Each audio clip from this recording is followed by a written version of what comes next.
There you are. The day is behind you now, all of it, and there is nothing left that it needs you to do. It's done.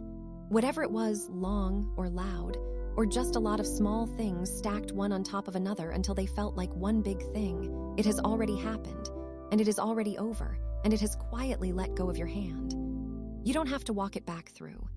You don't have to fix the part that went sideways, or rehearse the thing you wish you'd said, or carry tomorrow in a little earlier than it's due. The day got what it was going to get from you. And now it's just you here in the dark, with the soft edge of the night folding in around you. You made it to the end of it. That's the whole accomplishment, and it's a real one. Breathe out slowly, the way you would if you just set down something heavy and weren't planning to pick it back up. There. That's it. That's the first thing that's only yours tonight, that breath, all the way out with no one watching to see if you did it right. Because here's the thing nobody tells you about the end of a day. For most of it, you were on. You were someone. You were a person doing the job, answering the message, holding the expression, being reachable, being reasonable, being whatever the room needed you to be. You were quietly performing, not in a fake way, just in the ordinary way a person holds themselves together when other people can see them. And that takes something out of you that you don't always notice until you finally get to put it down. You can put it down now. There's no one here. No one to be impressive for, no one to reassure, no one keeping a little tally of how you're doing. The audience has gone home. The lights are off in the theater, and it's just you and the quiet and the soft weight of being done. You don't have to be the capable one anymore tonight, or the calm one, or the one who has it figured out. You don't have to have it figured out, not at this hour. Nobody figures anything out at this hour, and the ones who say they do are lying, gently, mostly to themselves.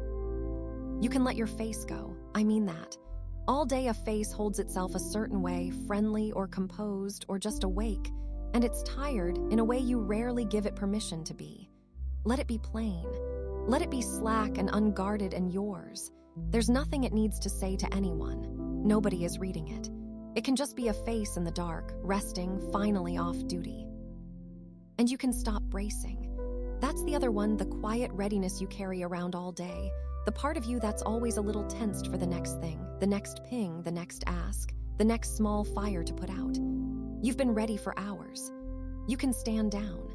Whatever's coming tomorrow is coming tomorrow, on its own legs, in its own time, and it does not need you standing at the door waiting for it tonight. You're allowed to not be ready right now. You're allowed to be caught completely off guard by how nice it is to lie down. There's nothing you have to solve from here. I know the mind likes to try, it gets quiet and dark, and suddenly it thinks now's a great time to bring up the whole list, the future, the big unanswerable ones. The mind is a little funny like that. It waits until you're horizontal and defenseless and then goes, hey, so, about your entire life. But none of that gets solved tonight, and somewhere in you, you already know that. 11 at night has never once solved a single big thing. That's not what it's for. It's for this, for lying down, for letting go, for being a person who's done enough and is finally allowed to stop. You don't have to earn this. That's maybe the gentlest part. You didn't have to have a good enough day to deserve to rest. You didn't have to finish everything or be productive or get it all right or come home proud. Rest isn't a reward they hand out for a day done well. It's just yours. It was always yours. Even on a day where the wheels came off, even on a day you'd rather not think about, the rest at the end of it is still yours to have, free and clear, no receipt required. Just arriving here is enough. Just this, the simple fact of you lying down in the dark having made it. You don't have to do this part well. There's no doing it well. There's only being here, and you're already here. The assignment, if there even is one, is just to stay. To let the night have you. To let yourself be a tired person in a soft place with nothing owed and nothing due. So let the day keep loosening its grip, finger by finger, the way it's already starting to. Notice how it doesn't feel as close as it did an hour ago. The meeting, the message, the thing you forgot, the thing you'll handle later, all of it is already drifting a little further off, getting smaller, going quiet, the way the sounds of a town go soft when you walk out past the edge of it. You don't have to push any of it away. You just have to stop holding it. It knows how to leave on its own. And the room knows how to hold you. The dark in here isn't waiting for anything from you either. It's just dark, soft, and ordinary and on your side, the kind of dark that's been the end of every day there has ever been. People have been lying down in the dark at the end of hard days for as long as there have been people. You're in very old, very gentle company. None of them had it figured out either. They lay down anyway. They let the day go anyway.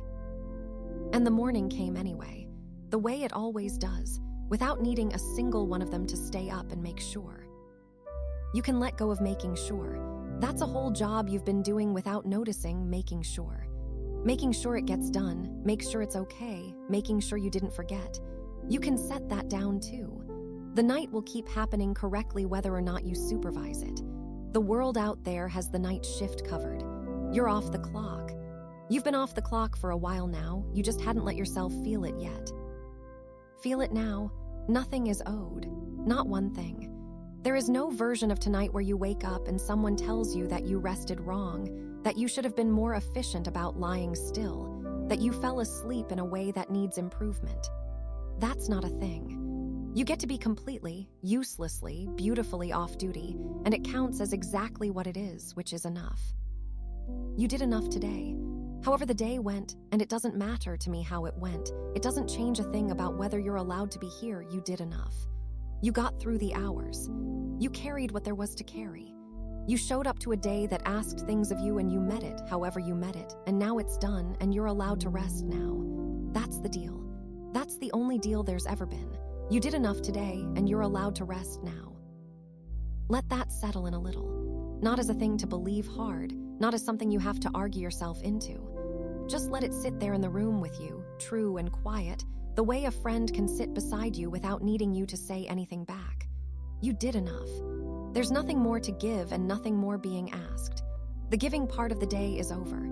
This is the part where you receive, where the bed holds you and the dark keeps you and the night does all the work for once. And you can feel how your body's been waiting for exactly this. Notice it, that low, grateful heaviness already starting somewhere in you, the sense of weight you don't have to hold up anymore. All day your body kept you upright and moving and going, quietly, without thanks, doing the 1,000 small things a body does to get you from morning to here. It can stop now too. It can hand the whole project back to the bed. It doesn't have to keep you anywhere. The floor's got the building's got the room's got the bed, and the bed has got you. The holding has been handed all the way down. Nothing is left for you to hold. So let the last of the day finish loosening. Feel it go, the tightness behind the eyes, the held breath you didn't know you were holding, the low hum of being needed that's finally going quiet. You don't have to do anything to make it leave. You only have to let it. And letting it is the easiest thing in the world right now because there's no part of you that wants to keep the day. Not really.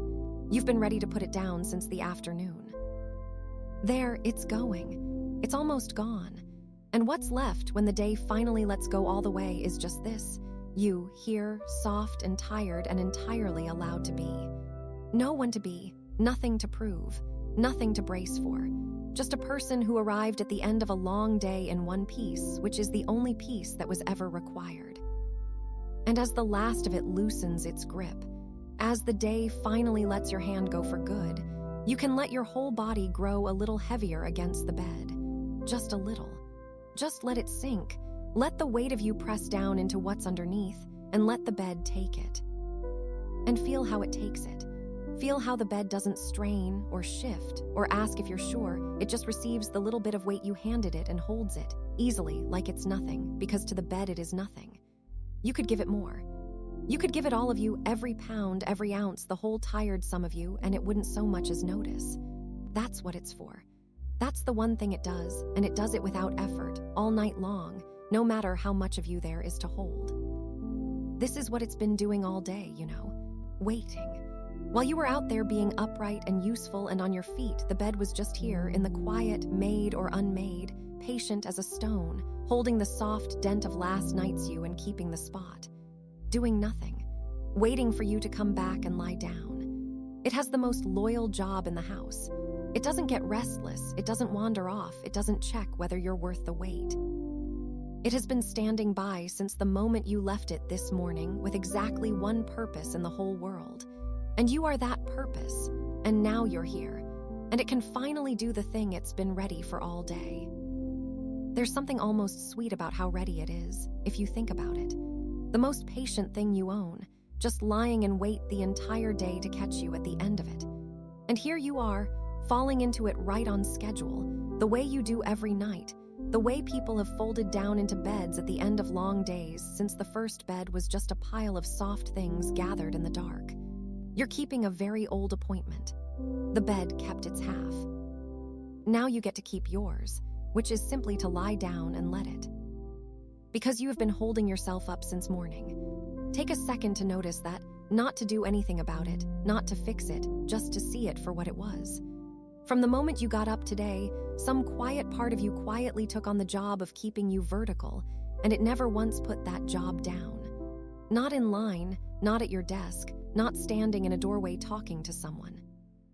The whole day, you were a thing holding itself upright against the steady downward pull of the world. And you did it so automatically, you never even felt it as work. But it was work. There's a whole architecture inside you that's been laboring since dawn, the long muscles running up either side of your spine, the small, stubborn ones in your neck holding up your head, that surprisingly heavy head, balanced all day on top of you as though it weighed nothing at all. The hips that kept you level. The ankles that caught you 1,000 quiet times an hour and adjusted and caught you again so that you never simply folded down to the floor. You never asked any of them to do it. They just did, all day, for free, without a single word of thanks, the way they do every day of your life. And here's the tender part. Some of them are still doing it, even now. Even lying here, some old reflex in you is still holding a little of yourself up off the bed, still keeping a thread of tension in reserve, as if at any second you might need to rise, as if the body hasn't quite let itself believe it's allowed to fully land. You can let it believe you. You can tell it gently, the way you'd tell someone who worked too hard, we're down for the night. There's no getting up. There's nowhere to be. You can put yourself all the way down now, the rest of the way, the part you usually hold back. Let yourself be set down, like a heavy bag carried all day and finally lowered to the floor just inside the door. That exact relief of the strap leaving your shoulder, the weight leaving your hand, that small involuntary sound a person makes when they finally get to put a heavy thing down. Be the bag. Be the thing that's been carried all day and is now, at last, set down somewhere safe, that doesn't have to keep its own shape anymore, that can just slump into being held and stop bracing its own frame. You can let it happen in pieces if all at once feels like too much to manage. Let your legs go heavy first. Just quietly stop holding them, stop keeping them ready, and feel them turn slack and dense against the mattress. Feel them become more weight than something for you to manage. Then your hips, sinking, finding the give in the bed beneath them and pressing down into it without apology. Then the long, tired length of your back, laid out flat at last, not curved over anything, not hunched toward a task or a screen or a worry, just open and down and finally not working. Then your shoulders, dropping back into the bed instead of holding themselves a careful inch above it. Then even your hands can stop. They've held so much today. Because nothing in here needs you tense. Look around the dark. In that soft way you can look even with your eyes already closed, and notice there's nothing in this room that wants anything from your muscles. Nothing to lift, nothing to carry, nothing to steady or catch or be ready to spring toward. The entire job of your body for the next many hours is to lie here and be heavy, and that's not a job at all. It's the opposite of one. This is the single stretch of the whole day where being completely, gloriously useless is exactly, perfectly right. Feel how the bed rises up to meet you everywhere at once. Not just under the big heavy parts of you, but everywhere, under the backs of your knees, under the small of your back, the place between your shoulder blades, the curve at the base of your skull. It comes up to fill in all the gaps so there's no part of you left hanging in the air holding itself, working, on duty. It takes the exact shape of you. It's catching you in 100 small, quiet places you would never in your life have thought to thank. You can let it have every one of them. You don't have to keep a single one of them lifted. and you can be heavier than you usually let yourself be. There's a way most of us hold ourselves a little light even in bed, a little polite, a little braced, as though even the mattress is someone we shouldn't lean on too hard. You can stop being polite to the bed. Truly, you can sink. You can be dead weight, the good kind, the kind a sleeping animal is, the way a cat goes completely boneless in a warm patch of sun, heavy past all reason, holding nothing, ready for nothing, gone soft all the way through. That's available to you tonight. That's yours. You're allowed to be that heavy. The bed has been hoping you would be all along. So hand it over, all of it. The weight you've been carrying around inside your own skin all day, the literal heaviness of being a person made of bone and muscle and the long fatigue of a day, give it to the mattress and let the mattress have it. It will not give it back. It will not get tired halfway through the night and ask you to take some of it again. It can hold you for as many hours as you need, longer than you'll need, without ever once needing a break. You can stop dividing the labor. You held yourself up all day. You don't have to help hold yourself up now. You can hand it the whole load and just be the thing that's held. You did enough today to have earned this, though the truth is you never had to earn it. You carried yourself through every single hour on your own 2 feet, start to finish, and now you get to be carried for a while instead. That's a fair trade. That's the oldest, gentlest deal the night makes with you, every night if you'll only let it. You hold yourself up all day, and then you get to be held all the way through the dark. You did the holding part. You did it well enough, and you did enough, and now you're allowed to be the one who's held. You're allowed to rest now. So there's nothing left to hold up, nothing left to keep ready in reserve. The bracing is over. The standing is over. The long, quiet, thankless day of being a structure, a column, a thing that kept itself from falling, that's over too, all of it, and you can let the whole frame of you go soft and given and down. Heavy in the good way. Held in every place at once. Nothing owed, nothing tensed, no part of you still up in the air pretending it might be needed. Let the bed do the holding. It's so much better at it than you are tonight, and it's been waiting all day for its turn. You can finally, completely, let it take you. And held like that, with the mattress taking the full weight of you, with not one muscle of you still on the clock, with the whole tired architecture of you finally laid down and let go, you might start to notice the one thing in you that's still softly moving. Not working exactly, just moving on its own the way it always has. The slow rise and fall somewhere in the middle of you. The quiet coming and going of your own breath, easy, unhurried, carrying on without you having to run it at all. There it is, that soft, steady coming and going, somewhere low in the middle of you that has been happening this whole time, through the whole day, through this whole monologue, through every thought you've had since you were born without once needing you to pay attention to it. You weren't running it. You never have been. It just kept on, quietly, the way a river keeps on past a town that's gone to sleep, whether or not anyone's standing on the bank to watch. Think about that for a second, gently, not as a thing to be amazed by, just as a small true fact to rest your mind on. Every breath you took today, you took without a single instruction. In the meeting, in the long stretch where the day got heavy, in that moment you felt your shoulders climb up toward your ears and didn't notice them do it.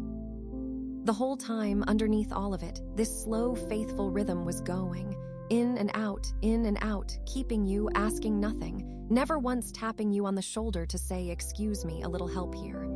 It just handled it, all day, for free.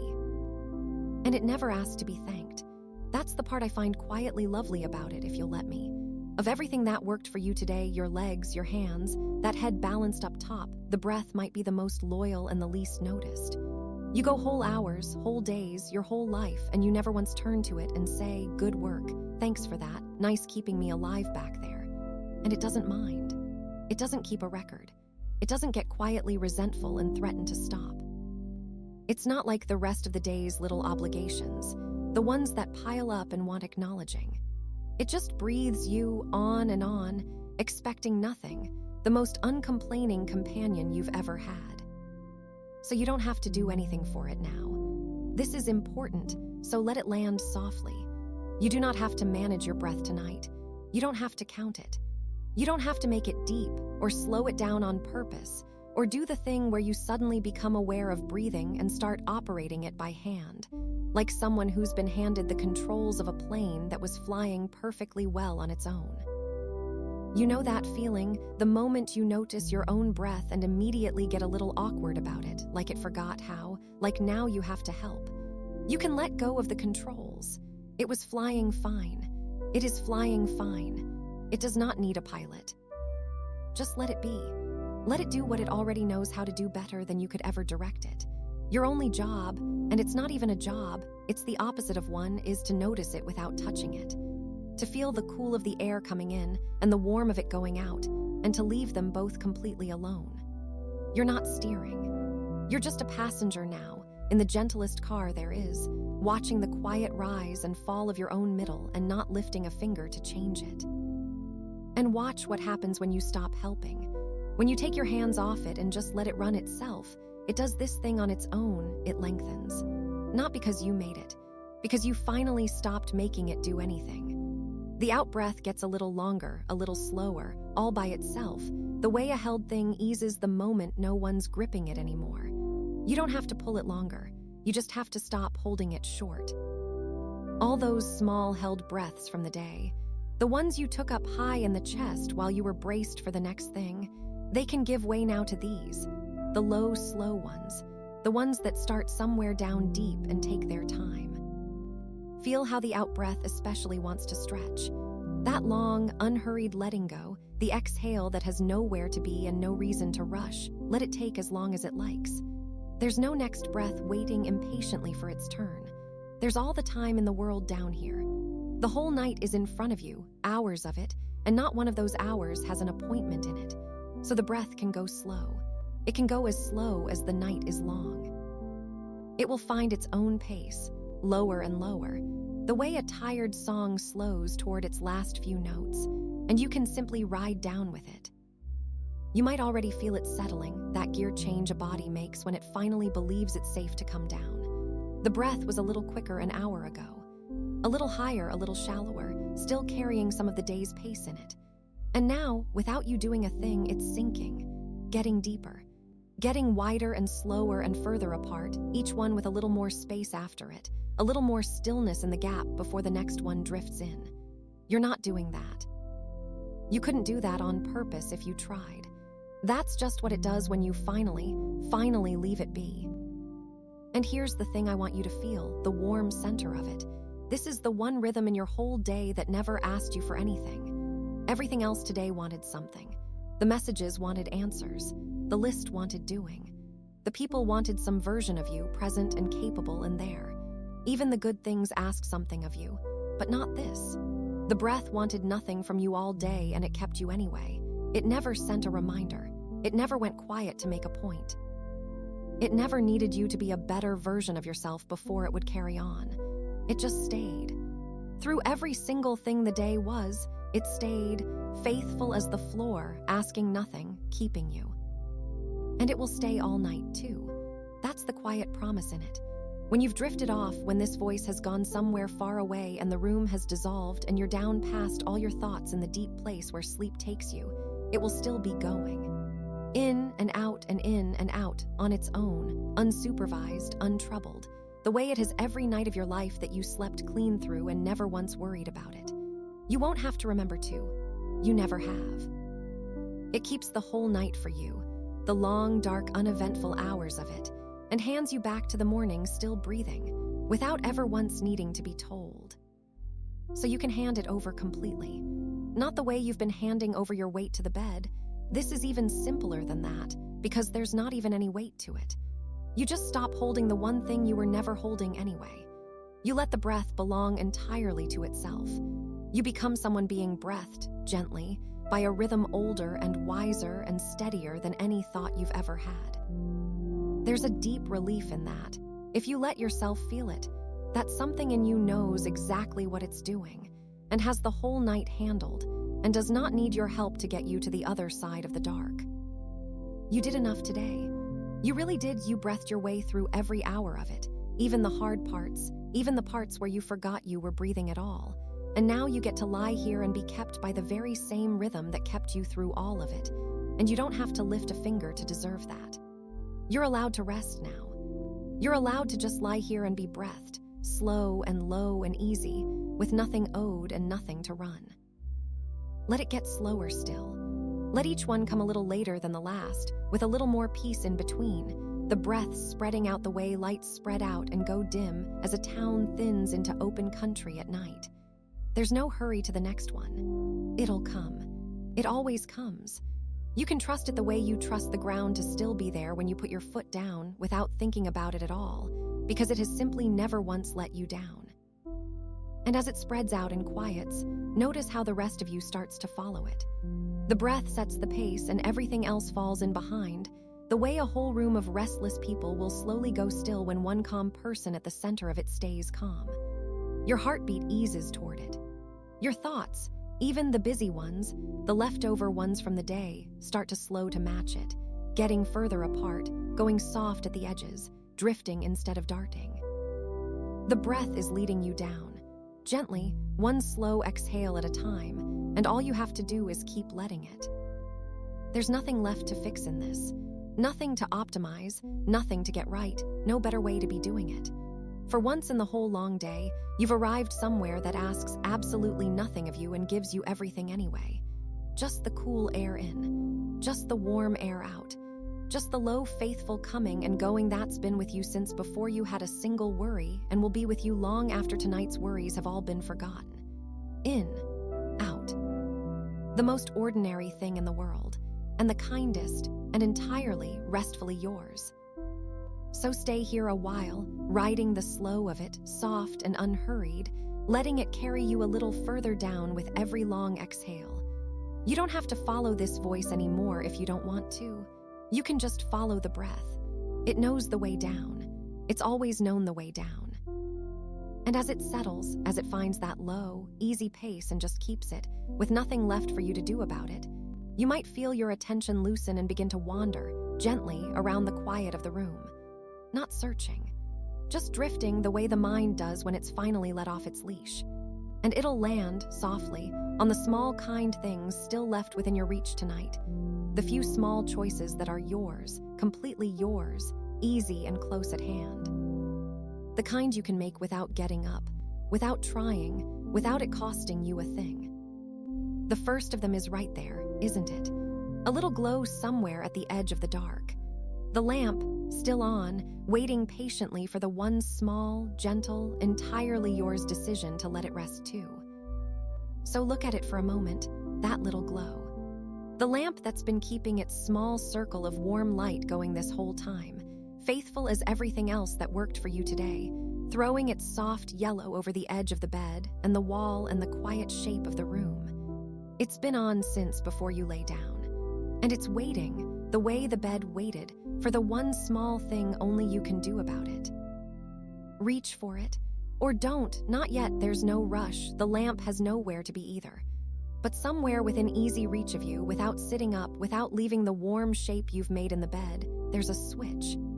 A little button, a twist, a cord, a tap, the smallest mechanism in the whole house. And it does exactly one thing, and it does it instantly, and it cannot be done wrong. Think about that for a second because it's quietly remarkable. Of all the decisions the day handed you, the ones with no clean answer, the ones where every road led somewhere uncertain, the ones you turned over and over and still couldn't be sure of here, finally, is one you genuinely cannot get wrong. Off, that's it. That's the whole decision.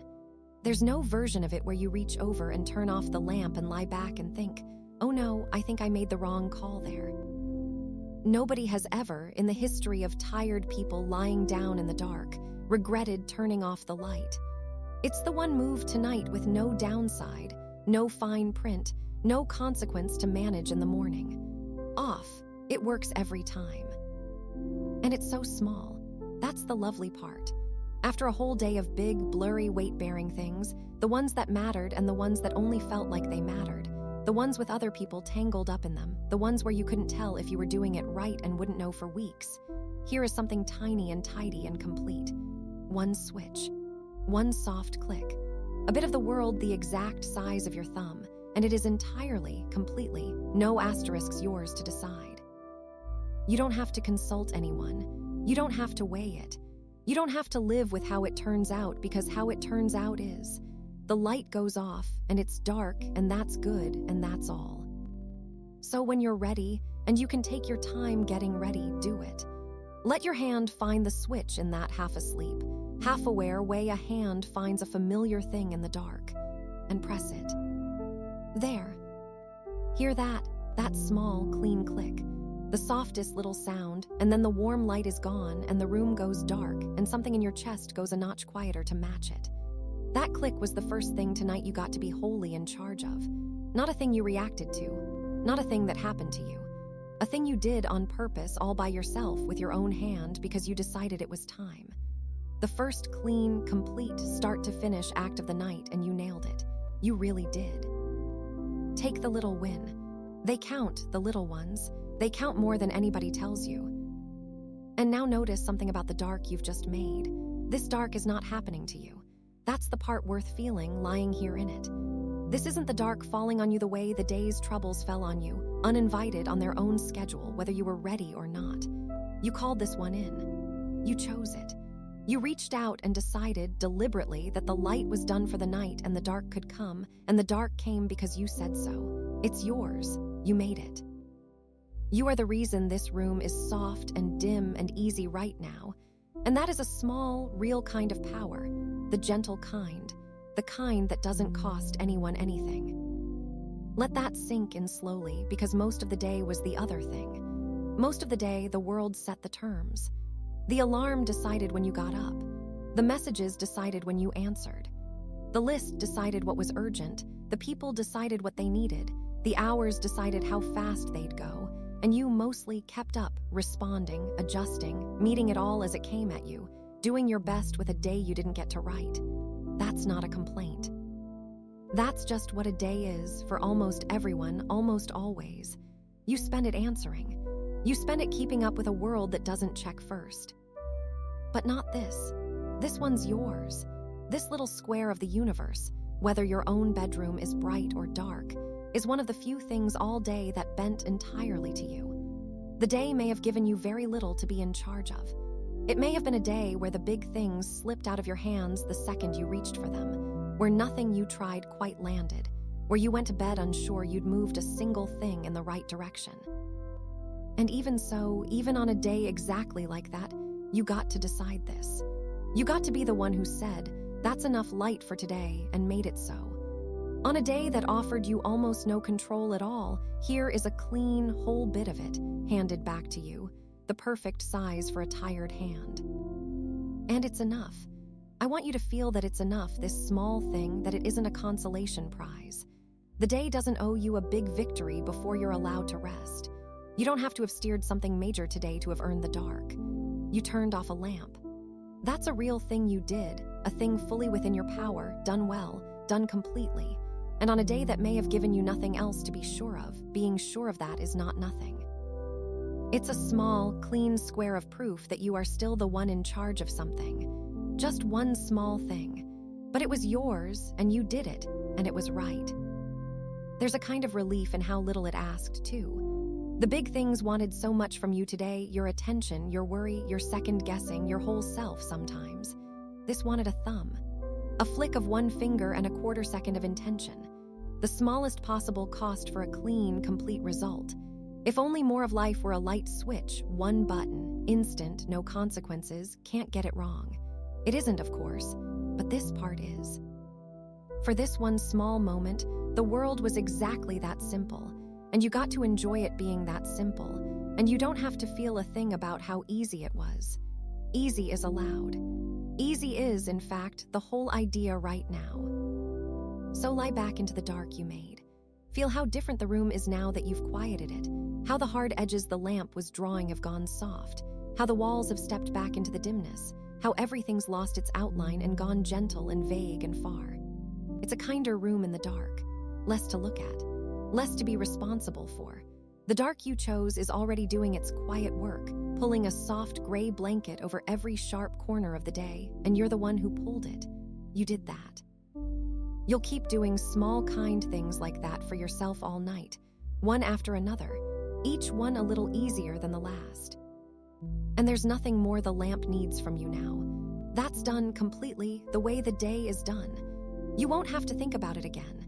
It'll keep dark and quiet on the nightstand until the morning, and the morning is hours and hours away and not your concern. One small thing, decided, finished, off your plate forever. The night will keep adding these tiny, settled, nothing left to do things. And the pile of them will get taller and softer as you go, until there's nothing left undecided between you and sleep. You did enough today to deserve this dark, though the truth, again, is that you never had to deserve it. You reached over and made the room kind with your own hand, and that one small good act is plenty to be going on with, plenty to be proud of in the quietest way, plenty for a person who got through a whole day and is finally allowed to stop. You did enough today. You're allowed to rest now, here, in the soft dark you chose. So let the dark hold the room the way the bed holds you and the breath keeps you easily, without effort, asking nothing back. You don't have to do anything else with it. You don't have to look into it or fill it or make it mean anything. You just chose it and it came, and now it's here, settling over everything, soft and complete and entirely on your side. The first clean decision of the night made and done. The light off. The room yours. The dark, gentle and chosen and good. And as the room goes soft and dim around you, as your eyes let go of the last of the light and the dark settles in for the long stay, you might notice there's still one small glow left. Not in the room is quiet now, the room is handled. This one's closer than that. A faint, pale light, low and patient, resting somewhere near your hand. The last lit thing in the dark you made. The one small glow still quietly waiting for you to decide what to do with it, too. There it is. The phone, glowing its small, patient glow on the nightstand. The last lit thing in the room you just darkened. It's been right there the whole time, of course. Half a thought away from your hand all night the way it's half a thought away all day. And it's waiting the way everything's been waiting tonight for one small thing only you can do about it. Not a complicated thing. You don't even have to pick it up. Just turn it over. That's the whole move. Reach out in that loose, unhurried way and lay it face down on the table beside you, so the little glass is looking at the wood instead of looking at you. So the screen, if it lights up for some reason in the night, and it will, it always does, with something that felt urgent to a machine and means nothing to a sleeping person, lights up against the table and nobody sees it and it goes dark again. Unwitnessed, unbothered, completely on its own. Face down. The softest little eclipse there is. And feel what goes quiet when you do. Because turning it over isn't really about the phone, is it? The phone's just glass and metal. It doesn't mind which way up it lies. What you're actually turning face down is the whole rushing world that lives inside it. The whole loud, blinking, never finished, always updating thing it's been pouring at you since the moment you woke. All day, it's been a little window with the entire world crowding at the glass, every one of them wanting a sliver of you. And you can just turn the window to face the wall now. You can let the crowd talk to the wall for a while. Because here's the thing, said gently, as a kindness. The world out there will manage the night without you. It really will. I know some quiet part of you half believes that if you're not keeping an eye on it, it might tip over. That the conversation needs you.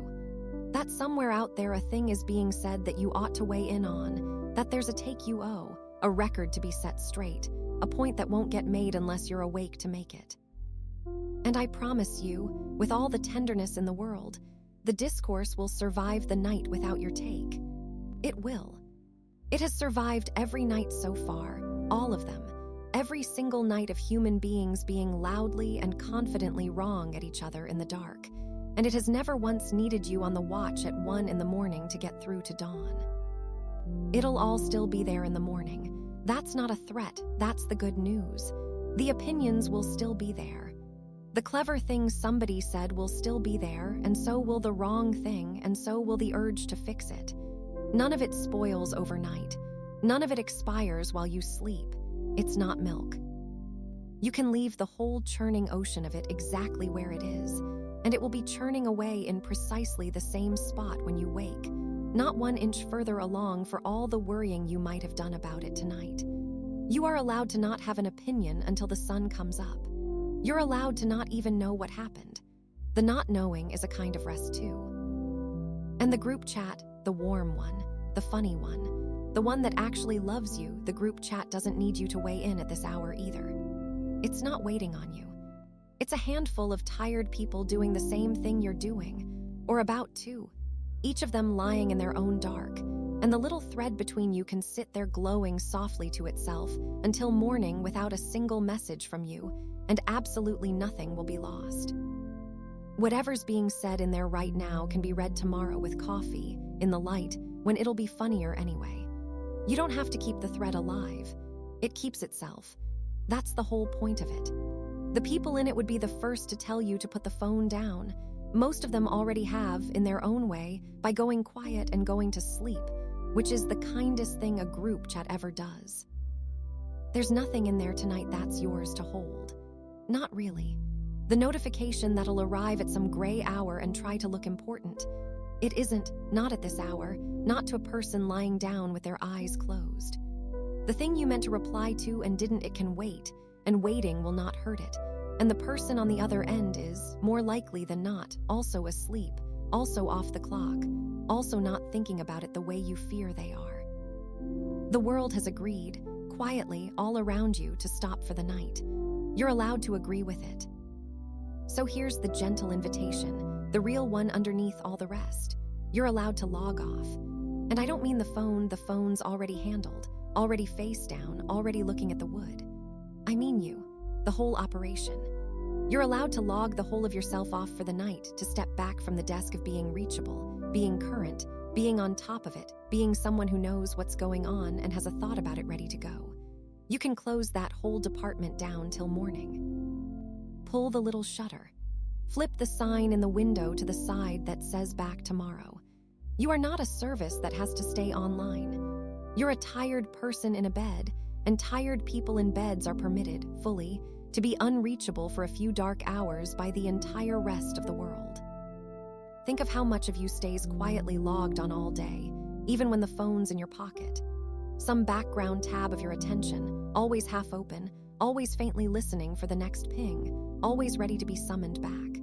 You carry it everywhere, that low hum of being available, of being findable, of being one buzz away from somebody needing something. You don't even feel it as weight anymore, you've carried it so long. But it is weight, and it's the kind you get to set down completely tonight. Not silenced, not managed, not deferred, off.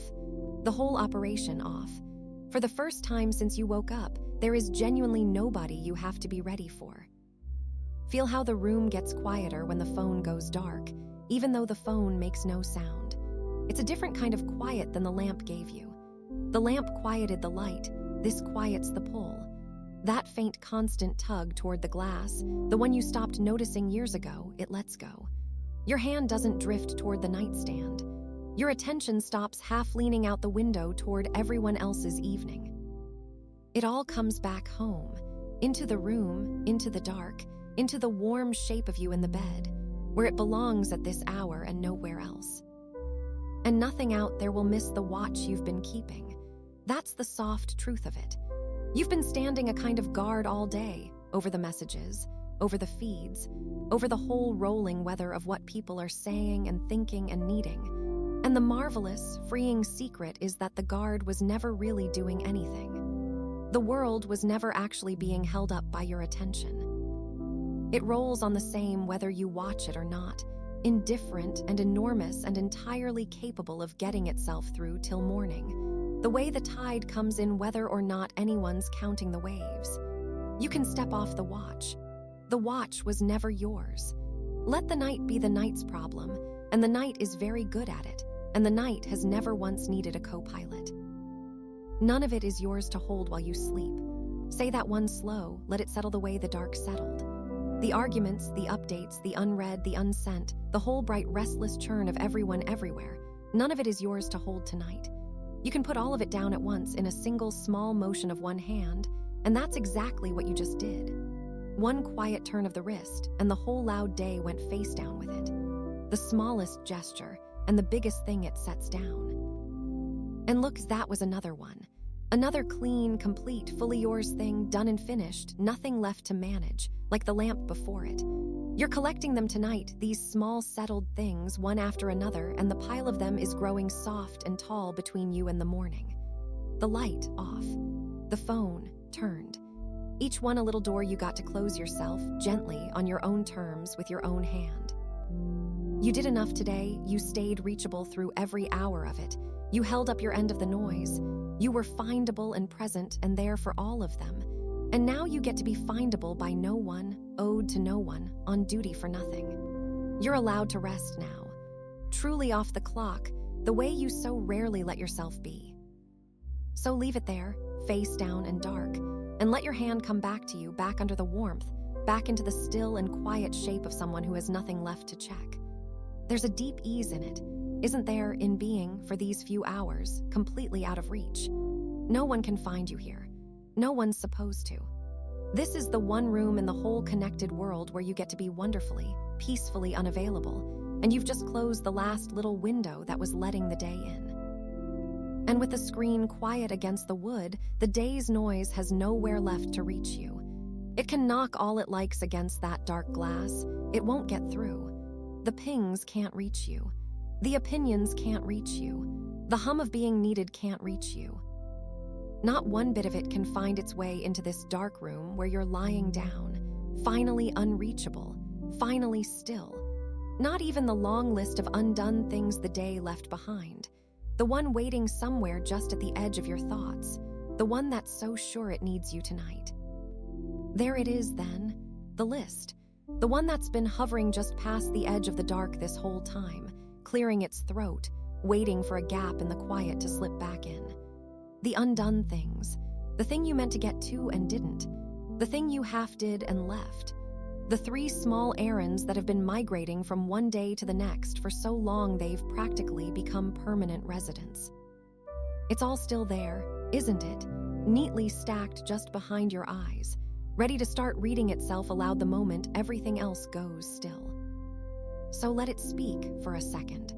Let it run through its little inventory if it needs to. And then let me tell you something true about it, something the list will never admit on its own, because it isn't in the list's nature to be honest about this. It was never going to be finished tonight. It wasn't. Not tonight, not by you, not lying here. That was never on the table. You could get up right now and you won't, but say you did, you could get up and work straight through till morning and you still wouldn't reach the bottom of it, because there is no bottom of it, because the list isn't a thing that gets finished. It's a thing that gets tended asterisk. It's a garden, not a job. And nobody anywhere has ever weeded a garden so thoroughly that it stayed weeded.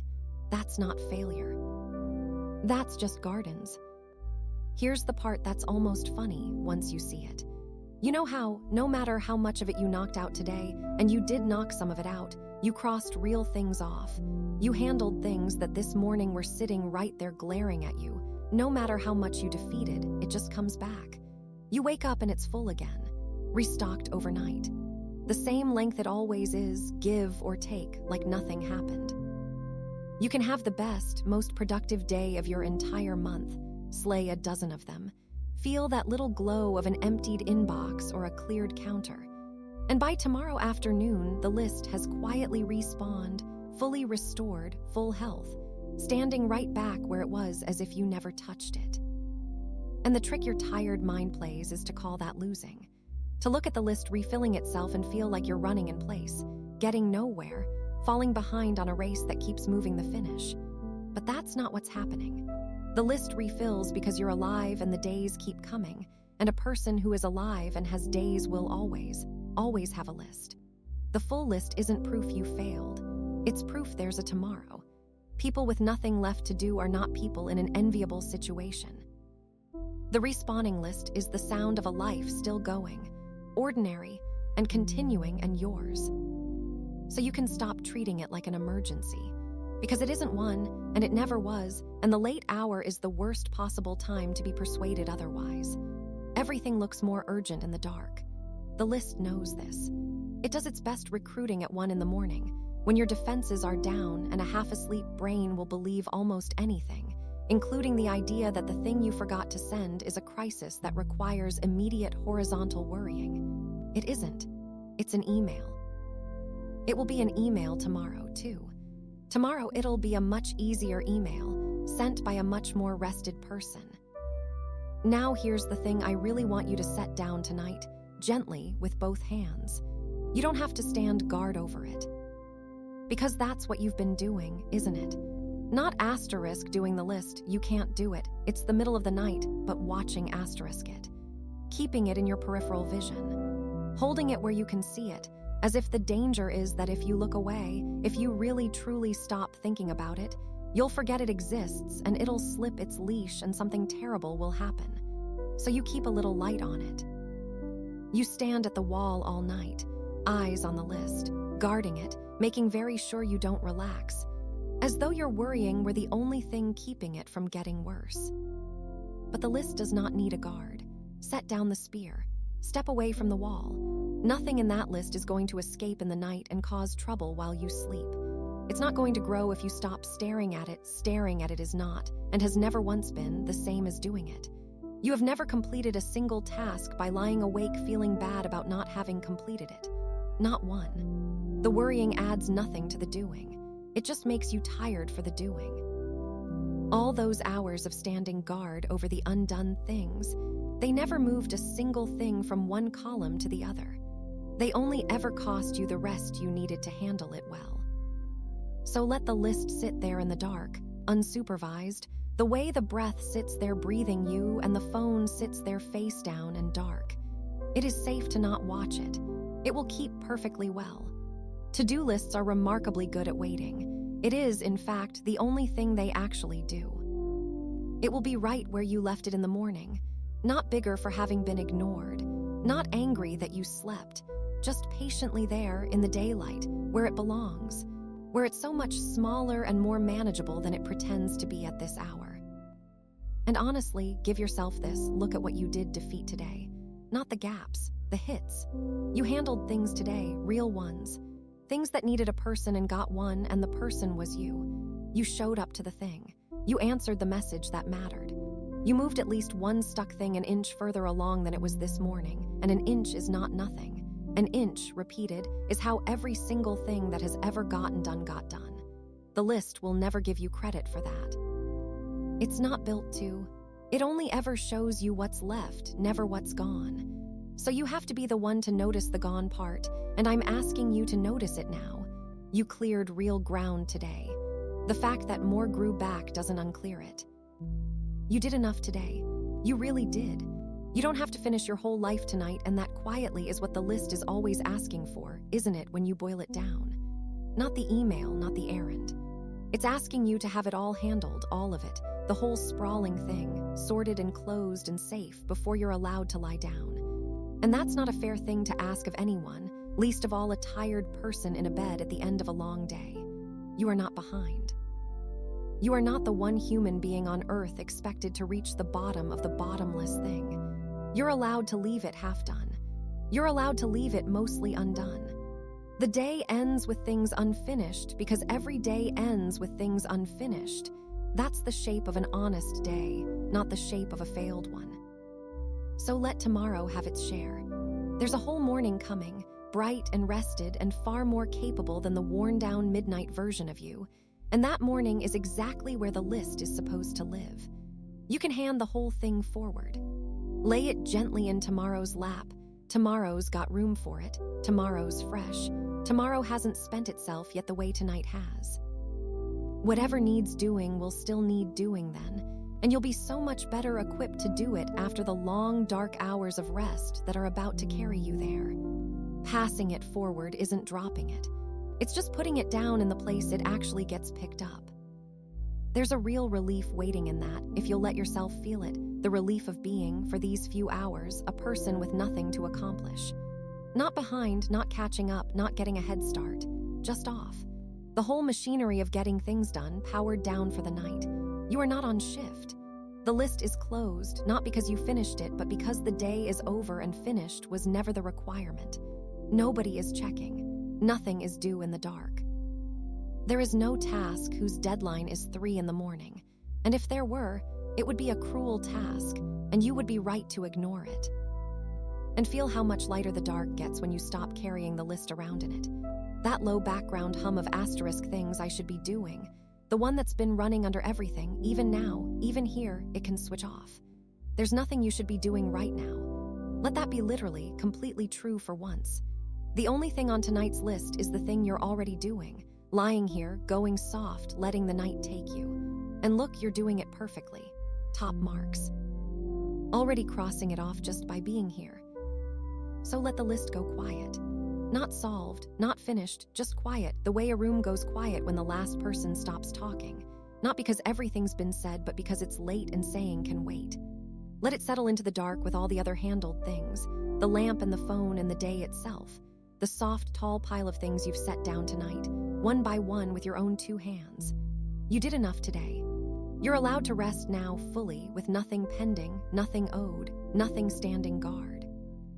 And in the hush that comes once the list finally stops its murmuring, in that wider quiet that opens up when the last worried voice in your head trails off and lets the room be the room, you begin to notice you're not the only one going still. The day is leaving the walls too. And as the list finally goes quiet, you begin to hear how the whole house, too, is letting go of the day. There, that sound. Did you catch it?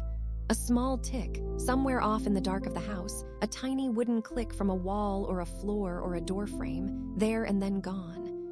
And if you stay still and let your ears go soft the way the rest of you is going soft, there'll be another one along in a minute. A creak.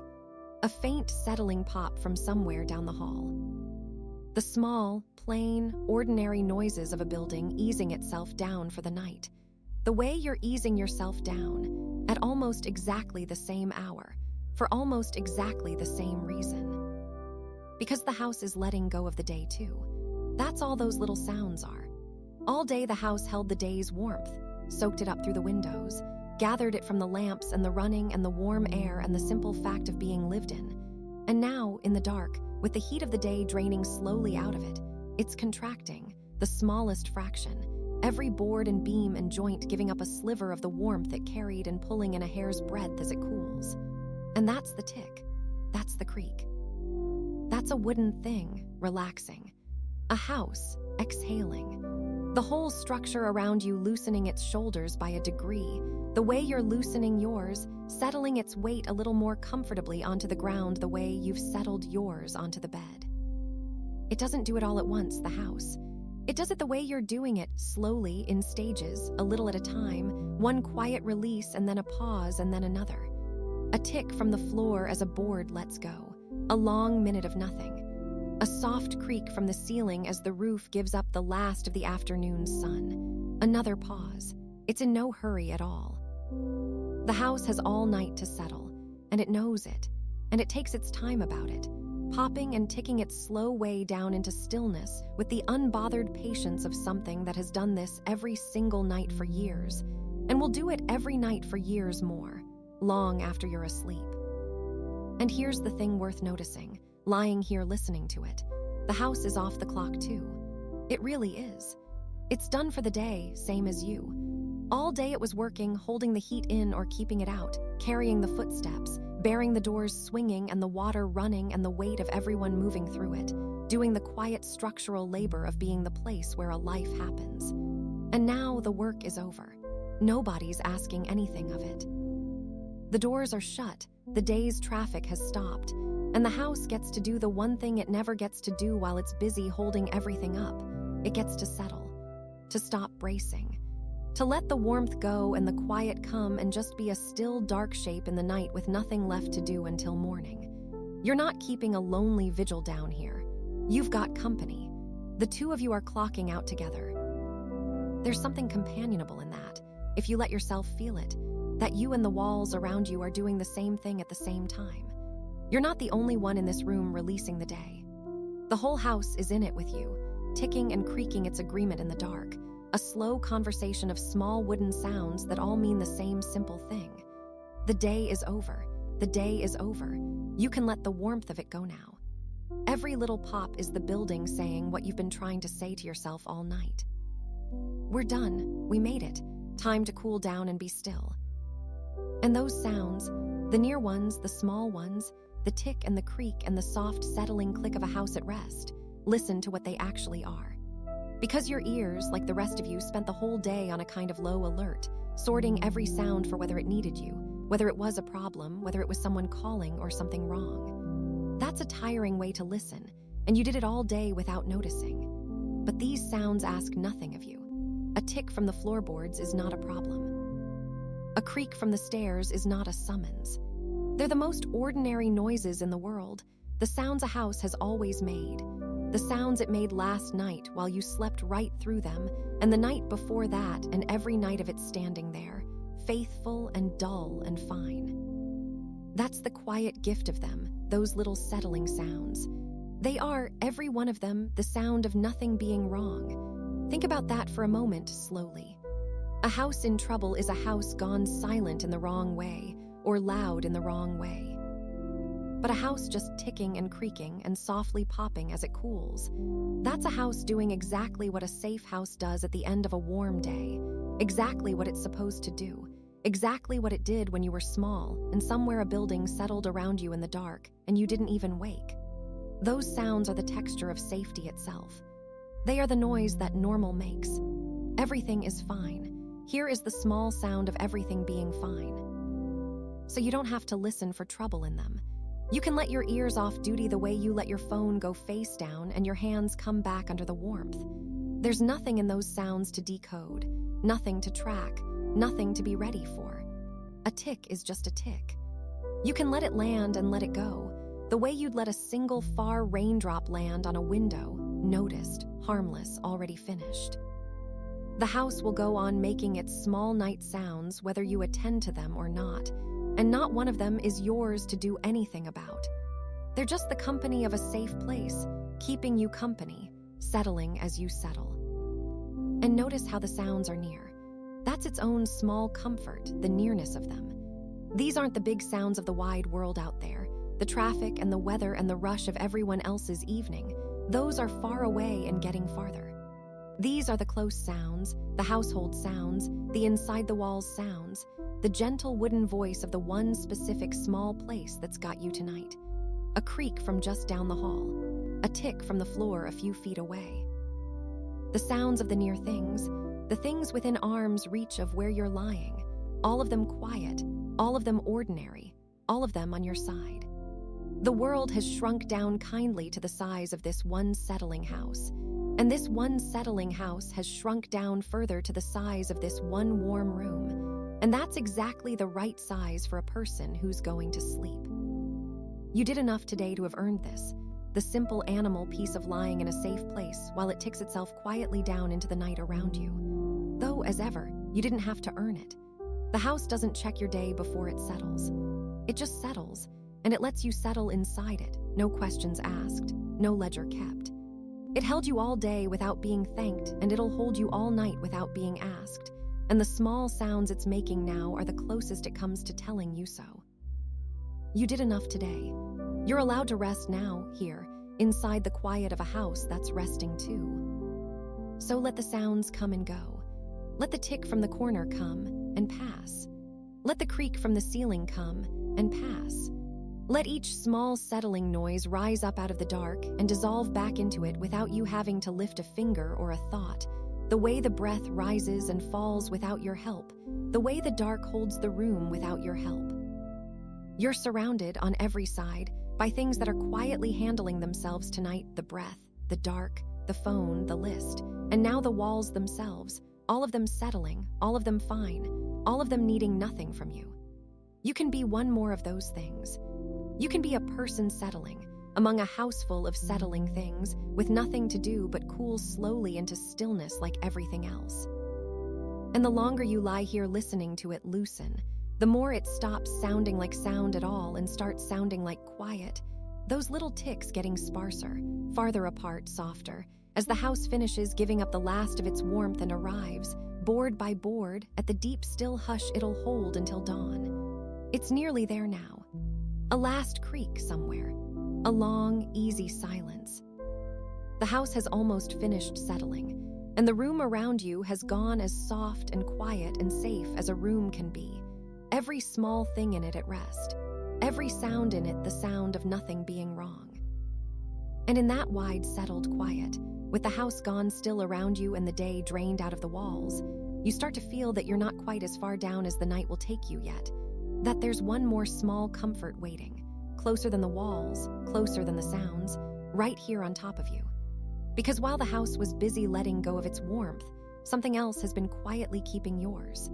You can feel it now that everything else has gone still. The soft, even press of it along your body. The blanket settled over you this whole time, doing its patient work in the dark while you listened to the house.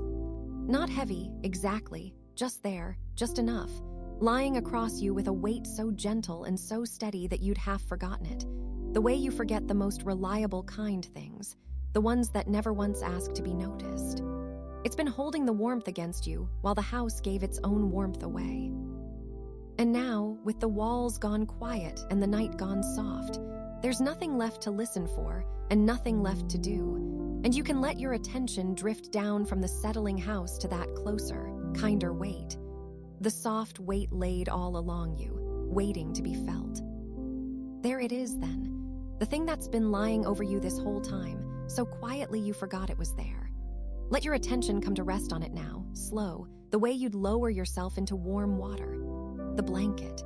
The soft, even press of it along the length of you, from your chest down over your hips, down your legs, all the way to where it gathers in a loose, warm heap around your ankles and the tops of your feet.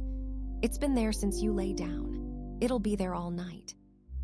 And right now, for a few unhurried minutes, it's the only thing in the world worth noticing. Feel where it touches. Not all at once. Let your attention wander down it slowly, the way you'd run a hand along something soft just to feel it. The weight across your middle, gentle and broad. The way it drapes over the rise of a knee and dips into the hollow beside it. The little extra gathering down at the bottom, where it's pooled and doubled over your feet, heavier there, warmer there, tucked in close around your ankles like the blanket itself, decided that's the part of you most worth looking after tonight. It's not pressing hard anywhere. It's just resting.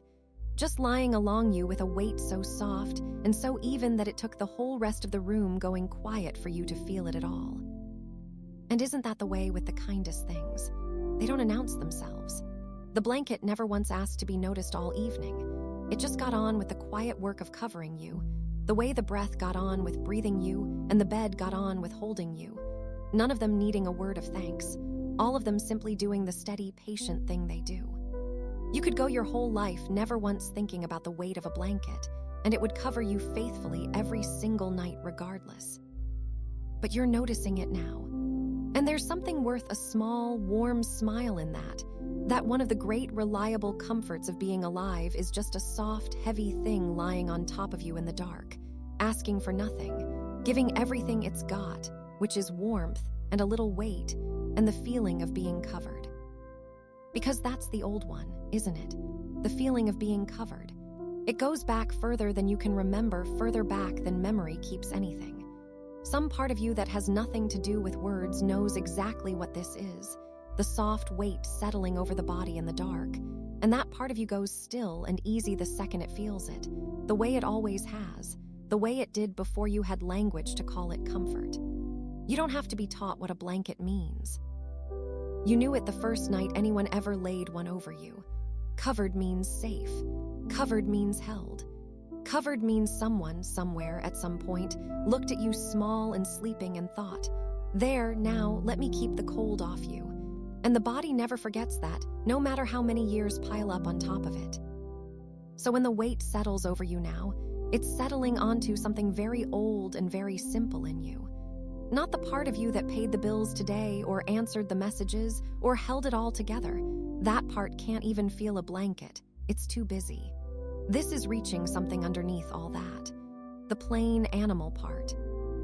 The part that doesn't care what kind of day you had or what's left undone or whether you're behind. The part that only ever wanted 3 or 4 small things, and one of them was this: to be warm and covered and allowed to lie down. And right now, tonight, that part of you is getting exactly what it always wanted in full with nothing missing. Warm, covered, lying down. It doesn't get simpler than that, and simple is precisely what it needs. There's no trick to it, no work in it, nothing to do. You don't have to arrange the warmth or earn the covering or hold the blanket in place. It holds itself. It pools where it pools and presses where it presses and keeps the warmth against you all on its own, asking nothing of you but that you lie here and let it. which might be the easiest thing anyone has asked of you all day, quite possibly the only thing all day that didn't come with a catch. Just be warm. Just stay covered. That's the whole of it. You're already doing it perfectly, the way you were already doing the resting perfectly, just by lying still and letting the soft weight have you. And feel how the warmth gathers and stays. That's the small marvel of it, that the heat of your own body, which all day went pouring off you into every cold room you walked through, is being kept now, held close. The blanket catches it and folds it back against your skin and gives it to you again. So the little warm space underneath there gets warmer and softer the longer you lie in it. A small held climate that's just yours, just the size of you, sealed gently against the cooler air of the room. The house out there is giving its warmth away to the night, ticking and creaking as it lets the day's heat go. But not you. Under here, the warmth stays. You get to keep yours. There's something quietly lovely in being the one warm-kept thing in a room that's cooling down all around you. And here's what that warmth is really saying, if you listen to it the way you listen to the house. It's saying, you can stay. That's the whole message, murmured into your skin by a soft, heavy thing in the dark. You can stay exactly where you are. You don't have to move. You don't have to get up or shift or fix the way you're lying or do one single thing differently than you're doing it right now. The warmth has made a case for staying that the rest of you can't argue with. It would cost you this. It would mean leaving the warm pocket and meeting the cool air, and you don't have to, so you won't. Staying is allowed. Staying is, in fact, the entire plan for the next many hours. There is nowhere you have to be that is not right here, under this weight, in this warmth. And isn't that a rare thing to be told? So much of the day is the opposite instruction. Keep moving, get up, go, the next thing, the next room, don't stop. All day the world wanted you upright and in motion.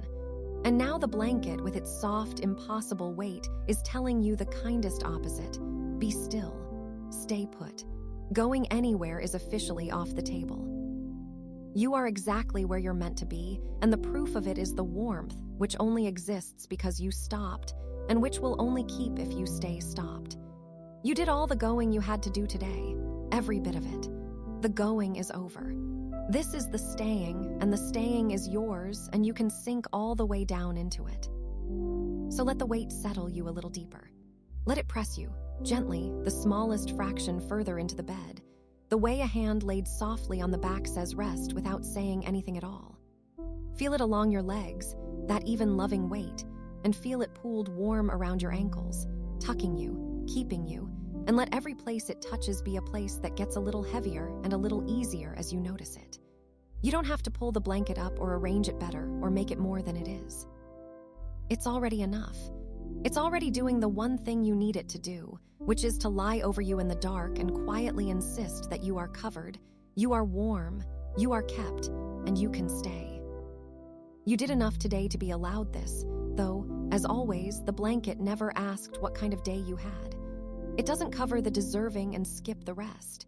It just covers whoever lies down under it. No questions, no ledger, the same warm weight for the hard days and the easy ones. So you don't have to have earned it. You only have to be here, lying down, letting it rest over you. You did enough today, and you're allowed to rest now, warm, covered, held in place by nothing heavier than softness, with nowhere to go and no reason to move. And as you settle into it, as the warmth deepens and the weight presses you kindly down, and that old covered feeling spreads all through the simple animal part of you, something eases that's been faintly braced this whole time, some last small readiness to get up, to be needed to go. It lets go. You're not going anywhere. The body understands that now, all the way down, and it stops holding even the smallest reserve of itself ready for motion. You're staying. You're staying right here, in the warm under the weight, for the whole long night. And once you're this settled, this warm, this completely allowed to stay, a funny thing starts to happen. The smallest comforts begin to matter more, not less. When the big things are handled and the body's gone soft and warm, your attention has room at last for the tiny pleasures it's too busy for all day. The exact give of the mattress under one shoulder, the particular softness of the fabric against your arm. And there, As your head settles deeper into the pillow and the warmth wraps close all around you, you begin to notice your cheek wanting something small and specific. Not more warmth, you've plenty of that now, but its gentle opposite. A cool place. A fresh, untouched, slightly cooler stretch of the pillow, just there, a little further over, waiting for the side of your face to find it. So go ahead and find it. Turn your head just a little, that small, slow tilt of the cheek looking for somewhere better, and let the side of your face go searching across the pillow for the cool part. You know the part. The stretch you haven't touched yet. The side that's been lying there in the dark this whole time, untouched, unwarmed, holding onto the coolness of the room, waiting with the patience of a thing that has nowhere else to be. It's right there. A few inches over. It was always right there. And then your cheek finds it, and there. Feel that. That clean, smooth, faintly cool press of fresh pillow against the side of your face, the small private relief of it, the way it meets your warm skin and the warmth and the coolness trade places for a moment, gently, like two quiet things saying hello. It's such a small thing. It's almost nothing. And it's one of the nicest feelings there is, and some part of you knows it, because some part of you just went ah without making a sound. Notice how cool it stayed. That's the funny, lovely thing about it, that all this time you were warming your side of the pillow without even meaning to, just by lying there being a warm, living thing, and the other side simply held still and kept its coolness, asking for nothing, going nowhere, saving it. It wasn't doing it on purpose.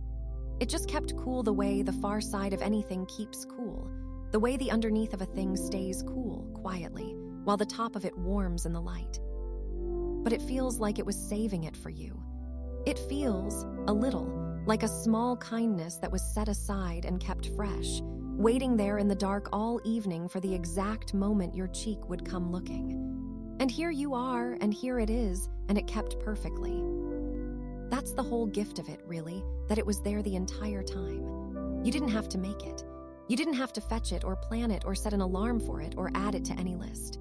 There was no errand involved, no effort, no cost, no one to thank. The coolness was simply already there, a small free comfort folded into the ordinary fact of a pillow having two sides, waiting the way good small things wait, without announcing themselves, right up until the moment you happen to need them. The day you just had was so full of things that took something from you. And here is a thing that asks for nothing and just quietly gives. A few square inches of cool, clean pillow, yours for the turning of your head. Because that's all it took in the end. One small motion. Not even a real movement, barely a tilt. A slow, easy turn of the cheek. The kind of thing the body can do half asleep. The kind of thing you'll do a dozen more times tonight without ever surfacing far enough to know you did it. And with that one tiny motion, you reached over and gave yourself something nice. That's worth sitting with for a second, slowly in the dark. You just did something kind for yourself, and it cost you a turn of the head. Think about how rare that is in a day. Most kindnesses are work. Most of the ways you take care of yourself take planning and money and time, and the dragging of a tired body across the evening to go do the thing that's supposedly good for you. So much of self-care, the way the world sells it, is just one more item on the list, one more thing to get to, one more way to not be doing enough. But this one isn't. This one is free and instant and complete and already done. A comfort with no setup and no cleanup. You wanted something a little nicer, and you reached out 1 inch and got it just like that. No charge, no catch. And there's something almost funny about it in the warmest way, that being good to yourself, right now, looks like this asterisk. Not a whole reinvention. Not a fresh start, not a better routine, not becoming a more disciplined person who finally has it all together. Just, your face wanted somewhere cooler, and you let it have somewhere cooler. That's the entire act of self-kindness on offer tonight, and it is enough, and it is real. You listened to a small comfort your body asked for, and instead of overriding it or ignoring it or telling it to wait, you simply gave it the thing. Quietly. Without making it a whole project. Which honestly might be the most genuine bit of looking after yourself you've managed all day. The kind that doesn't get filmed, doesn't get counted, doesn't get to feel like an accomplishment, just happens in the dark for an audience of no one. Let that be the size of it tonight. That's what I want you to feel here on the cool side of the pillow. That gentleness toward yourself doesn't have to be big. It doesn't have to be a grand repair. It can be this small, this plain, this easy. It can be a turn of the head. It can be the difference between a warm cheek and a cool one, chosen in your favor. All the enormous things you think you're supposed to do to finally be good to yourself, they can stay out there in the morning with everything else. Tonight, being kind to yourself is just this. Noticing one small thing that would feel a little nicer and letting yourself have it, no questions asked. And you can keep doing it all night, as many times as you like. That's the quiet luxury here. The pillow has more cool waiting in it than you'll ever use up. When your cheek warms this side through, hours from now, half a dream away, you'll turn again and there'll be another cool patch waiting and another after that. You don't have to ration it. You don't have to save the good side. There's no shortage, no limit, no one keeping track of how many small comforts you're allowed in one night. The kindness renews itself every time you turn. You can be as gentle with yourself as you want, as often as you want, and it'll keep meeting you, cool and clean and free, the whole night through. So rest your face there now, properly, and let it settle in. Let the cheek go heavy against the cool of it. Let the little held warmth of where you were a moment ago fade off behind you. Let this fresh, easy coolness hold the side of your face the way the blanket holds the rest of you, softly, evenly, asking nothing. There's nothing more to do with it. You found the good side, you turned your head, you gave yourself the small, nice thing. Now you just lie in it and let it be nice. You don't have to keep deciding. The deciding's done. The cheek is cool. The job, such as it ever was, is finished. And feel how it adds itself to the rest. How it's one more small comfort in a whole quiet pile of them now, stacked up around you in the dark, each one little, each one yours. The cool against your cheek, the warm weight along your body, the breath going easy, the house gone still. None of them grand, all of them real, all of them given to you in the end by you, the small motions of a person taking gentle care of themselves at the close of a long day, one turned head, one settled limb at a time. It adds up to something, that pile of small kindnesses, even if no single one of them is much. It adds up to a person being looked after. It adds up to you being looked after by you.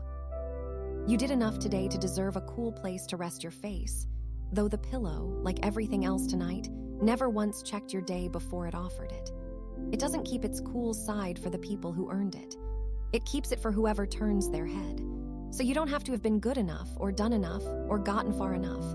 You only have to be here, lying down, willing to receive one small free comfort in the dark. You did enough today, and you're allowed to rest now, cheek cooled, body warmed, taken care of in 100 tiny ways you almost didn't notice you were doing. And lying here like this looked after, this gently handled, something in you can afford to soften that's been hard all day. Because it's easier to be kind to the day you had when you're being kind to yourself in the small ways first.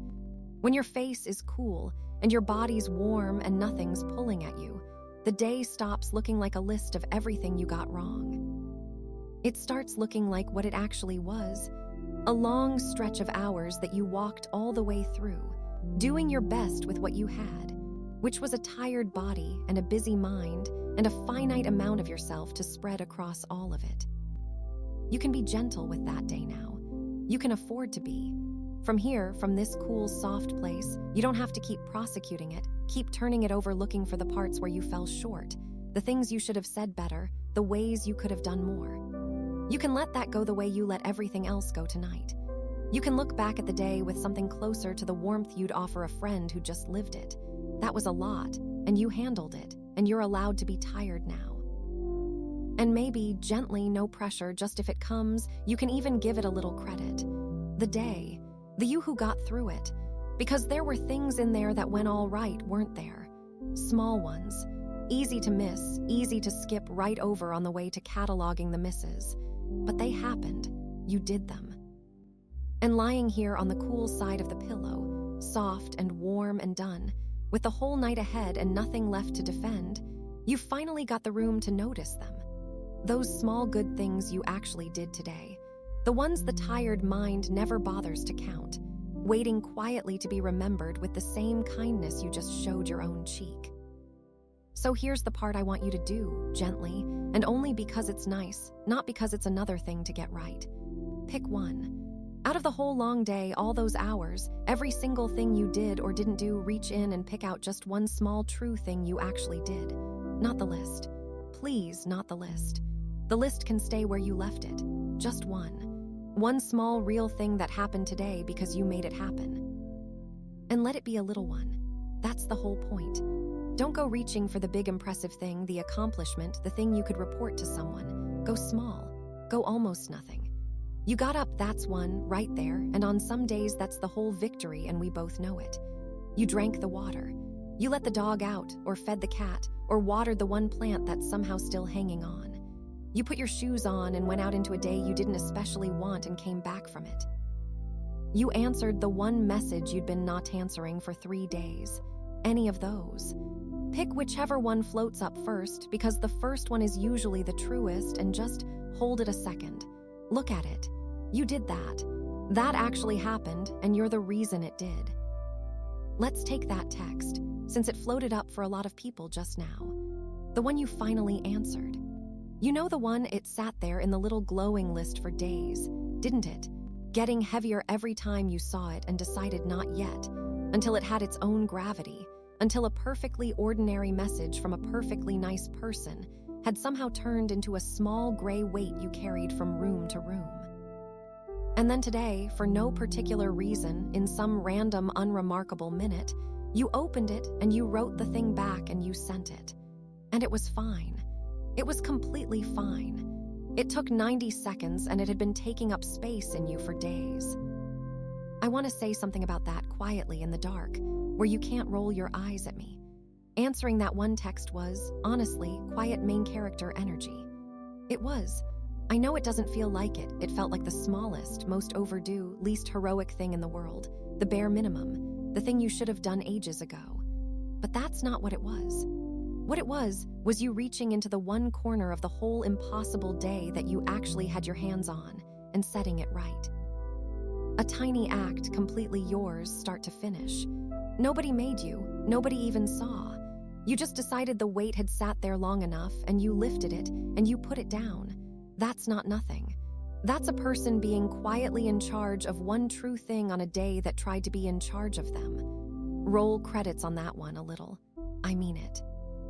Because here's what the tired mind does, and it does it every night faithfully, like a bad habit it's very committed to. It skips clean over the one thing you did and goes straight to the 40 you didn't. It's got a real talent for it. You answered the one text, but there are 9 others. You got up, but look how late, look how slow. You did the small, kind thing, but what about the big, unfixed thing, the real thing, the thing that actually matters? And the but swallows the whole sentence, every time, until the small, true thing you did just disappears, like it was never there, like it doesn't even get to count because it wasn't enough. So let's stop the sentence before the asterisk, but right there, you answered the one text, full stop. You got up, full stop. Let the small true thing stand all the way up by itself with nothing hung off the end of it to drag it back down. It doesn't need an asterisk, but it doesn't owe the rest of the list an apology for being small. It happened, it was real, it was yours, and tonight that gets to be the whole of it. One clean true thing allowed to count exactly as much as it is. And I think the part that's hard to feel, lying here, is this. You were never actually supposed to fix everything today. You weren't. I know it didn't feel that way. It never feels that way. Somewhere along the line, the day handed you a list with your whole life on it and a due date of asterisk right now asterisk, and you took it, the way you always take it, and you've been quietly failing to finish it ever since, because of course you have, because it can't be finished, because it was never a real assignment. Nobody can fix everything in a day. Nobody was supposed to. The day asks the impossible of you and then acts disappointed. And you've been believing the disappointment instead of noticing the ask was unfair to begin with. But the small kind thing that you can do, that you did asterisk do. And here's the part worth lying very still for. The small kind thing counts. It counts fully. It isn't a consolation prize for failing at the big thing. It isn't the thing you settle for. On a day where the enormous stuff stayed exactly as broken and unfinished as it was when you woke up, the future still unsettled, the big worry still unsolved, the whole impossible weather of your life still doing whatever it's doing out there, you still reached down and put one small good thing into the world that wasn't there before. You can't control the weather. You never could. But you answered the text. You got up. You did the dishes that were yours to do, or you didn't and you rested instead, and that was kind too. You were the one in charge of something small and real and good today, and you were in charge of it well. That's the trade the whole day was always really offering, underneath all the noise. Not fix everything or fail. That was never the real choice. That was just the loud one. The real one, the quiet one, was always so much smaller and so much kinder. You don't get to run the world, but you do get to be in charge of a few small things in it, and you get to do those few small things with care. And you did. Today, in among all the enormous stuff you couldn't touch, you found the one or two things you actually had your hands on, and you handled them gently. That's not the booby prize. That's the entire job. That's the only job any of us ever actually had, and you did it. So let the one thing be enough. Just let it. You don't have to scale it up or stack 9 more on top of it before it's allowed to mean something. One small, true, kind thing done by you on a hard day, that's a complete thing. It's whole. It doesn't need to be bigger.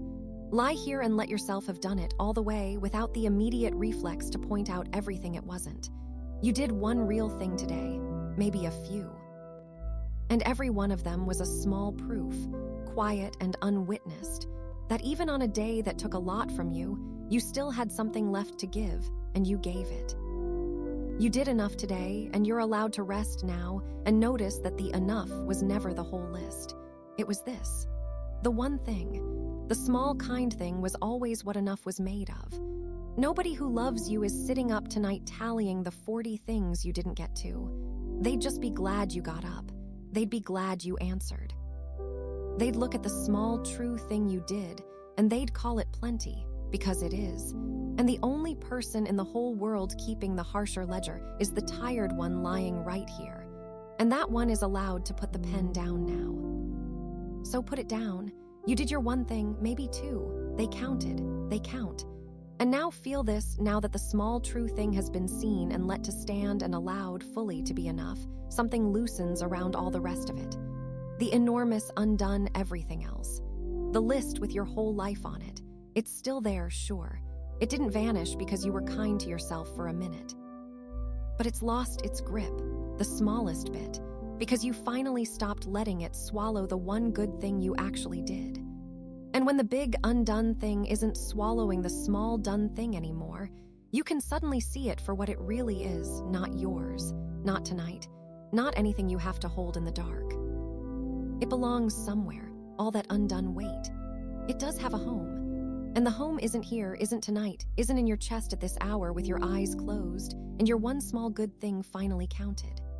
The home for all of it is out there, out past the window, out past the dark, out in the wide, unbothered country of tomorrow, where it can sit and wait and be exactly as enormous and unfinished as it wants to be, with absolutely no help from you until the light comes back.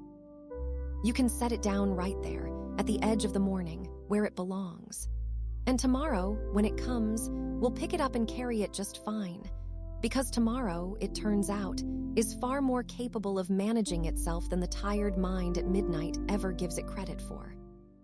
And isn't that a strange, small relief to land on, here in the dark?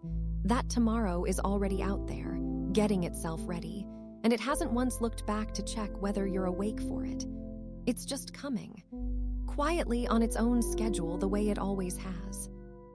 The morning is assembling itself somewhere out past the edge of this night, the light already on its long, slow way around the curve of the world toward your window.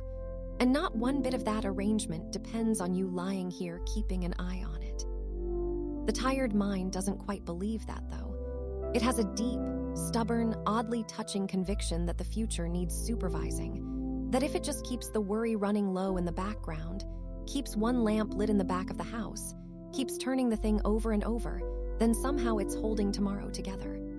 As if it's watching we're load-bearing. as if the morning might not quite manage to arrive unless someone stayed up expecting it. As if the whole shape of next week were balanced on the thin little rail of your attention, and the moment you let go and slipped under, it would all come quietly apart in the dark. It won't. That's the gentle, almost funny truth you can let yourself feel tonight. Tomorrow has never once needed your supervision to show up on time. It didn't need it last night, or the night before, or any of the thousands of nights behind you, every single one of which you eventually fell asleep through, completely off duty, dead to the world, and every single one of which was followed, without fail, by a morning. The future has an unbroken record of arriving whether or not you stayed awake to chaperone it in. It is, frankly, extremely good at its job. It does not need a second one of you down here helping. Picture it if it helps, though don't work at it. Just let the picture drift up on its own. Somewhere out there, the future is a great, slow, capable thing, going about its business in the dark, entirely unbothered. The things you've been worried about are out there too, sure, but they're not pacing. They're not lying awake. They're just sitting where you left them at the edge of the morning, perfectly content to wait, with no idea that anyone back here is losing sleep on their behalf. The deadline isn't up fretting about the deadline. The hard conversation isn't rehearsing the hard conversation. Only you are doing that. Everything else has, very sensibly, gone to bed. And here is the thing I'd most like you to set down tonight, gently, because it's the biggest of all the big ones. It is not your job to solve your whole life at this hour. It simply isn't. Whatever the mind keeps trying to drag back up onto the desk, the decision, the worry, the long, unsolvable shape of how it's all going to turn out, none of that is tonight's work. None of it is even tonight's to think about. There is no version of you, however awake, however clever, however long you lie here grinding at it, that solves the whole of your life between now and morning. That was never on the table. The hour itself won't allow it. Because there's a reason it all feels so impossible at exactly this time of night, and it isn't that the problems got bigger after dark. It's that the mind, this tired, this late, with the lights off, is the worst possible tool for the job, and it picks precisely now to try. It can't actually do anything. It can't make a call, can't fix a thing, can't move a single piece of the real world out from under this blanket. So all it can do is run and feel like it's working while it gets nowhere at all.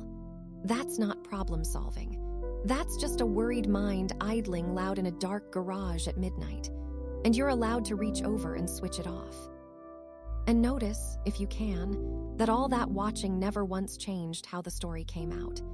Think of all the nights you've spent worrying a thing toward morning, and then think how the morning arrived exactly the same as the nights you slept clean through. The worry didn't tip the scales. It never does. It just quietly charged you a night's rest for the privilege of feeling like you were helping. Whatever's coming will come the way it comes, shaped by what you do tomorrow in the daylight with your actual hands, not by what you turn over tonight in the dark with none. So you can stop paying the toll. It was never a real one. You've appointed yourself, somewhere along the line, the unpaid night manager of a future that never once asked for a manager, clocking into a shift that doesn't exist, standing watch over a thing that doesn't need watching, that has, in fact, been quietly running itself since long before you got here, and will keep right on running itself long after you finally close your eyes. It's a kind job, in its way. All that worrying is really just love that doesn't know where to put itself at night. But it's a job you're allowed to lay down. The future does not need you on duty. It never did. It is genuinely, completely, off the hook fine without your supervision for the next several hours. So clock out. Hand the night shift back to the night, which has been working it forever and is very good at it. The morning will come up over the edge of the world exactly as scheduled. With or without your worrying it in, the worrying, it turns out, was never the thing that made the sun rise. And everything you've been guarding will keep, untouched, right where you set it, waiting at the edge of tomorrow with infinite patience, in no hurry at all, harboring no expectation that you do a single thing about it before the light comes back. And if the mind reaches out again, it will. That's just what it does. It'll grab the worry back the way a tongue finds a sore tooth. You don't have to fight it. Just notice it reached and gently set the thing back down where it was. Out there. At the edge of the morning. Not yours tonight. You might do that 100 times before you sleep, reaching and releasing, and every single time the answer is the same soft one. Not now, not yours, not tonight. It'll keep. It always keeps. Because tomorrow, you is the one who gets all of it. Not this you. Not the one lying here in the dark with a tired body and an emptying mind and nothing in reach to fix anything with anyway.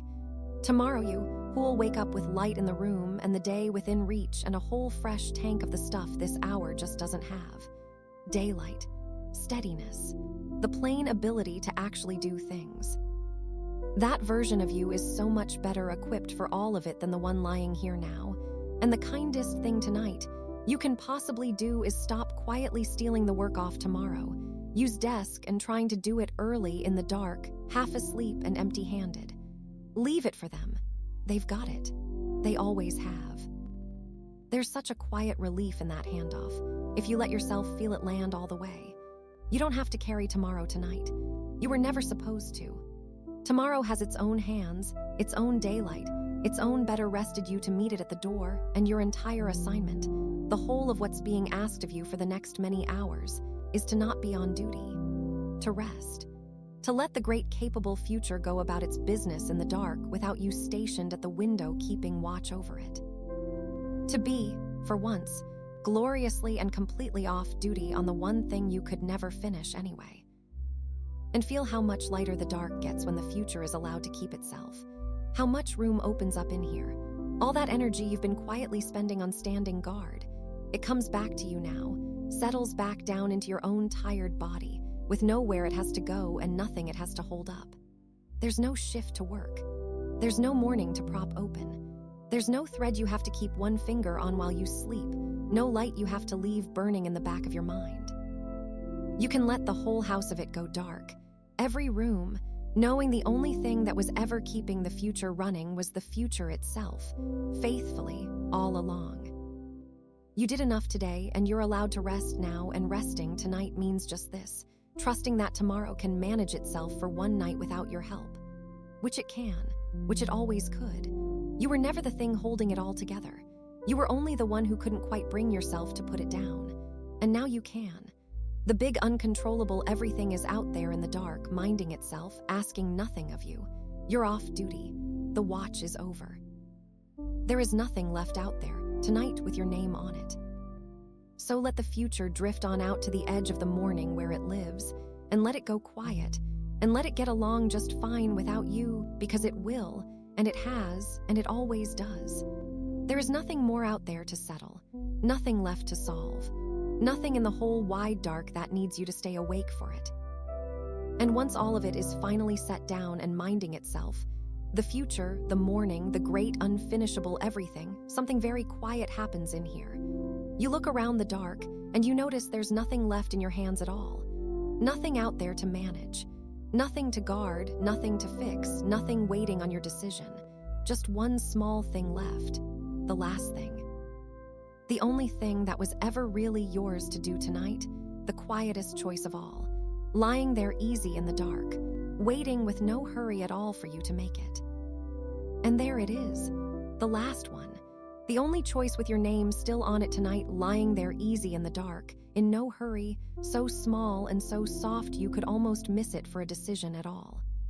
After every other thing has been set down and sent out to mind itself, this one stays. And of everything the whole day asked of you, it might just be the gentlest. Because think of how much choosing a day asks of you. From the first blurry second of it, the picking starts, and it doesn't really stop. What to wear, what to say back, which thing to do first when all of them somehow feel first, whether to answer now or leave it, what to eat that you'll half regret by 3, hundreds of them. Most so small and so fast you never even feel them as choices, just the steady, quiet work of steering yourself through the hours, and every single one taking the smallest sip of you as it goes by. By the end of a day like that, the part of you that decides things is simply spent, worn smooth. It's why standing in front of the cupboard at night, trying to pick something to eat or something to watch, can feel oddly harder than anything you managed at noon, not because it matters more, but because the deciding muscle is tired and it's been carrying you all day, and it would quite like to lie down now too. And unlike all the others, this last choice doesn't even ask you to be sure. Every decision the day handed you came with that quiet pressure to commit, to pick it and stand by it, to be ready to defend it, to live with how it turned out. This one carries none of that weight. You don't have to be certain you're ready. You don't have to mean it firmly or promise the night anything or decide it once and for all. You can make it the loose, easy way you lean toward something warm, softly, provisionally, with the full freedom to keep choosing it again and again across the night, each time a little easier than the last. So here is the kindness of it. This choice doesn't ask that worn-out muscle to do one more thing. It isn't that kind of choice. There's no weighing involved, no two options to hold up against each other in the dark, no careful right version and a worse one where you get it wrong and pay for it in the morning. This one is barely a decision at all.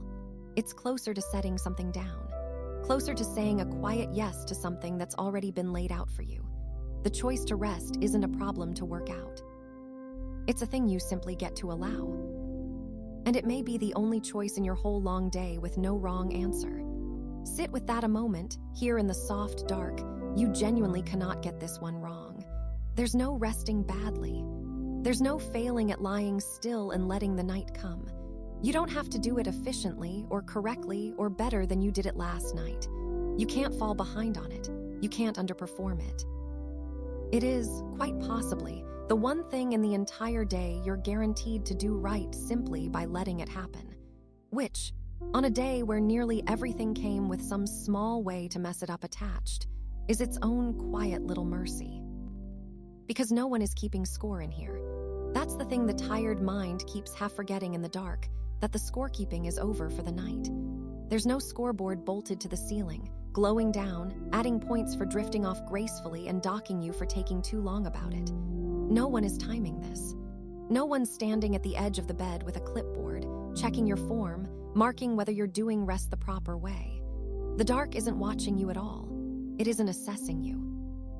It's just dark, soft, and close, and completely uninterested in how well you perform the simple animal act of closing your eyes and letting go. And here's a quiet grace of it. This is the one choice all day that's owed to no one but you. Every other decision rippled outward, touched someone, accounted for someone, had to be weighed against what other people needed or wanted or might think. You spent the whole day deciding things partly for others, the way you do, the way kind people do. But this choice doesn't reach anyone. No one is affected by it. No one is waiting on it. No one is owed an explanation for it. It's the most private thing there is, just you and the dark, and a soft yes that touches nothing in the whole world but your own tired body. You don't have to run it past anyone. You don't have to make it make sense to a single soul. There's no one out there, either, tallying your day to decide whether you've earned the right to stop. I know it can feel like there is. The day trains you into a kind of arithmetic where everything good has to be paid for in advance, where rest is a wage you only collect once you've put in enough, done enough, proven enough to deserve to lie down. But that's the day's math, not the night's. The night doesn't run a tab.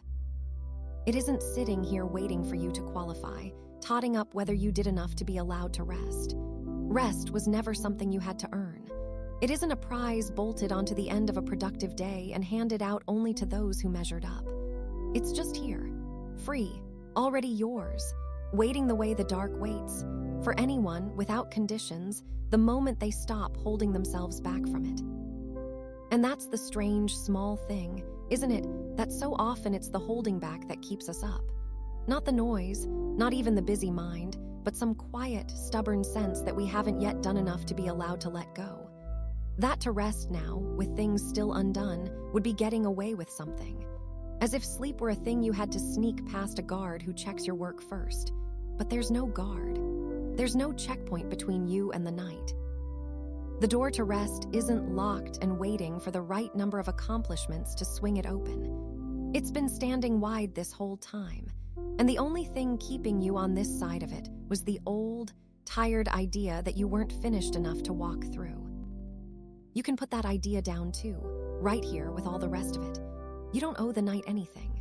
You don't owe the day a single thing more. It's over. It's had all of you it's going to get, and it asks for nothing else now. There's no one to answer to in the dark, no one to satisfy, no final box to tick before you're permitted to come to rest.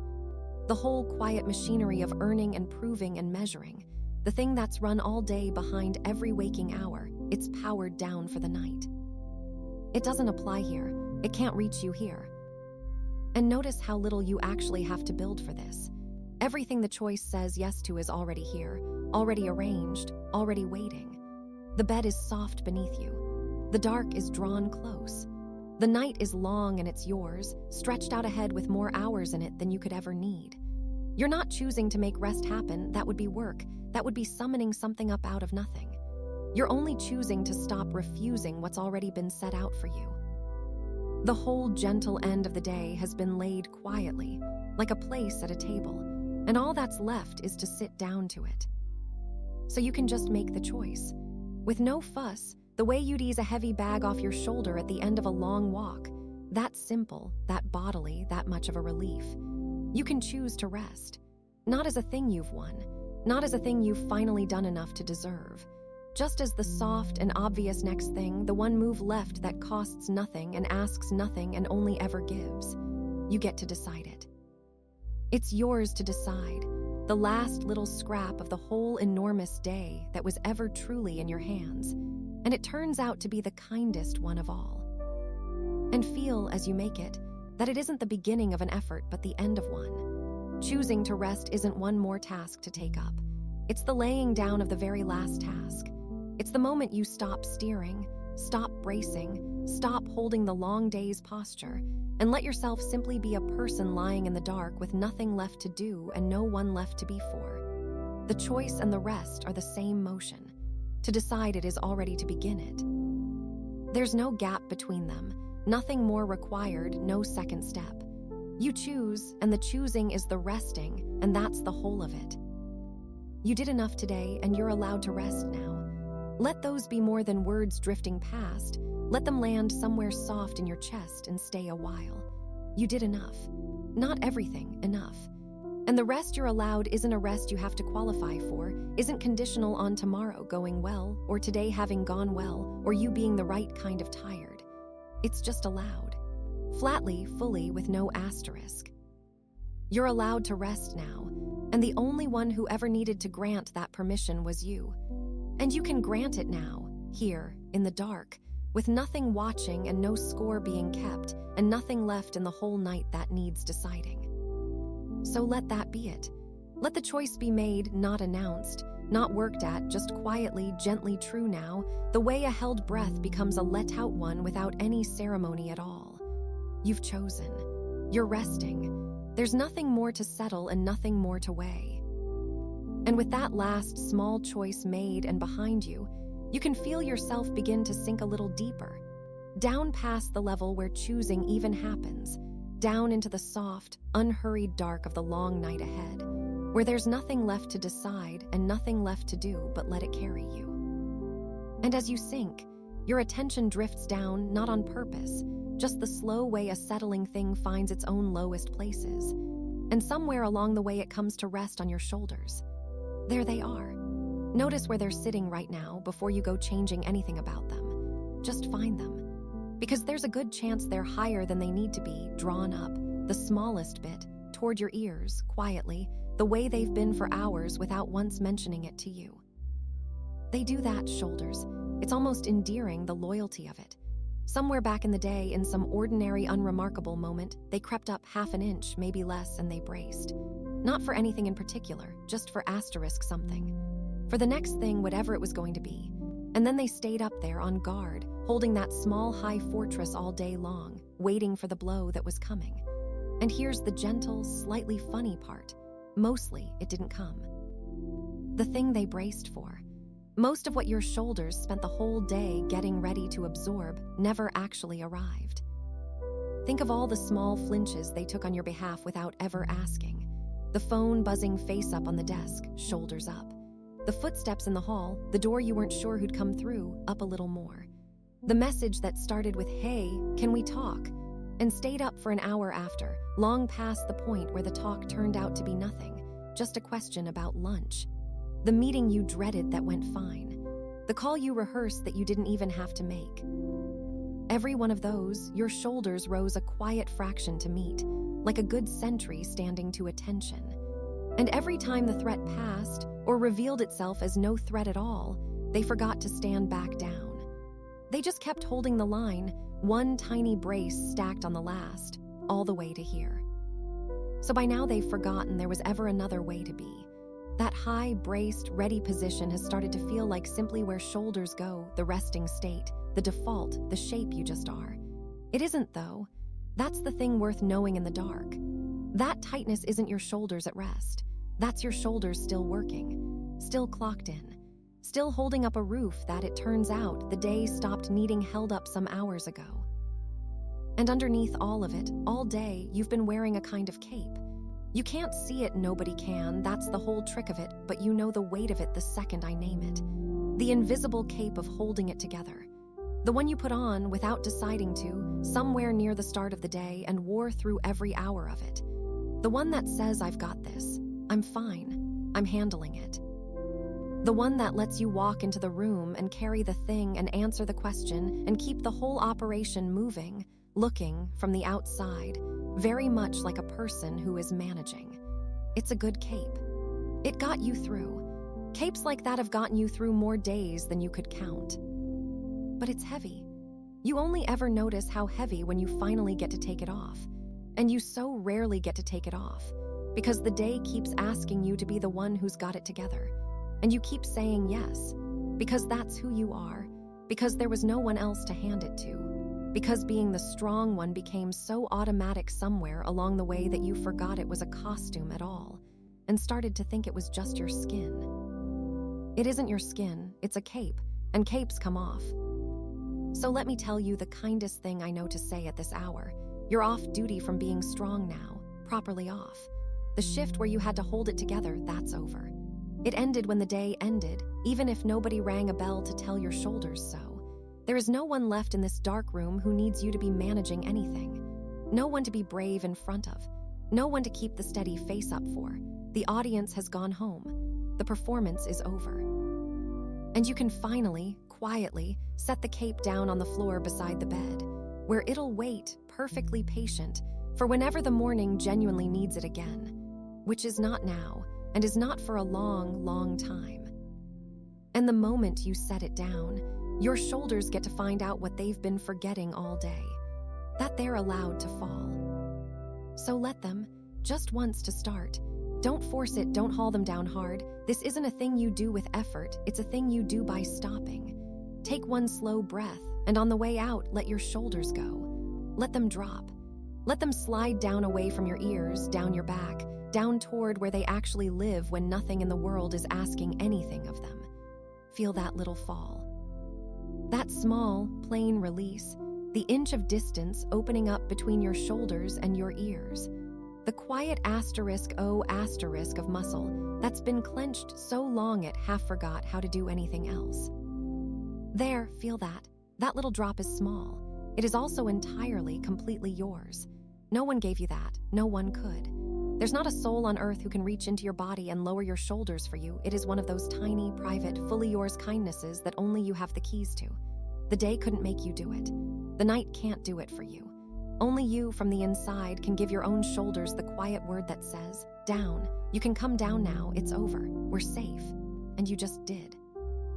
On a day that may have handed you almost nothing you could control, you just reached in and softened the one small set of muscles that were yours to soften. That counts too. That's the same quiet engine, running on something even closer than a lamp or a phone, running on your own body, the nearest controllable thing there is. And now, gently, when you're sure that first drop has truly landed, see if there isn't a little further to go. There almost always is. The body holds tension in layers, like a fist closing one finger at a time, and the first letting go usually only reaches the top layer, the obvious one. Underneath it, there's another. So take one more slow breath, and at the bottom of it, let them go again. Let them fall the rest of the way. You'll feel it, a second small surrender beneath the first, a deeper sinking, the shoulders melting back another half-inch you didn't even know they were holding. That's the one that really lets the day out. That's the one that says you mean it. Let them drop, and then let them drop a little further. That's the whole instruction if you ever need one for nights like this. Whatever you let go of, there's usually a little more underneath, waiting to be allowed down. You don't have to chase it or dig for it. You only have to keep gently giving the same soft permission, breath after breath, down and a little further, and let your shoulders take you up on it as slowly as they like. And feel what happens to the rest of you when they finally come down. How the breath, which had been climbing up high into the chest to get past all that bracing, suddenly has room to drop low into the belly where it breathes easiest. How your neck, which had been quietly bearing the strain of all that holding, gets a little of its length back. How the whole top of your body, which had been knotted up into a small defensive shape, unclenches into something wider and softer and more at ease, a body that isn't expecting a blow anymore. A body that's finally been told, in the only language it really trusts, that it can stand down.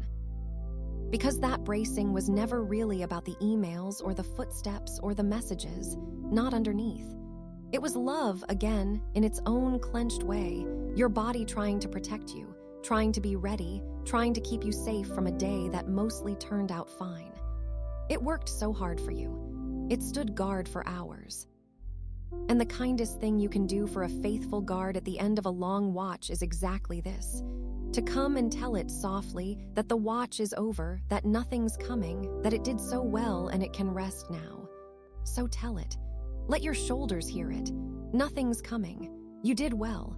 You can rest now. You did enough today, and you're allowed to rest now.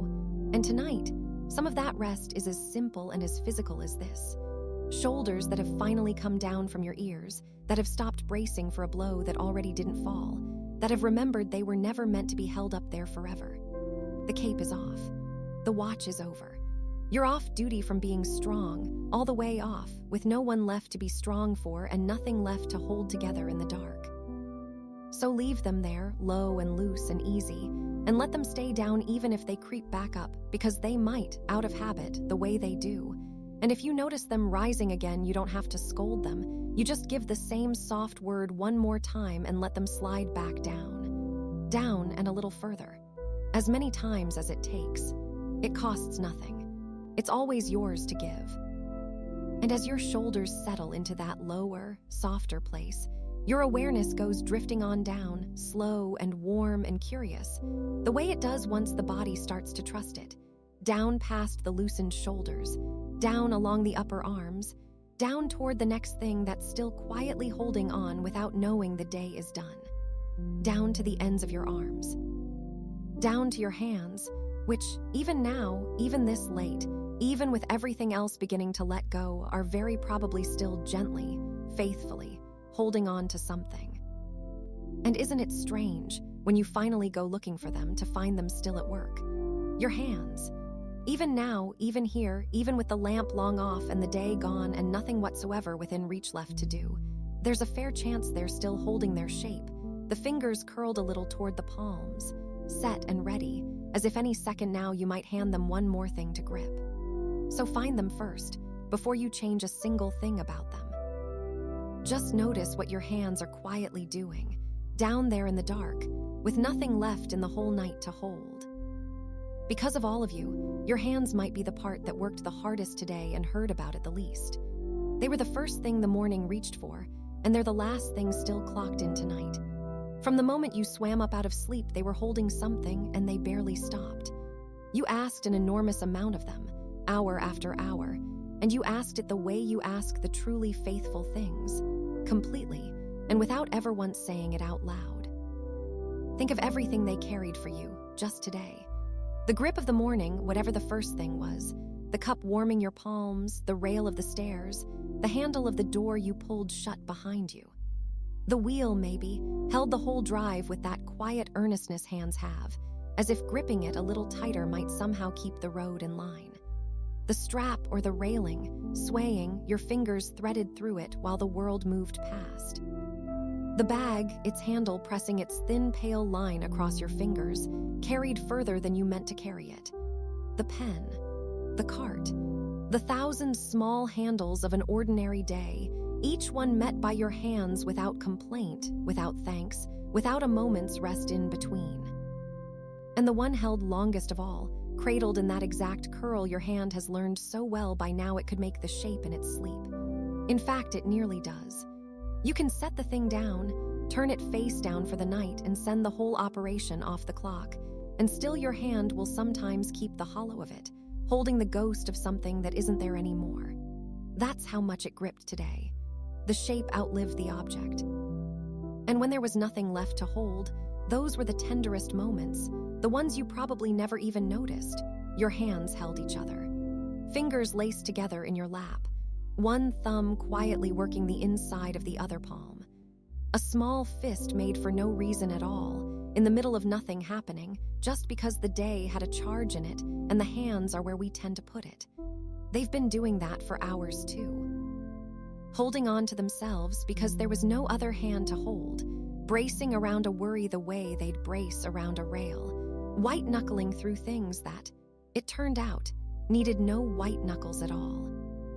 That's the gentle, slightly funny truth of hands. They grip far past the point of any use. They hold the wheel tight on the empty straight road. They clench through the meeting that was only ever going to be fine. They make a small fist over a thought that passed minutes ago. All that holding, and so little of it ever needed, your hands have spent the whole day braced for a grip that mostly never came. And like everything faithful and tired in you tonight, they simply forgot they were allowed to stop. So here is the soft, plain thing your hands have been waiting all day to hear. There is nothing left to carry now. Nothing in this dark room that needs holding. No wheel, no strap, no handle, no weight, no next thing being passed to you across the hours. The carrying is done. Every single thing your hands lifted today has been set down somewhere already, and the few that haven't aren't theirs to hold tonight either. They can open now. They can finally, completely, let go. And this time there's nothing underneath the letting go but more rest. So let them, slowly. Don't fling them open or shake them out. This isn't effort, it's the opposite of effort, it's the quiet end of it. Just let the grip begin to go, the way warmth leaves a room, unhurried from the edges in. And feel the fingers begin to uncurl, not all at once, but one at a time, the way fingers actually let go. Each one unrolling from the palm in its own slow moment, like something carefully, finally, releasing what it held. Let the first one open, then the next. Feel each finger lengthen and soften and lie down, until your hands are no longer little held shapes at all but open things, loose and wide and easy, the palms falling slack to the sheet or turning gently up toward the dark. Empty. Properly empty for the first time in maybe the whole long day. Nothing in them. Nothing pressing its line across them. Nothing left to drop because there's nothing left in them to drop. Just two open hands resting done. And there's something the body has always known about an open hand. Something older and quieter than any of the day's reasons for clenching. A closed hand is a hand getting ready to hold, to carry, to keep ready. An open one is a hand that has decided. For now, it needs none of that. It's the shape your hands only make when they feel safe enough to make it, palms loose, fingers easy, nothing gripped and nothing guarded. So letting them fall open isn't only a rest. It's a small message running the other way, from your hands back up into you. Nothing to hold here, nothing to defend, we're safe. And the body, which trusts its hands far more than it trusts your thoughts, quietly believes them. And feel how much of you lets go when they do. Hands are wired so deep into the rest of us that they can't unclench alone. When the fingers finally lie flat, something travels up. The wrists go soft. The forearms, which had been holding that grip in place all this time without a word, let their long muscles spill loose. Even the breath seems to ease a notch, the way the whole body sighs when its busiest, most faithful part is finally told the work is over. Open hands and a settled body are the same thing, really. You can't keep the one clenched with the other gone soft. And here is the part worth staying with. Here in the quiet, that small ease is one only you could ever give them. No one else can open your hands for you. It's the most ordinary miracle, and it's entirely privately yours.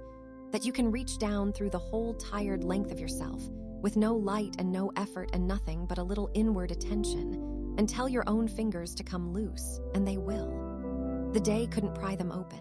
It only ever asked them to hold more. The night can't do it from the outside. Only you from somewhere within get to give your hands the soft word that lets them open. And you just did. On a day that may have placed almost nothing truly in your control, you reached in and unclenched the very hands that did all your gripping, handed them back their rest, one finger at a time, with a tenderness no one else would ever have thought to spend on them. That counts. That's the same small, quiet engine that's run all night, only now it's running on the nearest, most worn-out tool you own. Set down the great weight you were never meant to carry, and then, gently, give the small, fully yours thing its ease. And the small thing tonight is just this. 2 hands, open in the dark, ask to hold nothing at all.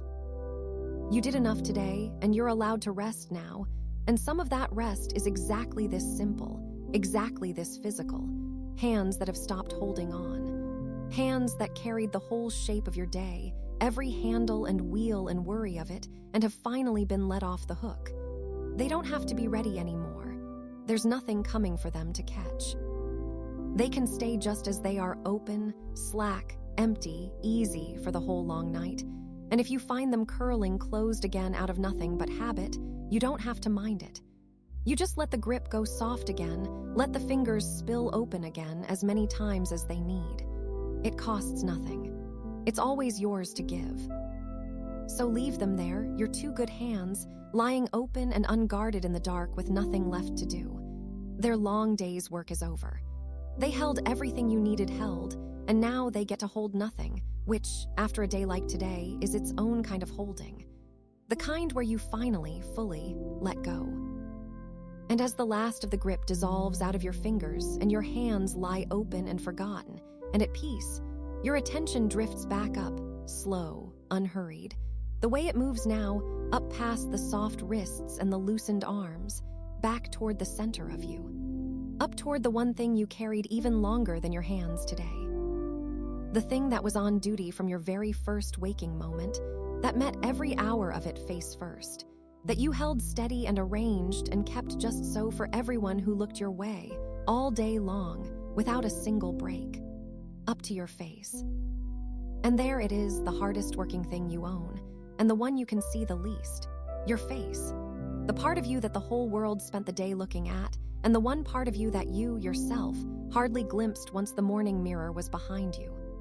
Find it now, the way you found your shoulders and your hands, not to fix it, not yet, just to notice what it's been quietly doing. Because there's a good chance it's still holding its shape too, still arranged. Still set, just so, for an audience that left hours ago. Of everything you carried today, your face is the part you held up for other people. The hands did the work, but the face did the being seen, and being seen is its own kind of labor, all day long without a single moment off. From the first time you stepped into anyone's view, it went on the small, automatic composing of yourself into someone presentable. The pleasant set of the mouth, the eyes ready and attentive, the expression that says, I'm here, I'm fine, I'm listening, everything's handled. You didn't decide to do it. You've simply done it so many thousands of times that the face arranges itself the moment another person looks your way, the way a hand finds the rail without being asked. And it's a remarkable thing when you stop and feel the size of it. You were perceived all day, from every angle. The person across the table watched the front of your face. The one beside you got the quarter turn of it. Someone behind you saw the back of your head and the line of your jaw and read something into the set of your shoulders besides. All day you were a thing in other people's eyeline, rendered and re-rendered in 100 glances you never even caught. And your face held its composure for every one of them, never knowing which look was landing or from where, so it simply stayed ready for all of them at once. That's exhausting in a way nothing quite names. To be looked at is to be, very gently, on. And you were on from open to close for everyone who happened to glance your way. think of the sheer mileage of it. The good morning face. The listening face, nodding along, eyebrows doing their small, attentive work. The face that held steady through the thing you didn't love hearing, the one that kept itself pleasant, and even while behind it, the real weather moved through. The face for the screen, where you could see your own self in the little square, watching yourself be watched, adjusting. The face you put on to walk past people, the soft, neutral one that says, "I'm okay, no need to ask." Smile by smile, glance by glance. Your face met the whole day at the door and greeted it warmly, every single time, no matter what was actually going on underneath. And here's the tender, slightly funny truth of it. Most of that composing was for moments that never needed it. The face stays ready the way the shoulders stay braced. It holds the pleasant expression a beat too long, keeps the brow politely lifted for the room that isn't paying attention anyway, smooths itself for the camera that's pointed somewhere else entirely.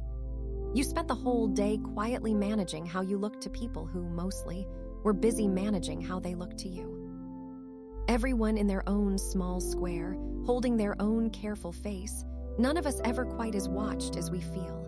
And still it costs something, all that holding. The muscles of a face are small and many, and they were all on shift today, and not one of them got to clock out.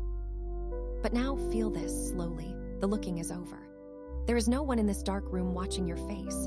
No one across the table, no one in the eyeline, no one to be presentable for. The audience has gone completely. The little square is closed. For the first time in the whole long day, your face is not being seen by anyone at all, not even by you, lying here with your own eyes closing. It is, finally, entirely unwatched. And an unwatched face gets to do something it has been waiting all day to do. It gets to stop holding a shape. It gets to simply fall. So let it. Let your face come loose.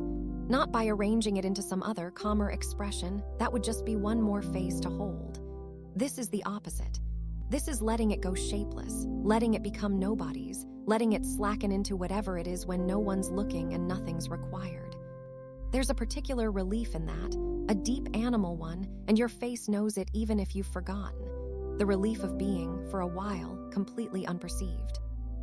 Start with the jaw, because the jaw is where so much of it lives. All day it held the mouth in its pleasant line, clenched gently through the things you didn't say, set itself firm to keep the whole face composed. Let it unhinge a little now. Let the back teeth come apart. They don't need to touch. They've been touching too long. Let there be a small space there, the jaw hanging soft and slightly open the way it only ever does in sleep, in trust, in the moments no one sees. You might feel it drop further than you expected once you give it leave. That's how long it's been holding. Let it go. And then the forehead. Let it go smooth. All day it did the small, expressive work of being a person in conversation, lifting to show interest, furrowing to show you understood, holding a pleasant openness for the room. Let all of that wipe clean. Feel the skin across your brow stop doing anything at all, stop performing attention, go flat and easy and broad. No expression to hold, nothing to convey to anyone. Just a smooth, untroubled forehead in the dark, off duty from meaning anything. And then, the small one. The one that's hardest to find because it's so quiet and so habitual you stopped feeling it as effort years ago. That little knot of held worry right between your brows. That faint, gathered tightness in the inch of skin above the bridge of your nose, where the day's low background concern lives, the small print of being a person who has things to keep track of, written into the face in a place you can't see. It's been holding there for hours, maybe longer than hours. Go there now, gently, with your attention, and just let it open. Let that little gather smooth itself out. Let the space between your brows go wide and soft and unworried. It is one of the most quietly tender things you can give yourself in the whole night, to reach in and unknot the one small place where you carry the weight of remembering everything, and to let it, just for now, forget. And feel what travels out when it does. How the whole face, once the jaw drops and the brow lets go, settles into something that isn't an expression at all, just your own bare face at rest, belonging to no one and needing to say nothing. How the cheeks go heavy and soft. How even the small muscles around your eyes, which spent all day doing the work of looking interested and looking fine and looking like a person who has it handled, finally stop.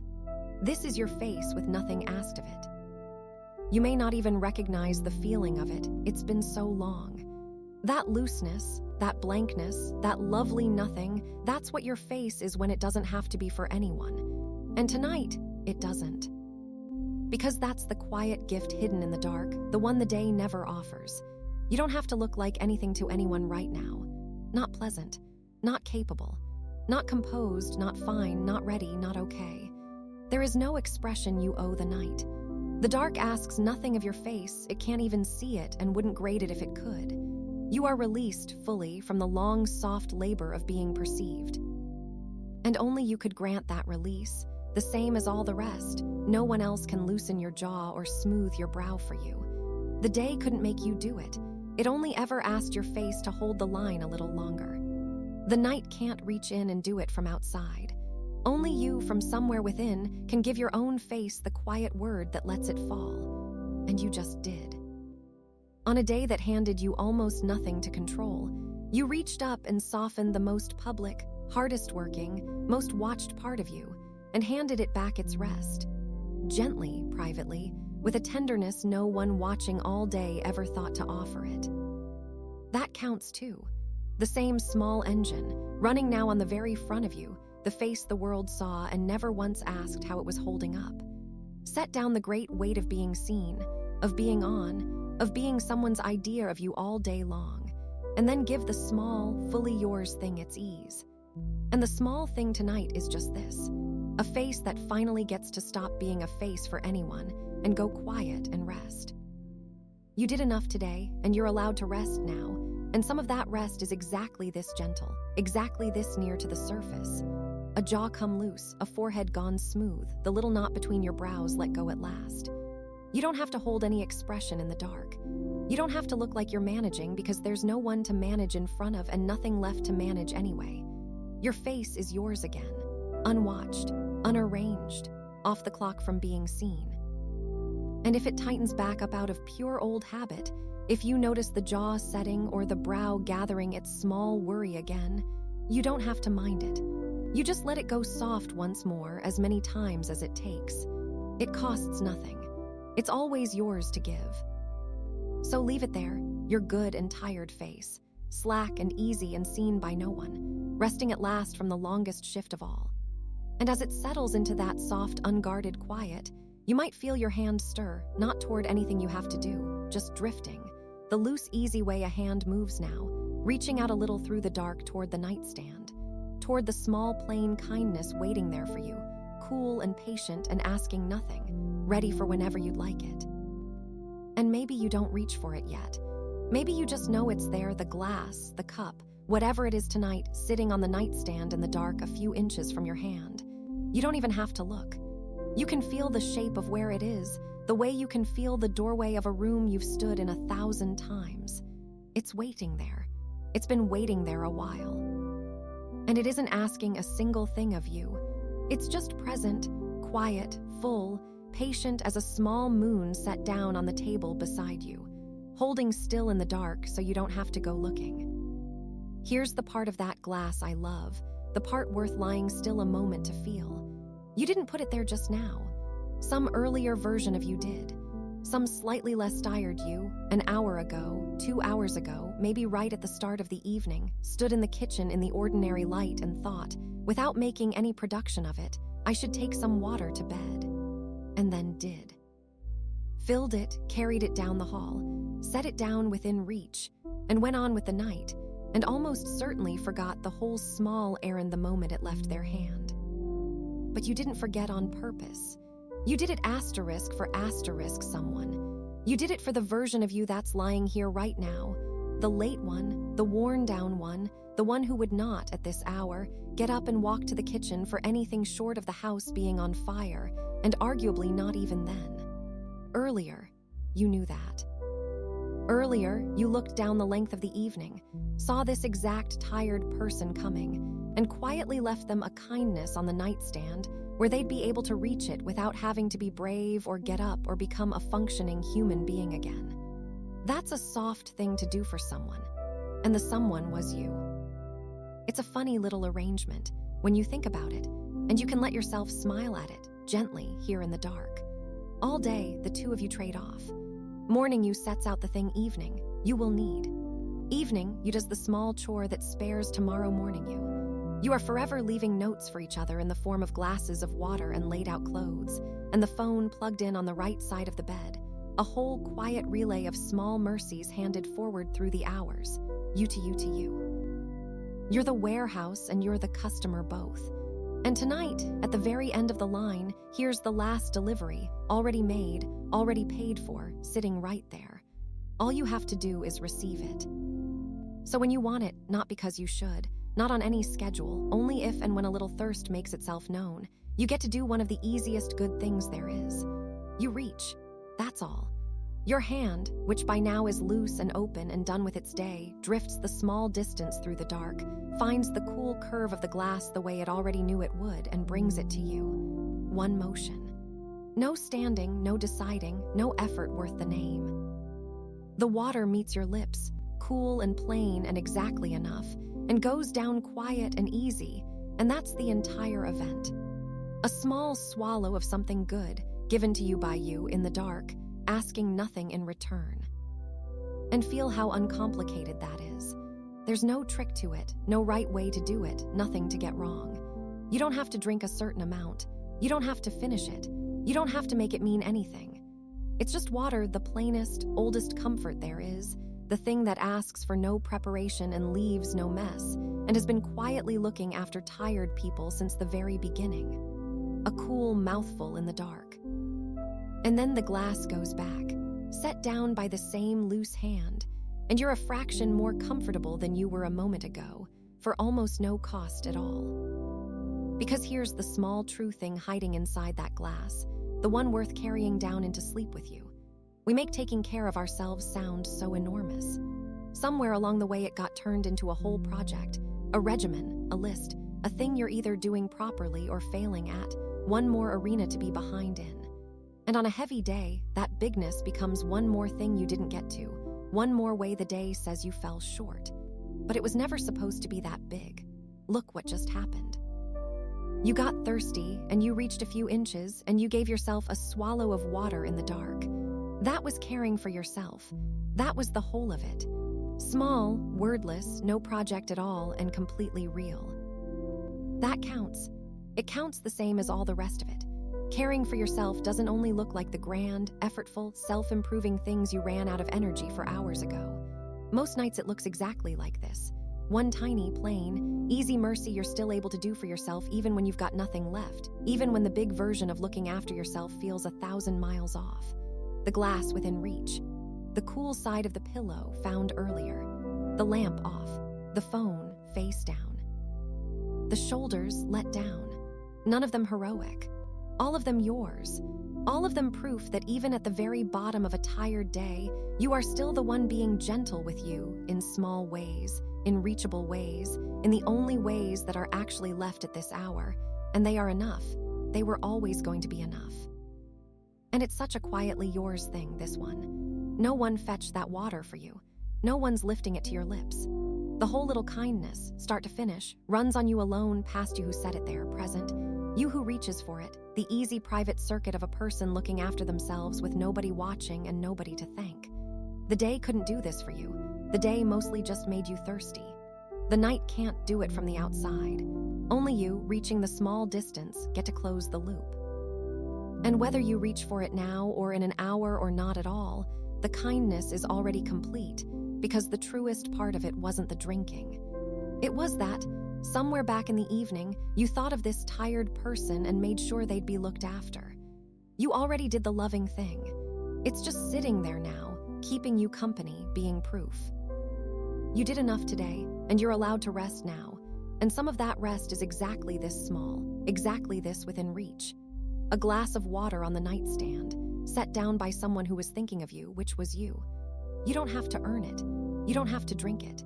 You only have to know it's there, that on a day that may have asked everything of you and handed back almost nothing, you still managed to leave yourself one plain, cool, waiting kindness in the dark. That's not nothing. On a hard day, that's quietly everything. That you were still, in some small reachable way, on your own side. So let your hand come back to rest, whether it reached or not, and let that little fact settle over you soft as the blanket that you are looked after here, provided for in the small ways that count, within arm's reach of a kindness, lying in a made bed in a settled house, covered and warm, with nothing left tonight that you have to get up for. The supply line is closed for the evening. Everything tired you might reasonably need is already here, already handled, already within the small, loose orbit of your own resting hand. You can stop scanning for what's undone. You're taken care of. You did the taking care hours ago, and now you get to be the one it was for. And as that settles, as you feel how genuinely held you are by all these small, plain mercies you left yourself, notice how the body quiets, but the mind, the busy one, might still be running its own little program in the background. Because looking after yourself isn't only water and lamps and loosened shoulders. There's an inside kind too, the kind that's harder to reach. And the mind, even now, even with everything else gone soft, has a habit of being a good deal less kind to you than that glass of water ever was. It keeps a reel going. You know the one, the small, unkind highlight loop it likes to cue up the moment the room gets quiet, the moment when there's finally nothing left to distract it. So let that be the next thing you set down. The same way you set down the lamp and the list and the weight in your shoulders, you can reach in, gently, the way you reached for the water and turn that reel off too. And it's such a particular little screening, isn't it? The body goes soft, the room goes quiet, the lamp's been off a while, and right about now, like clockwork, the mind clears its throat and dims the house lights and cues up the one reel it's been saving all day for exactly this moment. Not the good footage. Never the good footage. It reaches past every easy, decent, perfectly fine thing you did today and pulls out the one small scene it thinks you ought to see again. The thing you said, the way you said it. The half second where you wish you'd been a touch warmer, or quicker, or quieter, or anything other than exactly what you were. And it plays it. And then, in case you missed the nuance, it plays it again. You know this reel. Everyone has their own cut of it, but the projector's the same. It loves this hour specifically, not the middle of the day when you could actually do something about anything, but now, here in the dark, when you are flat on your back and the most useful action available to you is sleep. That's when it decides the footage is urgent. That's when it leans in and says, hey, remember that thing, let's really look at it. As if reviewing it one more time, at this hour, with no power to change a single frame of it, were a productive use of the night. So first, before you do anything about it, just notice that it's running. The way you notice the shoulders still braced, and the hands still gripping, and the face still held. You don't have to argue with the reel or wrestle the projector away or prove the footage wrong. You only have to see, gently, what your mind is quietly doing in the dark, rewatching one small moment, frame by frame, long after the moment itself has ended and everyone in it has gone home. Because here's the thing about that scene it keeps replaying, and lie still with this a moment, because it's the soft, true center of the whole business. You are the only one watching it. The whole theater is empty except for you. You are in the booth running the projector, and you are down in the seats taking it personally, and you are the only ticket ever sold. That moment you keep queuing up, the one that feels so vivid and so permanent and so on the record. For everyone else who happened to be there, it played once at normal speed in the ordinary blur of their own busy day, and then it was gone. They didn't slow it down. They didn't rewind it. They didn't catch the half second you've now watched 40 times. They had their own reel to get home to, their own one small scene to overlight and overstudy tonight, staring themselves, in which, and this might be the gentlest fact there is, you are almost certainly not even in the cast. That's the quietly funny mercy of it, when you let yourself feel the size of it. Everyone is the anxious projectionist of their own late show. Everyone is lying in their own dark room tonight, running their own director's cut of one thing they said, fully convinced the rest of us kept the footage. And almost nobody did. The moment you're bracing about, the one with your name on it in unflattering detail, no one else logged it. No one else is up replaying you. The screening you're so worried about is playing to a house of exactly one, and you're it, and even you would rather be asleep. So the tape you keep guarding, the one that feels like evidence there's no archive. Nobody filed it. It isn't preserved anywhere but in the one mind generous enough and tired enough to keep it running for free at midnight. Which means the only copy of that scene in the entire world is the one you're choosing, right now, to keep playing. And choosing is the word. It doesn't feel like a choice. It feels like the reel just comes on, like the footage demands to be watched, but the projector is yours. It always was. It runs on your attention and nothing else, and your attention of every single thing in this dark room is the most fully and completely yours. Which is the small, reachable thing tonight. You can't go back and reshoot the scene. That footage is done. It's set. And trying to re-edit a moment that's already passed is the one job in the whole night that genuinely isn't yours and never will be. That's the big uncontrollable thing, and you can set it down with the same warm shrug you've set down everything else. What happened, happened, and it's already drifting off downstream, getting smaller, becoming one unremarkable frame in a day full of them. You don't have to hold it. You couldn't change it even if you stood guard over it till dawn. But the projector you can switch off. That's the small, fully yours thing. Not by forcing the picture away, not by arguing the scene was actually fine, not by mounting a defense to an empty room. Just by reaching up the same loose, easy way you reached for the water and quietly letting the reel run out. Letting the house lights come down. Letting the screen go dark and stay dark. You're allowed to close the theater for the night. You're the owner. You can lock the booth, turn the sign, and go. And if it starts back up, because it might, because a tired mind loves its late show and the projector has a way of clicking back on out of pure habit, you don't have to be annoyed about it. You don't have to fail at this. You just notice the light flickering on the screen again, and you reach up again, gentle as anything, and let it dim again. As many times as it takes. There's no wrong number of times.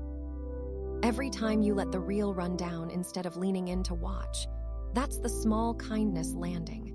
That's you, on your own side, declining to make yourself sit through the one bad scene on a loop when the day is over, and the seats are empty and sleep is the only thing left on the schedule. Because that's the soft truth worth carrying down with you. The screening is closed. Not canceled. You don't have to pretend the moment didn't happen. You don't have to decide it was nothing. Just closed for the night. The way a theater closes.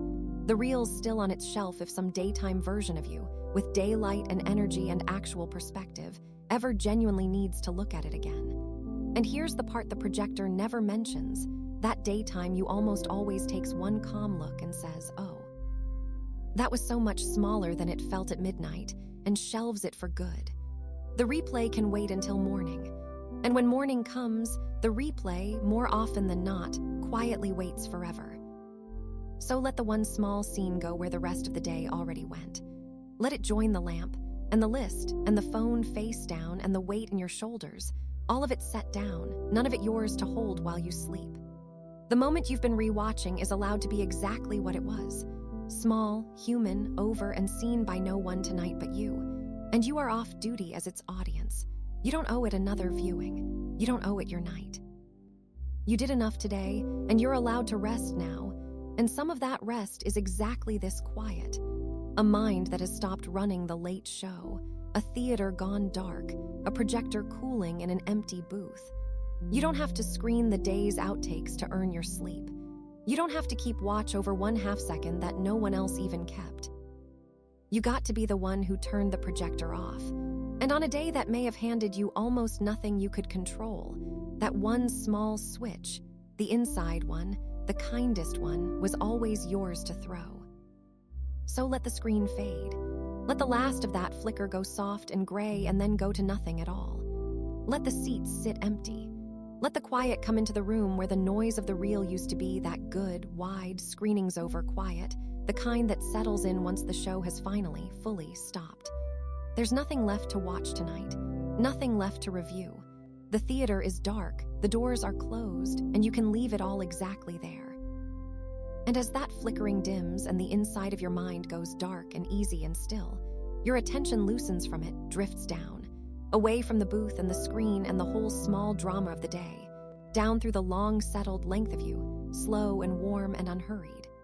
Down past the quiet chest. Down past the heavy, resting legs. All the way down to where, without your noticing, a simple plain warmth has been gathering this whole time, pooled and gentle and patient, waiting at your feet. And there it is, at the very bottom of you, as far from all that thinking as any part of you can get. Your feet have quietly gone warm. You probably didn't notice it happen. That's the way of it. There was no moment, no little click of warmth arriving the way the lamp clicked off. It just gathered slowly, the whole time you were up in your head running the late show, heat pooling under the blanket down at your feet, patient and unhurried, building by degrees while your attention was busy somewhere else entirely. And now you come down to find it already here, already warm. As though some part of you went ahead and got cozy without waiting for your permission, which, honestly, is exactly what it did. Feel it for a moment. The particular warmth of feet under a blanket that's been over you long enough to become its own small weather. The heat your body made and the blanket kept, the two of them working it out between themselves, trapping a little pocket of summer down there at the end of the bed while the room stays cool around you. Your feet, which carried you the whole length of the day, stood you up, walked you around, held you steady through every place you had to be, have finally stopped, and gone still, and started quietly to thaw. There's nothing to do about this. That's the first lovely thing. Up where the mind lives, everything came with a small task attached. The shoulders to be let down, the jaw to be loosened, the reel to be switched off, the breath to be noticed. Down here, there's not even that. The warmth doesn't need your attention to keep happening. It doesn't need you to do it correctly. You don't have to relax your feet or release them or unclench anything. They were never holding the day the way your hands were. They just need to be left alone in the warm, and they already are, and so the whole job down here is nothing. You get to simply notice it, the way you'd notice a patch of sun on the floor. Already arrived, already good, asking absolutely nothing of you. And maybe that's worth lying still inside for a minute, how completely uncomplicated this comfort is. Because so much of what kept you up tonight was complicated. The day was complicated. The thing you said was complicated. The list, the future, the half second you kept rewatching, all of it tangled, all of it with edges, all of it needing some kind of opinion from you. But warm feet under a blanket have no edges at all. There's nothing to figure out about them. There's no right way to have warm feet, no version of this you could be falling behind on. It is the plainest, oldest, most uncomplicated good feeling there is, and it's happening to you right now for free while you don't lift a finger. This is the part of you with no agenda. Think of that. Somewhere up top, the mind still half believes it's on duty, still keeping one ear out, still half expecting to be needed. But your feet have no such ideas. Your feet are not worried about tomorrow. Your feet have no notes on how today went. They are not tracking anything, bracing for anything, reviewing anything. They are just warm and content and entirely without any thought in the world. And that contentment is real, and it's yours, and it's spreading. It's the body being simply, wholly satisfied with the one thing it has, which is warmth, which is enough. It's the thing a cat understands completely, and we mostly forgot. You've seen it, an animal that has found the warm spot, the patch of sun, the folded blanket by the heater, and has poured itself into that warmth with its whole body and not one shred of guilt about it. No part of a sleeping cat is wondering whether it's earned the warm spot. No part of it is thinking it should probably get up. It found warmth, and it surrendered to warmth, totally, the way warmth is meant to be surrendered to, heavy, boneless eyes shut, utterly unbothered about everything in the universe that isn't this exact cozy. That wisdom is still in you. It lives, it turns out in your feet. They've already done the cat thing. They've already poured themselves into the warm. All that's left is for the rest of you to catch up and follow them down. So follow it. Feel how the warmth doesn't want to stay only at your feet. Heat rises, that's just what it does, gently on its own, no help needed, and so this little pocket of cozy at the bottom of the bed begins slowly to climb. You can feel it if you stay soft and let yourself.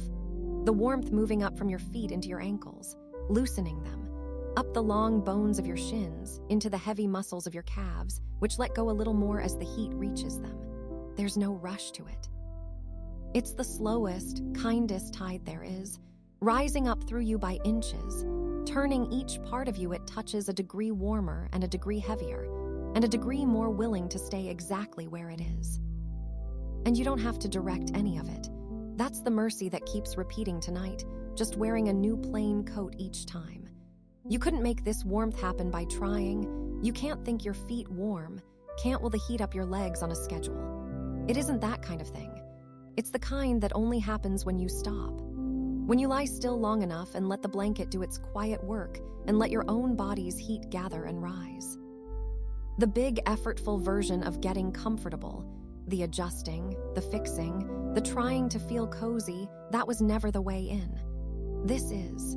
You went still, and the warmth came up to meet you, and all you had to contribute was the staying. So let yourself sink down into it. Not toward anything, not as a task. Just down, the way you'd ease into warm water, the way the cat pours itself into the sun. Let the warmth that's rising and the weight of you that's settling meet somewhere in the middle and agree to stay. There is a plain, ordinary, uncomplicated coziness gathering through the whole lower half of you now, and it is the easiest thing in the world to receive. You don't have to deepen it. You don't have to deserve it. You just have to let it have you, which is the same as letting yourself be had by the most harmless, gentle, no-strings comfort a tired body ever gets to feel. You did enough today, and you're allowed to rest now, and some of that rest is exactly this simple, exactly this far from your busy head. Warm feet at the end of a made bed, heat rising slow through heavy legs, a body that has finally found the warm spot and surrendered to it with no guilt at all. You don't have to earn warm feet. They don't come at the end of a good day only.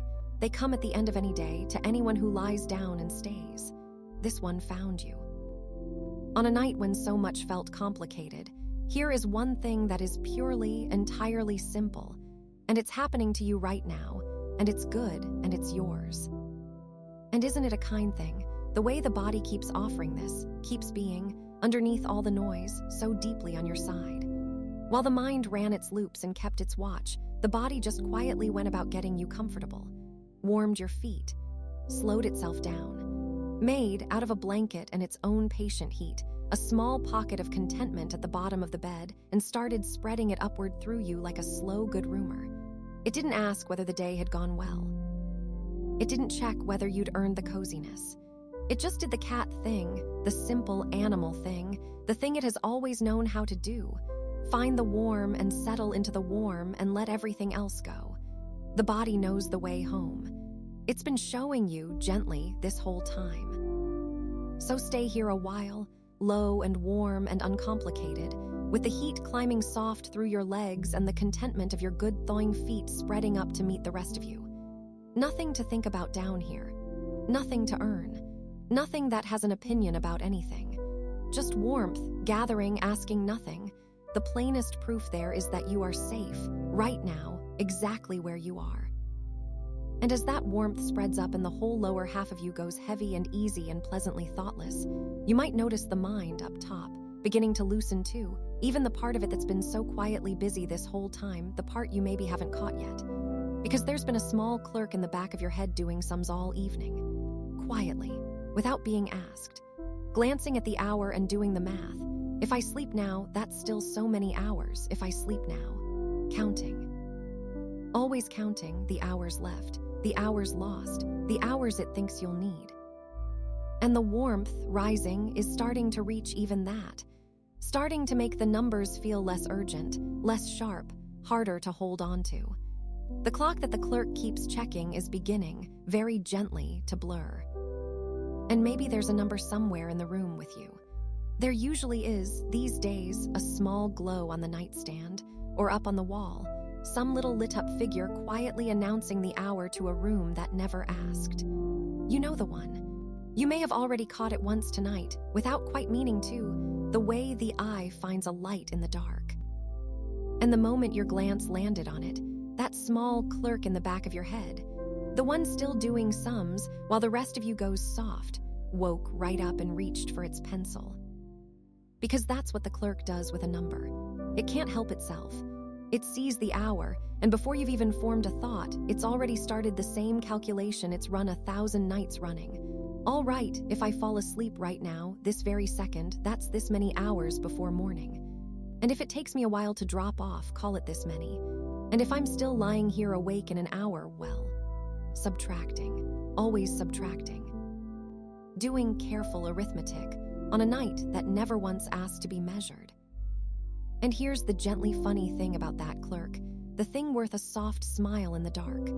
Of all the hours in the whole day it could have chosen to be sharp and quick and good with numbers, it picked this one. Not at noon, when a little math might actually help you catch a train or get somewhere on time.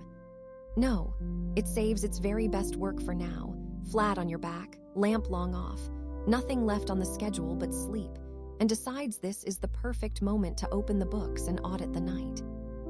It is the most diligent it's been all day, and it's bent over the one calculation in the entire world that gets worse the more carefully you do it. Because that's the trick the number never tells you. You can watch it. You can lie here and stare at that little glow and will it to mean more hours, better hours, enough hours. And it has never, not once, in the whole long history of tired people watching clocks, handed back a single minute of sleep for the watching. Not one. The number does not care how long you look at it.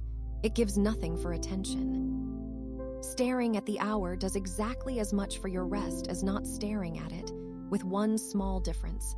And the difference runs the wrong way. Every minute you spend doing the math is a minute the math then has to count against you. It's the only sum in the world rigged quite like that. The harder you study it, the worse the answer comes out. You check, and it says one number. You feel the number, a little tight in the chest. You check again to see whether feeling it helped, and of course it's a smaller number now, because checking took time, and worrying took time, and now there is honestly less of the night left than there was back when you first started fretting about how much of the night was left. The poor clerk never notices it's the one running down the very clock it keeps reporting on. It just files the same alarmed little memo, over and over. Less now, even less now, never once suspecting it is the leak it keeps warning you about. So here's the thing you get to set down, gently, the way you've set down everything else tonight. How many hours you end up sleeping was never actually yours to decide. You can't reach into the dark and add an hour. You can't talk the morning into coming later. You can't make sleep arrive faster by needing it harder. In fact, that's the one method guaranteed to keep it standing politely out in the hallway, waiting for you to stop trying. The total, the tally, the final count the clerk keeps chasing, that's the big uncontrollable thing, and you can let it go the same warm way you let the future go a while ago. It'll sort itself out without your supervision tonight. It always somehow does. But the watching is yours, that you can set down. You don't have to look at the number again tonight. Not once. You're allowed to let your eyes leave it and simply not go back, allowed to let it sit there glowing to itself in the corner, keeping time for no one, like a clock in an empty square at midnight faithfully marking an hour nobody's awake to need. Let it. It can do its small, steady job without an audience. You are off the clock now, and tonight, for once, you get to mean that as literally as it will go. Not the device, not the number. You, the whole tired operation of you, clocked out with nothing left on the timesheet. Because no one is grading you on this. Lie still and really let that land, because the clerk has never once believed it. There is no report card for the night. No one is going to tally your hours in the morning and mark them against some standard you were supposed to hit. There is no such thing as sleeping efficiently, no gold star for whoever dropped off fastest, no quiet failure logged against the one who took their time getting there. Sleep is not a test you can fail. It isn't a performance anyone is scoring.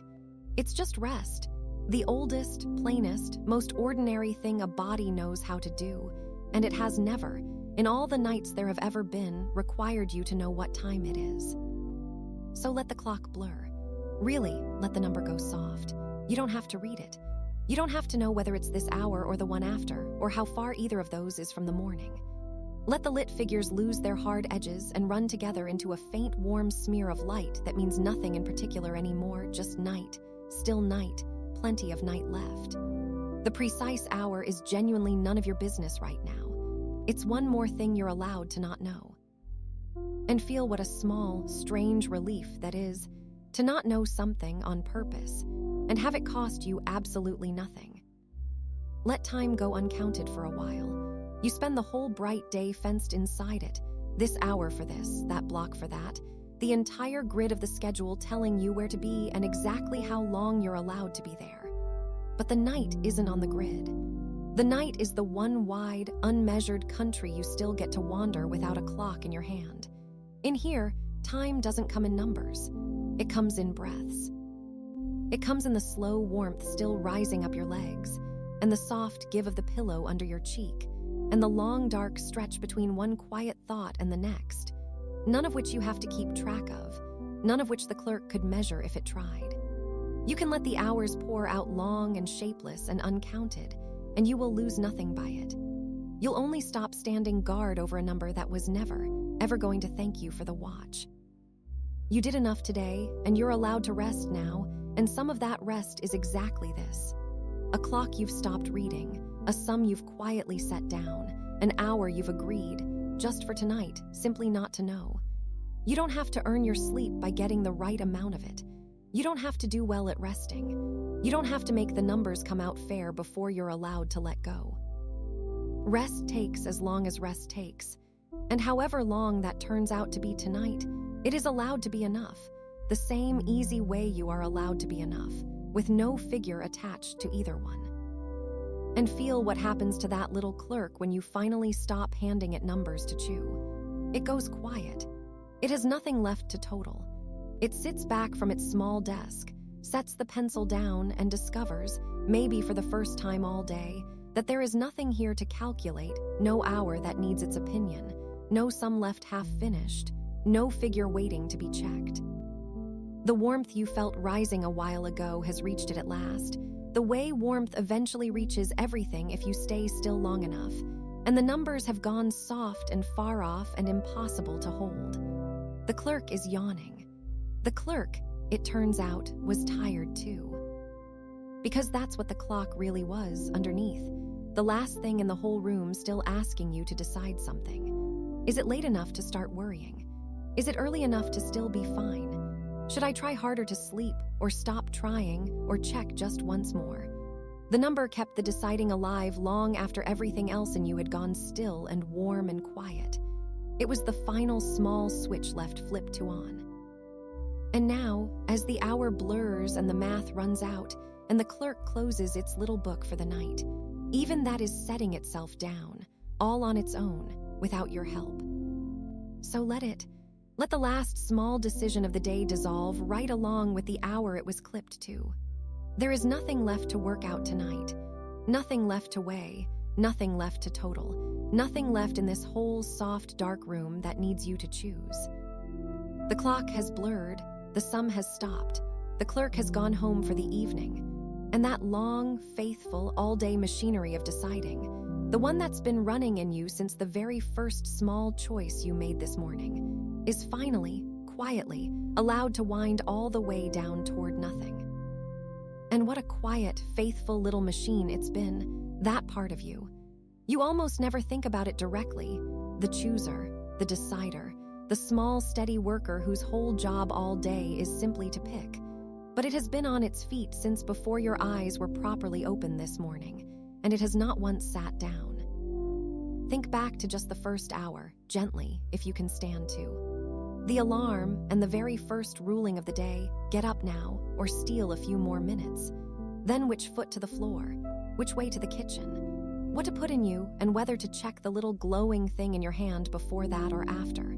Already before you were even fully a person, you'd handed down a dozen small verdicts.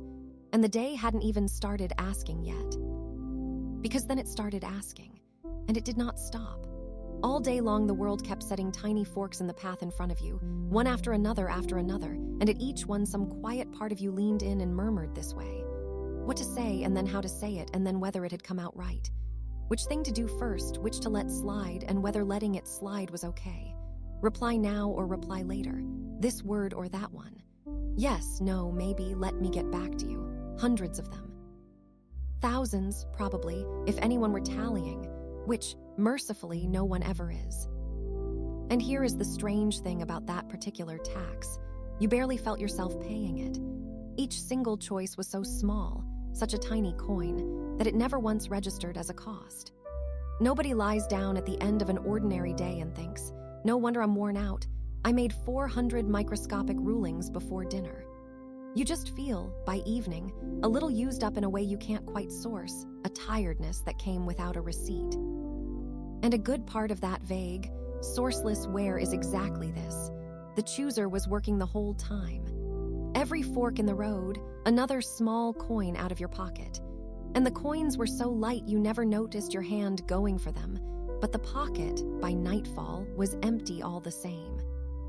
It's such a particular, modern flavor of it, too. So many of the day's little forks aren't even real forks. They're the invented kind, the ones a thumb makes. Which of the 40 open things to look at first? Whether to answer the message right away or let it sit a respectable while so you don't seem too eager. What that small pause before someone wrote back might have meant. Whether the thing you sent landed the way you meant it to. No body was ever built to hand down 400 of those in a day. And yet the chooser, bless it, treated every single one like it mattered, and ruled on every single one, and never once got to step away from the counter. But here, lie still and actually go look, because this is the soft, quiet gift waiting at this hour. Right now, in this dark room, how many decisions are genuinely left to make? Not tomorrow's. Not the ones still circling somewhere out in the week. Right now, tonight, lying exactly here, how many forks are actually in front of you? Reach out for the next thing you have to decide, the way you'd reach a foot out for the next stair in the dark, and feel it come down on flat, level ground. There isn't one. The count is 0. There is truly nothing left to choose. The lamp already decided, it's off. The phone already decided, it's face down and gone quiet. Whether to stay up a while longer or lie down, long decided, you're down. Whatever was going to get finished today is finished or it isn't, and either way that ledger closed itself hours ago. There is not one thing in this whole soft room still waiting on your ruling. No fork, no coin owed. The long, patient line of small requests that queued up at your door all day has finally, completely, gone home for the night. So the chooser can sit down. Feel that, really feel it.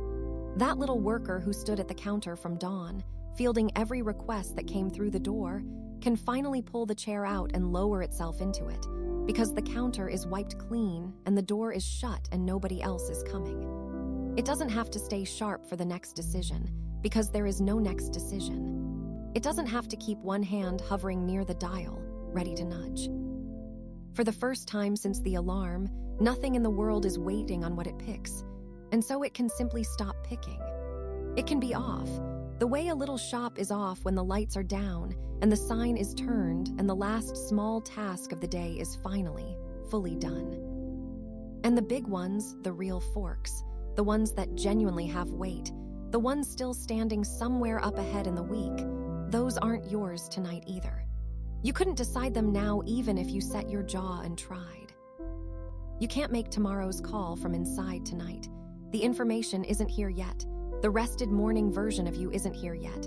And any ruling you forced out of yourself at this hour would only have to be made all over again, properly in the light, by someone with more of themselves to spend.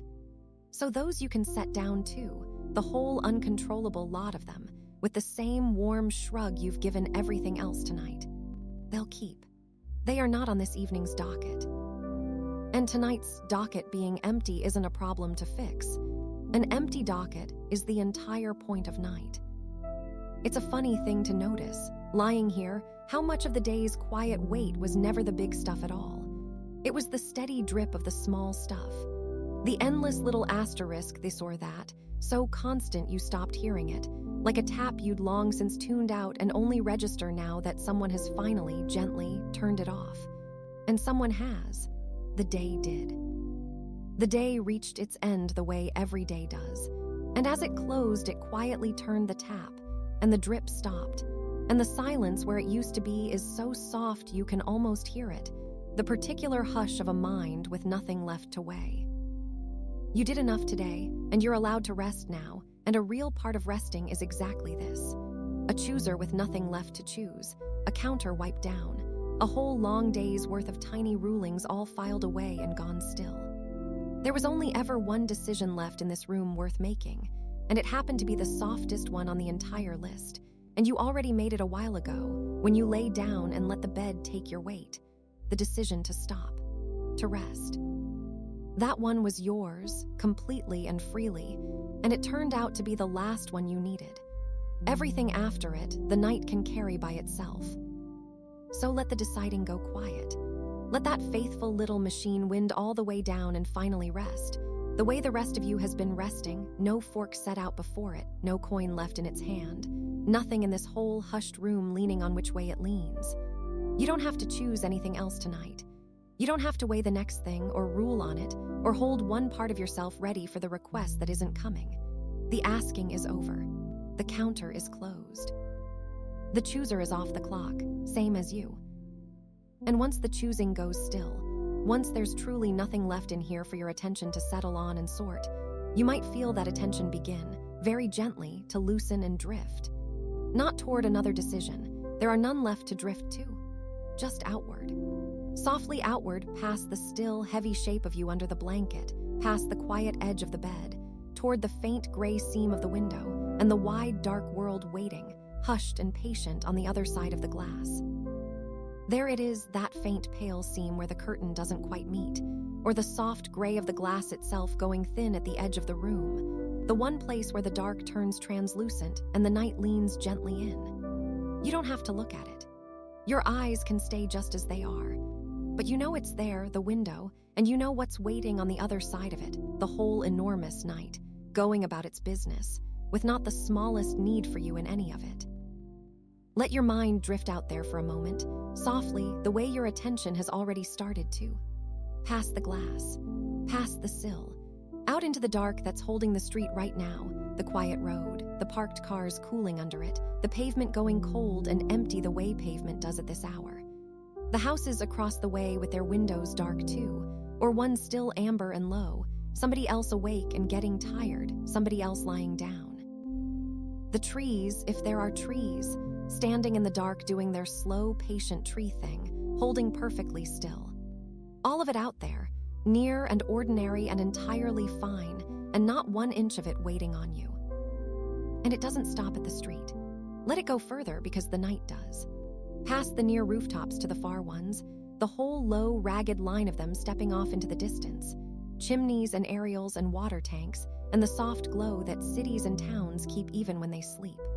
Past those to the edge of wherever you are, the fields beyond the last houses, or more houses, or the long, dark roads running between towns with their occasional far headlights drifting by like slow fish. And past even that, to the parts you can't picture and don't need to. The hills, the water somewhere, the wide, dark country lying out under the same night, all of it dim and hushed and held, reaching on much further than is comfortable to think about, so don't think about it too hard. Just know it's out there, vast and dark and quietly continuing, and every last bit of it is being taken care of without you.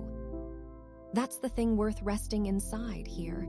The night is not waiting for your instructions. It is not anywhere out there in all that dark, pausing to check whether you've signed off on it. The street does not need you to keep an eye on it. The far towns are running themselves. The whole great machinery of the dark, the cooling air, the settling streets, the slow turning of the hours over the rooftops, is handling itself with total competence, the way it has every single night there has ever been, almost all of them without you watching even one. And it's a little funny, when you hold it up to the light, how rarely we notice that. How much of the day the mind half believes the world needs supervising, needs us awake, alert on the case, lest it all somehow come undone. And then the night comes and quietly proves otherwise. The night is the oldest professional there is. It has been clocking in and doing this exact shift since long before you were born and will keep doing it long after, with a calm that has never once required your help. It does not need you to hold the street together. It does not need your notes on how the dark is going. It has, you might say, never once read a single one of your reviews, and it's out there right now doing the finest, quietest work of its life, holding the whole world steady, entirely off the strength of not being supervised. So you can stop watching it. Not that you were, exactly. Your eyes are closed, the lamp is long off, but some old part of you keeps a thread running out to the edges of things, keeps half an ear on the perimeter, keeps wanting to know that it's all still out there and still all right. You can let that thread go slack now. The perimeter is fine. The perimeter has always been fine. Whatever is out beyond the glass tonight is being held by the night itself, which is far larger than you and far older than you and was never, for one moment, your job. You're allowed to take your hand off the world. It will keep turning. It does that part all on its own. And here is the warm half of it, the soft turn that makes all that vastness a comfort instead of a weight. You don't have to be out there. You're not. You are in here, on this side of the glass. You get to be the small, warm, safe thing tucked away on the inside, with the whole enormous night kept gently on the outside where it belongs. The dark is out there. The cold is out there. The wide-reaching distance is out there. And you are in a bed, under a blanket, in a room with walls, warm right through to your slowly thawing feet, on the snug interior side of one thin pane of glass that is doing the quiet, faithful work of keeping all that bigness politely out. Feel how good that is. It's an old, deep, animal kind of good, the oldest comfort there is, really. The small creature in from the weather, the lit den at the edge of the dark wood, something burrowed safe and warm while the night is enormous and cool just beyond the wall and cannot reach in and isn't trying to. You don't have to face the vastness. You only have to be held on the near side of it, and you are. Right now, tonight, you are exactly that, the small, warm thing, gathered in, with the whole great dark held off by walls and glass, and the simple fact of being indoors and lying down. There is something almost luxurious in it, if you let yourself feel it, to be this safe, and this small while the night out there is so very large. And the largeness from in here stops being frightening at all. It becomes a kind of blanket of its own, an outer blanket, miles deep, laid over the whole sleeping world with you tucked somewhere near the warm middle of it. All that dark isn't pressing on the window. It's just resting against it, the way the night rests against every window in every quiet house tonight, mild and patient and going nowhere. You're not shut out of it and you're not exposed to it. You're nestled inside it, one small lit pocket of warmth among thousands, all of them tucked in along the same dark street, under the same wide sky, all of them as held as you are. You did enough today, and you've earned this exact spot, the warm inside of the glass, on a night that asks nothing of you. You don't have to keep watch over the dark to be allowed to rest in the middle of it. You don't have to understand how far it reaches or what it's doing out at the edges. You only have to be where you are, which is in, which is warm, which is safe, and to let the night be where it is, which is out, and vast, and perfectly, competently fine without a single thought from you. So let the world beyond the window go on without you. Let the street cool and the rooftops hold their line, and the far dark roads carry their slow far lights between sleeping towns. Let all of it be handled by the night, which is handling it, which has the whole thing well in hand. None of it is calling you. None of it needs your eyes on it. It is the largest, quietest, least demanding thing in the world right now. The dark just doing the dark, asking nothing, taking nothing, simply being out there so that you can be safely, warmly in here. And as you rest in that, the great calm dark held gently on the far side of the glass, you tucked small and warm on the near side of it, feel your attention begin to draw quietly back in. It went a long way out just now, all the way to the rooftops and the far roads and the hills you couldn't see. It doesn't have to stay stretched out there. There's nothing to keep watch over, so it can come home. Let it travel back the way it went, in from the distant dark, in past the far towns and the near street, in across the sill, back through the glass, back into this small, warm room, back to the bed, back to the still, heavy, comfortable shape of you under the blanket. and then in even from there. Past your warm feet and your loose hands and your dropped shoulders, all that settled body you've been letting go of, piece by piece, all night long. Inward and upward, gently, until your awareness comes to rest right back where it started the day, behind your own eyes. Your own quiet, closed, resting eyes. They've been shut a while now. You may not even have noticed them anymore, the way you stop noticing anything that has gone soft and still. But that's where your attention has come home to, that small, dark, private space behind your eyelids, the innermost room of the innermost room, you on the warm side of the glass and then warmer still, folded all the way in. The whole night is out there, vast and dark and held. The room is around you, walls and quiet air. And you are here, at the very center of it, behind two closed eyes that have nothing left to look at and nothing left to do. So let them rest there. There's no distance left to send your attention out to. You've come all the way back in, past every layer, to the warm, dark center where you are. The night will keep the world. The room will keep the night.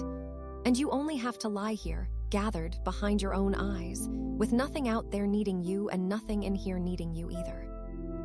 And those eyes, closed already, soft already, can go softer still.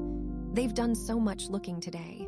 They can stop now, even the small holding they're still doing in the dark. Let them grow heavy. Let them sink. Let them simply rest. Of all the small workers you've quietly thanked and sent home tonight, these two may be the most tired of the whole crew, and the ones you're least likely to have thought about even once. Your eyes. Lie still and feel them there, resting behind their closed lids, and consider, gently, everything you asked of them today, starting from before you were properly a person yet. They came on early.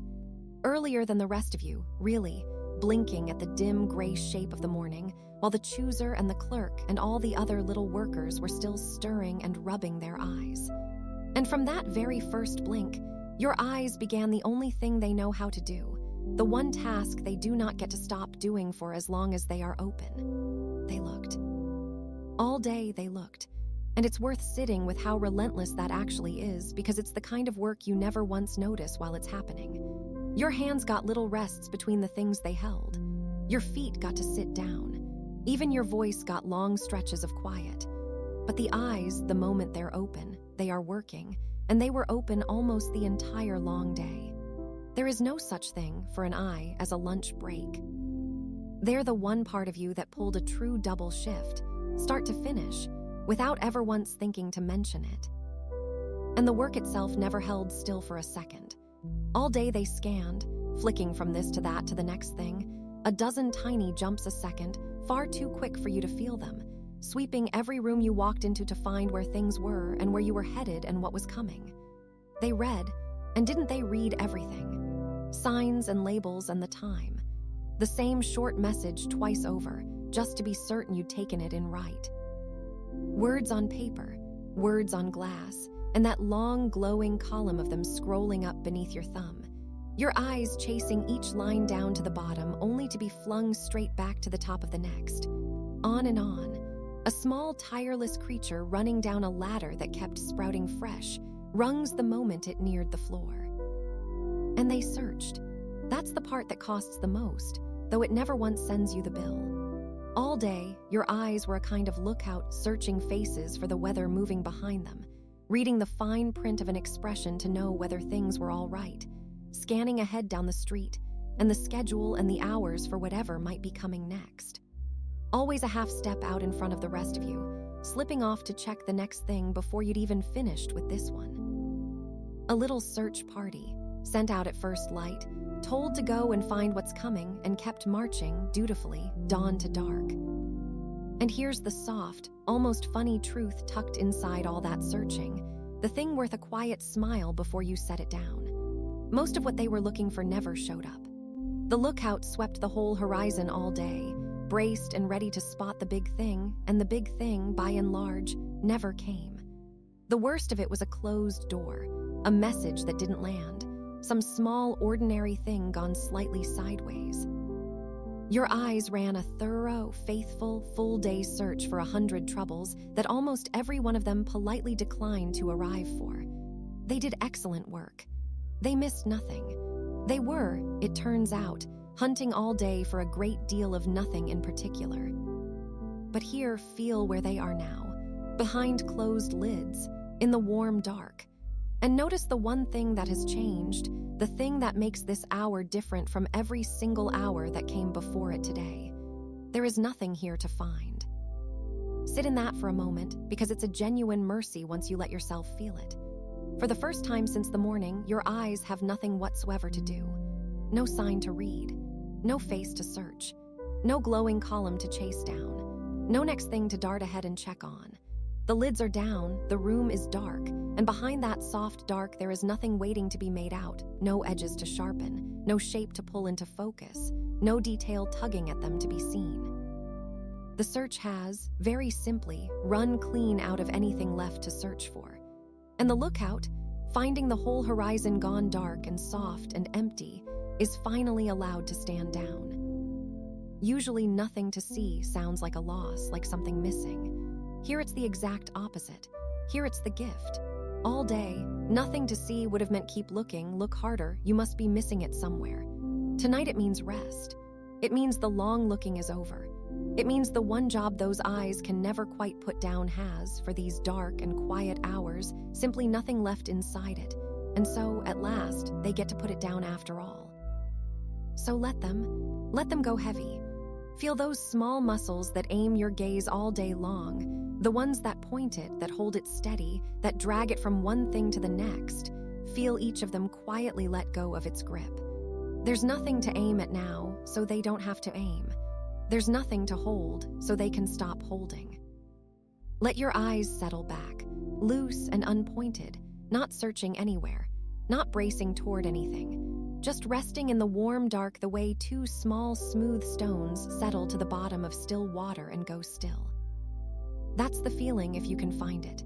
Two smooth, cool stones sinking slowly into soft sand, settling deeper and deeper, and then not moving at all. Not pushed down, not held under, just sinking gently under their own quiet weight until the warm sand closes around them and they come to rest and stay. Let your eyes be exactly that heavy, that settled, that finished with the day. Let them sink back and back until even the faint, small effort of being closed dissolves, and they're not so much shut as simply at rest, gone soft, gone still, the long looking finally, completely over. You did enough looking today, and you're allowed to let your eyes rest now. They don't owe the dark a single glance. They don't have to keep any watch over the inside of their own lids. There is nothing behind them that needs finding and nothing before them that needs seeing, and so they get to do the one thing they almost never get to do all day, nothing at all. Just be two warm, heavy resting things in a warm, dark resting face. Off duty, off the lookout, home and staying. And as they let go of their searching, as the very last of that all-day scanning goes loose and quiet, something else begins to lose its footing too, gently, somewhere in the back of the room. Because all day, your eyes never once looked alone. Right behind them, the whole time, there was a voice. A small, steady voice, keeping up a running account of every single thing they saw. You know the one. The quiet narrator at the back of your head that names things as they drift past. There's a so-and-so. There's the such and such, look at that, mind that captioning the entire day in real time, putting words to everything the eyes carried in. It worked the same long shift they did. It looked out through them, and it talked the whole way. But a narrator needs something to narrate. A voice describing what you see needs you to still be seeing. And the eyes have just stopped. The pictures have stopped arriving. The search is called off. The looking has gone dark and still. And so that little voice that spent all day captioning the view turns to find the screen in front of it gone black, the seats slowly emptying, and not a single new picture left to describe. It's losing its audience now, that voice. It's quietly running out of things to say. And in just a moment, with nothing left to look at and no one left listening, it too is going to be allowed to fall still. And it really has been talking, that voice, going the whole time, under everything, since long before you turned to notice it tonight. Lie still and just catch the shape of it for a moment, gently, the way you'd half hear a radio left playing low in another room. The small, steady narrator at the back of your head. It came on with your eyes this morning, or maybe a breath before them, and it has been keeping a running account of your entire day ever since, softly, tirelessly, every step of the way. And it does so much more than name what you saw. That part was the easy part, the part that quieted when your eyes did. The rest of it runs deeper than that. It explains you to yourself, keeps up a low commentary on how you're doing, how that went, what that look across the room might have meant, whether you came across the way you'd hoped to. It rehearses what's coming, runs tomorrow's conversation a few times before tomorrow has agreed to anything, drafts the reply you haven't sent, quietly practices the thing you might have to say. It keeps a kind of report going, hour by hour, a steady bulletin on the state of you and the state of everything, updated constantly, filed to absolutely no one. Because that's the funny, tender truth of it once you hold it up to the soft light. This voice has been broadcasting all day long, full live coverage, no commercial breaks, to an audience of exactly one. You, and you weren't even really listening. You were busy living the thing it kept describing. It's been like a little station that never once went off air, calling the play-by-play of a game nobody was scoring, offering thoughtful color commentary on you walking to the kitchen, you finding your keys, you deciding the email could wait until morning. A whole day of devoted live coverage of an event of one, faithfully reported to the only listener there was, who happened to be right there the entire time and never needed the running commentary at all. And here is the gentlest part, the part worth resting on. Nobody ever asked it for any of this. No request was ever put in. No one anywhere ever needed a minute-by-minute account of your own day narrated back to you while you were in the middle of having it. The voice just took the job on, somewhere a long time ago, because it thought it was helping, thought that if it kept talking, kept explaining, kept getting a half step out ahead of things, it could keep you ready, keep you safe, keep you from ever being caught off guard. It means well.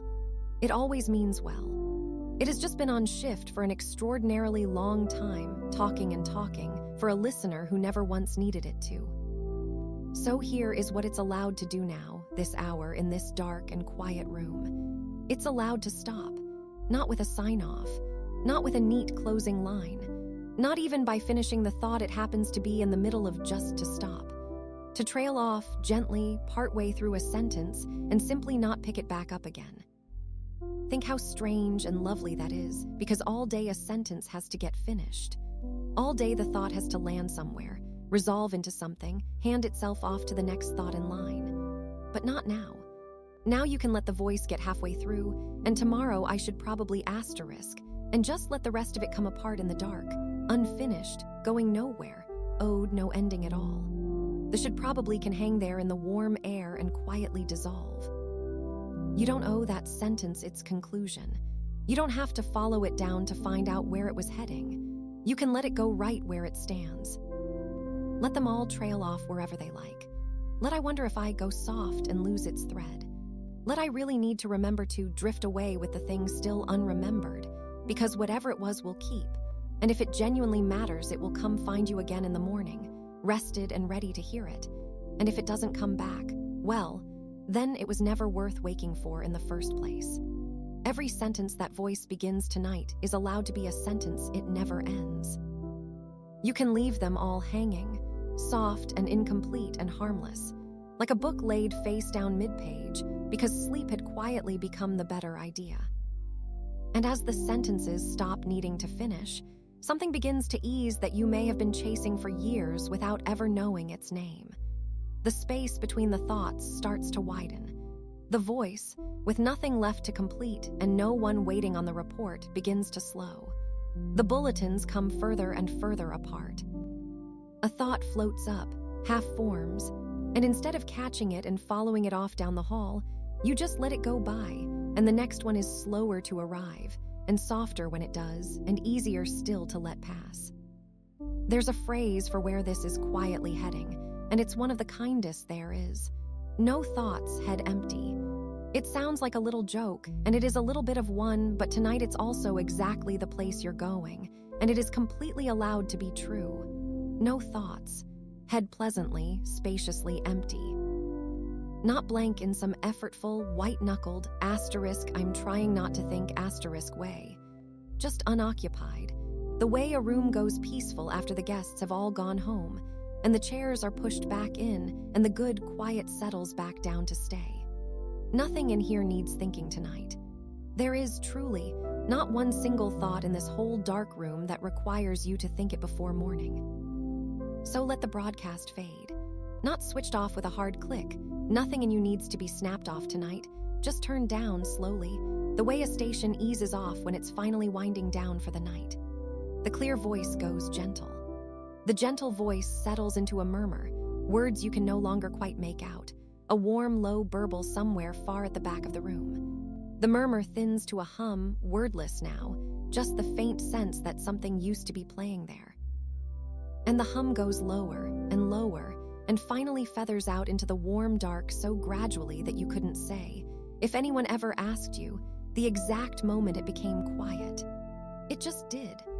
The way a fan you stopped hearing hours ago turns out, when you finally notice, to have been off for a long, long while.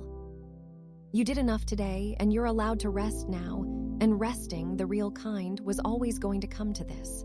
The talking, at last, getting to stop. You don't have to narrate yourself the rest of the way to sleep. You don't have to explain this moment or describe it to yourself or keep one quiet note on how the resting is going. The report is closed. The coverage is over. The faithful little station that ran all day for an audience of one who never needed a word of it has dimmed its lights and gone gently dark. And the quiet it leaves behind isn't empty in any lonely way at all. It's just peaceful, roomy, soft, the most comfortable silence you've been given all day. And in that new quiet, with the voice gone still and no words running anywhere inside you, you start to feel how much room there suddenly is. How much soft, unworded space. The whole inside of you has gone calm and wide and wordless, and into that wide quiet very faintly from somewhere a long way outside of it, the gentlest sounds of the world begin to drift in. Nothing loud, nothing close, nothing that asks a single thought of you, now that the thoughts have gone so kindly quiet. Just the soft, far-off sound of everything else going on, gently, without you out there, at a great and easy distance, while you lie here with an empty head and a slowing heart and nothing left in all the world that you need to say. And there they are, when you stop to notice them, though notice is almost too strong a word for how they arrive. Not sounds you hear so much as sounds you half hear, out past the edge of the quiet, so soft and so far that you couldn't point to any one of them if someone asked. Just a faint texture in the dark. The thinnest sense that the world is still out there, still going, somewhere a long way off from this warm and resting room. Lie still and let them find you. You don't have to reach for them. That's the whole gift of these particular sounds. They're too far away to need reaching for. They drift in on their own, soft as anything, from somewhere well beyond the glass, and they settle around you without ever once coming close. There might be traffic far off, a road somewhere out past the near streets, carrying its slow, late hush of cars you'll never see. And listen to what it actually sounds like from this distance, because it's nothing like the daytime version of itself. Up close, traffic is 100 separate things, each one sharp and insistent and wanting something. But out here, this far away, at this hour, all those edges have worn smooth. It blurs together into one long, low, continuous wash, a soft rising and falling, a hush that swells and fades and swells again, more like weather than like machines. More like a tide, really. A slow gray tide somewhere out in the dark, coming in and drawing back, coming in and drawing back, with a patience that has nothing at all to do with you. And maybe there's a little wind.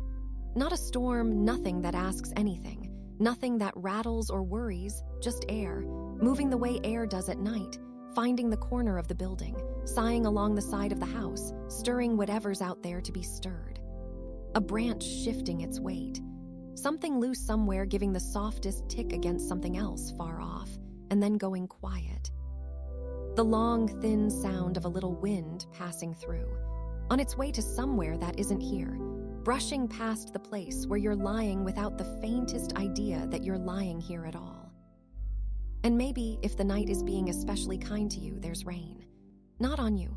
Never on you. Just up there, finding the roof, somewhere above and beyond the warm ceiling of the room. That soft, scattered, uncountable sound of it landing. A little here, a little there, no rhythm you could ever predict and no rhythm you'd ever want to. Just the gentle, random patter of a sky letting go of itself, all night, over the top of the house that's keeping you dry. There is almost nothing in the whole world as good to fall asleep underneath as rain you don't have to be out in. The sound of weather happening entirely without you. The deep, animal contentment of dry and warm while somewhere just overhead it is wet and cold and falling. And none of it, not one single drop of it, is yours to deal with. And here's the thing they all have in common, these far-off sounds, the traffic and the wind and the rain and whatever else drifts in from the dark tonight. Not one of them is close. Not one of them is near enough to mean anything. And feel this, let it land all the way down. Not one of them is asking a single thing of you. Think about how rare that is. All day, a sound is a summons. The phone, the knock, the name called across a room, the alert, the ping, the someone needs something. All day, to hear is to be wanted, to have to turn, to have to answer, to have to do. Your ears have spent the whole long day on call, the way the rest of you was, braced to catch the sound that meant get up, respond, attend to this now. A sound all day is a small hook that catches you and pulls. But these sounds have no hooks in them at all. That's what makes them so different from everything your ears worked through today. The far traffic isn't calling you to the road. The wind isn't knocking to be let in. The rain on the roof does not want your reply, does not need your decision, will not be checking back in the morning to see whether you got around to it. They are sounds with absolutely nothing attached, no request, no task, no name on them, nothing for you to catch and carry. They ask for exactly nothing. They are simply the sound of the world, out there, carrying on with its own enormous evening, getting along beautifully, completely, with no help whatsoever from you. And isn't that the same kind reassurance the night's been offering you all along? Only now you can hear it instead of just think it. Out there, somewhere, a road is still running and nobody needs you to drive it. The wind is moving things and nobody needs you to hold them down. The rain is falling on 1,000 roofs, and not one of those roofs is wondering where you are. Every far-off sound is a tiny piece of proof, arriving softly through the dark, that the whole great going-on of the world is handled, fully, competently handled, and that your part in it tonight is to lie right here and have nothing to do with any of it. So let them blur. That's all that's left to do with them, and it's the loveliest thing you could do. Don't sort them. Don't track them. Don't try to work out whether that was a car or the wind, whether the rain is getting heavier or easing off. There's no quiz at the end, no one's keeping count, and the moment you start naming them, you've pulled them too close. Just let them all run together into one soft, far, continuous murmur. The traffic and the wind and the rain and the whatever else, all of it stirred together into a single low wash of distance, with no edges and no meaning, and nothing in it for you at all. That's the sound the world makes when it's tucking itself in around you. A lullaby of distance. Not a tune, there's no tune in it, just the warm, formless, faraway hum of everything else being okay without you. The oldest sound there is, really, underneath all the others. The murmur of a world going on, gently, while one small, tired person inside it is finally allowed to stop. People have fallen asleep to some version of this sound for as long as there have been people. The far rush of water, the wind in the dark beyond the fire, the rain on whatever roof there was, the great soft proof, arriving night after night through the dark, that you can let go now, because the world will keep itself. And the further off the sounds, the deeper the rest, somehow. There's something in being able to hear, very faintly, how far away everything is, how much dark and distance is laid out between you and the nearest thing that might ever ask anything of you. All that space, all that quiet between here and there. You're not in the middle of the world's noise tonight. You're way out at the soft edge of it, where it all arrives gentled and thinned and harmless, having traveled so far to reach you that it's lost every bit of its urgency on the way. By the time the night's sounds get to you, they're barely sounds at all anymore. Just the distant hush of being held in a world that's getting on fine. You did enough today, and you're allowed to rest now, to lie here at the quiet edge of everything and let the far-off world be far off. You don't have to answer the road. You don't have to mind the wind. You don't have to go up and see about the rain. You only have to lie here, warm and still, and let the distance do its slow, soft work on you, the way it's already started to, softening you, settling you, carrying you down by gentle degrees toward the long calm that's still ahead. And feel how they're already beginning to fade now, those sounds, not because they're stopping, but because you're letting go of them. The traffic tide draws back a little and doesn't quite come in as far. The wind sighs once more somewhere, and then seems to forget the rest of what it was saying. The rain, if it's there, softens to something you're no longer sure you can hear, or no longer sure you can't. That lovely blurred place where a sound and the memory of a sound become the same gentle thing. They're not leaving you.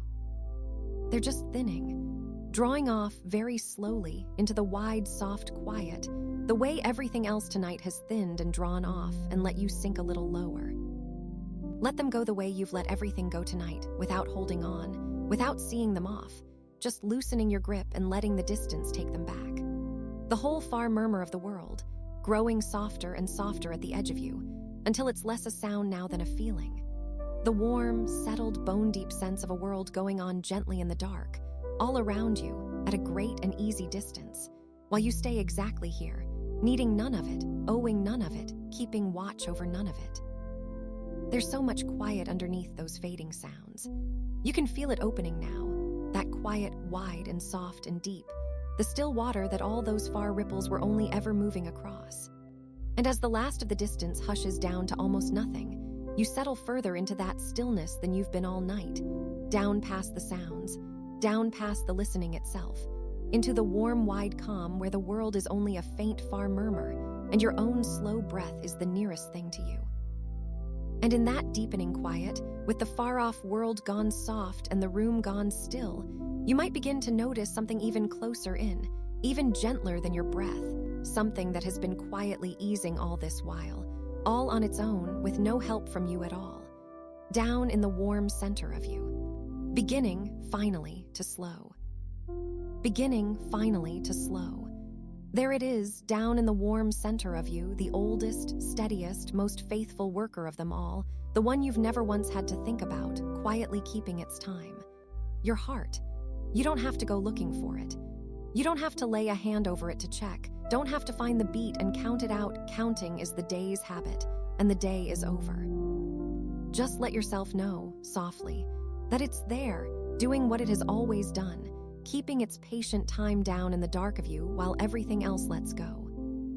Because of all the small workers you've thanked and sent home tonight, this is the one that never clocks off.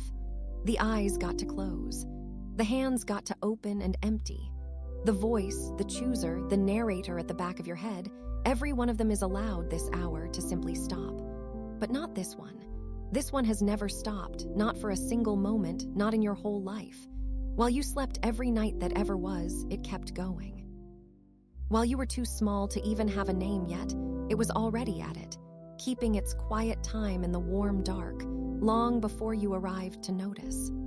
It is the one part of you that has been faithfully, tirelessly at work since before the very beginning, and it has never once asked you for a thing. Think of that gently. Every other worker today pulled a long shift and earned its rest. This one didn't pull a shift. It has simply never been off the clock, not for one heartbeat of your entire life. No breaks, no quiet stretches, no lunch, no weekend, no holiday. Just there, the whole time, underneath everything you ever did, keeping a steady time you almost never stopped to hear, the one constant rhythm that carried every single other moment along on top of it. And it asked for nothing. No thanks, no notice, no instruction. It just kept you beat by beat by beat, all the way to right here, right now, this dark and resting room. And it ran fast for you today. That's the part worth resting on with a little tenderness. All through the day, whenever the world picked up its pace, your heart picked up right along with it, quickened for the stairs, for the rush to make the door, for the moment your name got called across a room, for the sudden remembering of the thing you'd forgotten. It sped up faithfully every time something in the day said hurry, and it sped up just as hard for the things that turned out to be nothing at all. Because here's the soft, slightly funny truth of it, the kind that earns a quiet smile in the dark. Your heart can't always tell the difference between a real emergency and a notification. It just can't, and it's not its fault, and it never will be able to. A message lights up your phone, and somewhere down in the warm center of you, this loyal old thing leaps up and braces like something enormous is charging across the plain. Full alarm. All hands. Here we go for a calendar reminder. For an email you could have read tomorrow. For a meeting that, in the end, was fine. All day it has been quietly answering small, modern false alarms with the whole ancient, full-body readiness it was built for, like a faithful lookout sounding the great bell over and over for a leaf blowing past the gate. It meant it every time. It always means it. It loves you too much to ever risk taking the leaf for granted. So picture it that way, if it helps, that steady worker down inside you, who has spent the entire day springing to attention for one harmless thing after another, bracing you for charging mammoths that turned out, every single time, to be a phone buzzing on a table. It did such earnest, devoted work. It kept you ready for 100 troubles that never came, the same way your eyes kept watch for them, the same way your shoulders braced for them. The whole loyal crew of you, on full alert all day, for a day that was, in the end, mostly just a day. But feel where you are now. Feel what's true in this room, this hour, that wasn't true in any of those. There is nowhere left to hurry to. Let that reach all the way down to where the heart is listening. Nowhere to rush. Nothing charging. No door to make, no stairs to take, no name about to be called, no notification that could possibly matter before the morning. The phone is face down and gone quiet. The day is closed. The whole long list of things that said hurry has been set down and will not be picking itself back up tonight. For the first time since you opened your eyes this morning, there is genuinely, completely, nowhere you have to get to and nothing you have to get ready for. The plain has gone dark and still, and there are no mammoths on it, and there never really were. And a heart with nowhere to hurry toward is allowed to slow. Not because you're making it. Not because you're doing some careful thing to bring it down. There's nothing to do, no technique, no counting, no holding of the breath a certain clever way. Just because the reason to run is gone. The body is wonderfully simple about this, underneath all the noise. When nothing is calling for speed, the speed quietly lets itself go. The pace that answered the whole running day eases off, all on its own. The way a long road finally widens out, and a car that's been pushing hard for hours just lifts off the pedal and lets itself roll, not braking, not stopping, just no longer needing to race, settling down into a slower, easier, going home kind of pace. That's what's happening right now, down in the warm center of you with no help from you at all. The pace is loosening. The time it keeps is getting longer, softer, rounder at the edges. The pounding readiness of the day is melting off it. It's settling, beat by unhurried beat, into the slower rhythm it saves for exactly this, for the dark, for the bed, for the hours when you're finally safe and still. It's night setting. The low, deep, easy time it has kept on every peaceful night of your life, and knows how to find again now without a single word from you. And isn't that the kindest part, that it knows the way down all by itself? You don't have to teach it. You couldn't even if you tried. You've never once been in charge of this. You can't will it faster and you can't will it slower, and thank goodness, honestly. Imagine if this, too, had been left on your list, if you'd had to remember to keep your own heart going, to set its pace by hand, to manage one more thing all day and all night without ever getting to stop. It was never yours to run. It was always handled. It is the proof, beating quietly under everything, that the most important keeping of you was never your job at all.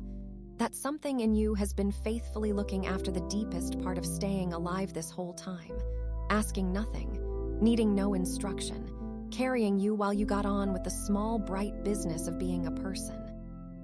So you can let it. You can do the one thing that actually helps, which is the same thing it's been asking of you all along without ever saying so, nothing. Just lie here and let it slow. Don't reach for the beat. don't check it. Don't lay a hand over it to make sure it's doing it right. It has been doing it right since before you were born, and it does not need your supervision now. There is no count to keep, no number to chase, no pace to confirm. There is only this faithful old worker, easing off at last in the warm dark, settling lower and slower and softer, going home to its night rhythm, and you, lying still around it, finally letting it. You did enough today, and you're allowed to rest now, and so, in its own quiet way, is the one part of you that can never truly stop. It won't leave you. It never has. It will keep its low, slow, faithful time all the way through the night, under the whole long dark, carrying you down into sleep and through it and out the other side into a morning you don't have to think about yet. But the racing is over. The bracing is over. The all-day readiness for troubles that didn't come can let itself all the way down now, into something soft and deep and unhurried and calm. Let it slow. Let it soften. Let the warm center of you settle into the gentlest rhythm it's kept all day, that low and patient time that asks for nothing and gives you everything, going quiet and easy and slow beneath the stillness, like a tide that stopped reaching for the shore. And as it loosens, as that deep, slow time settles in and you stop having anywhere at all to be, you might feel your attention begin to drift, softly, the way it does when the center of you finally goes calm. Not inward anymore. Outward now just a little. Away from the slow, warm beat and toward the surface of things, toward where you end and the soft dark of the room begins. Toward what's wrapped around you, close and gentle against your resting skin. The easy, familiar softness you changed into when the day let you go loose and worn and kind, holding you without a single demand. There, right at the warm edge of you, the night has tucked one more small comfort, and your slowing, settling attention is just beginning, gently, to find it. And there it is, the moment your attention reaches the surface of you, that easy, worn softness wrapped close against your skin, holding you without asking a single thing in return. The soft clothes. The loose, forgiving, gone thin in the best way fabric you only ever put on at the very end of things, when the doing is done and there's no one left to be anyone for. Feel it against you now lightly. The give of it. The kindness of it. The way it lies along your body like it has nothing to prove and nowhere to be, because it doesn't, and it isn't, and neither now are you. Because think about what your skin was dressed in just a few hours ago. The day clothes. The real ones, the proper ones, the ones with a job to do. Whatever it was you put on this morning to go out and be a person in the world, it had a kind of structure to it, didn't it? A bit of stiffness. A waistband that kept a quiet count of how the day was going. A collar that sat just so. Seams in their correct places, fabric that held its shape on purpose, the whole soft armor of looking like someone who has it handled. You dressed, this morning, for an audience. For the eyes that were going to land on you. For all the ordinary being seen of an ordinary day. And that's not a complaint about the day clothes. They did good work. They were the outer layer of holding it together, the same as the composed face and the squared shoulders, all of it pulling in the same direction, presentable, ready, dressed for whatever was coming. They held their shape so that you could move through the world looking like you were holding yours. There's even a small dignity in it, getting dressed in the morning and going out to meet the day in your proper clothes. But proper clothes are a costume for the daylight, and the daylight is over. So somewhere earlier this evening, in one of the kindest small ceremonies there is, you took them off.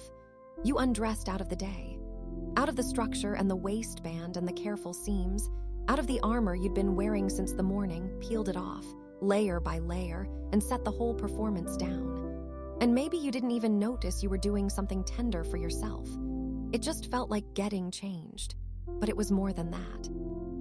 It was the body being let out of uniform at the end of a long shift. And the day clothes feel where they are right now and feel how exactly right it is. They're off duty. Somewhere across the room, draped over a chair, or, let's be honest, more likely in a soft heap on the floor where they landed, lies the entire outfit of being a person today, crumpled and empty and completely done. And here is the small, warm permission of this hour. That heap can just stay there. You do not have to fold it. You do not have to hang it up, or sort it, or deal with it in any way at all tonight. The version of you who cares where the clothes go is asleep already, or close enough, and the version of you who's left can let them lie. There's something almost funny about that little pile, if you let yourself smile at it in the dark.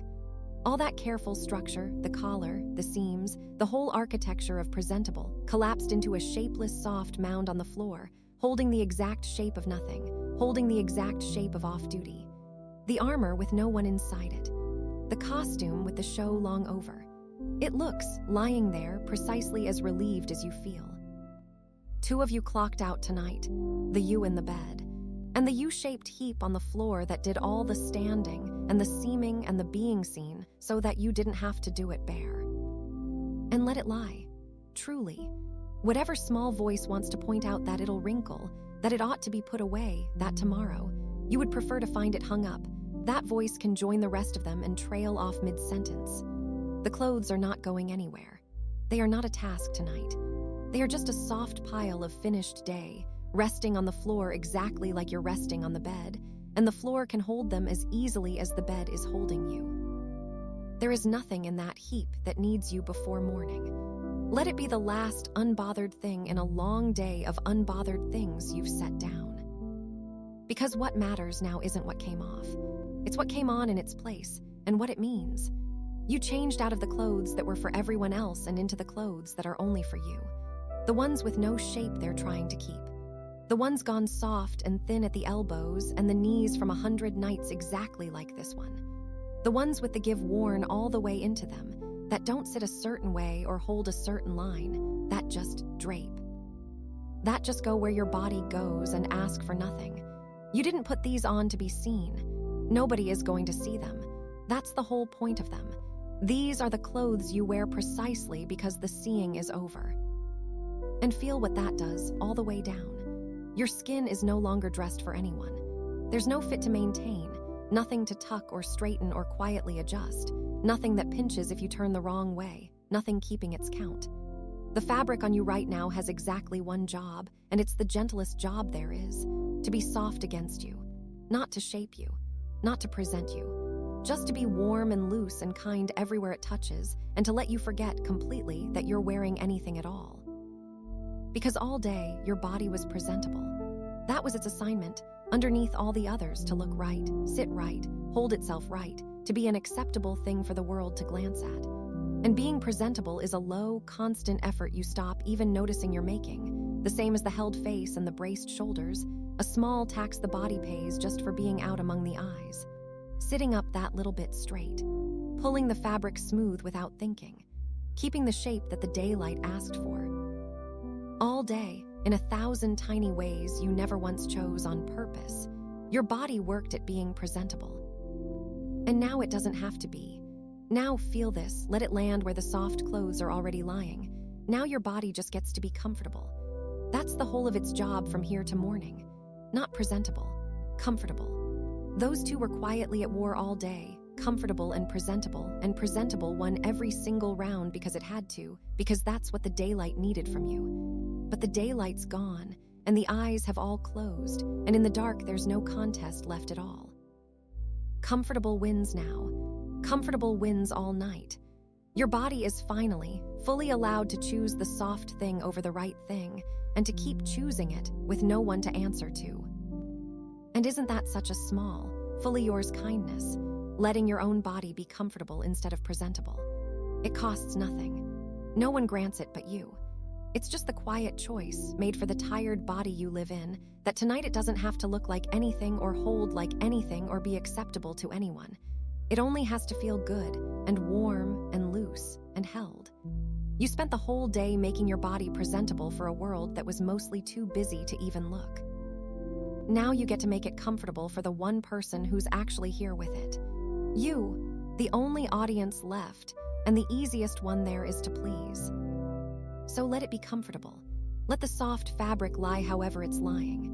Let your body settle into whatever shape it wants, with no concern at all for how that shape would look, because no one is looking and no one ever will be, not tonight, not at this comfortable, shapeless body wrapped in its worn, soft clothes in the warm dark. The fit doesn't matter. the line doesn't matter. The straightness is gone and good riddance. There is only soft against skin, and warmth held loosely all over you, and a body that has finally, after a whole long day of being looked at, been allowed to stop being seen and just be a body, comfortable, at ease, off-duty, yours. You did enough today, and you're allowed to rest now out of the armor, out of the costume, out of the careful shape the day asked you to hold. The stiff clothes are in their heap on the floor where they belong, doing nothing, owed nothing, the same as you. And you're wrapped instead in the softest, most forgiving thing you own, the fabric that's only ever known you like this, tired, unguarded, home, with no one to be presentable for. Let it hold you the way it's holding you, loose and warm and asking nothing. The kindest, plainest comfort, lying gentle against your skin all over. And as you sink into that softness, as the warmth of it settles over nearly all of you, wrapped close from your shoulders to your warm, covered feet, you might begin to notice the one small part of you it doesn't reach. The one place still bare to the room. Up above the soft collar, above the warmth, where the blanket ends and the clothes end and you meet the open night air. Your face, still uncovered. Still out in the cool of the dark room, the way it's meant to be, the one part of you the softness leaves to the air on purpose.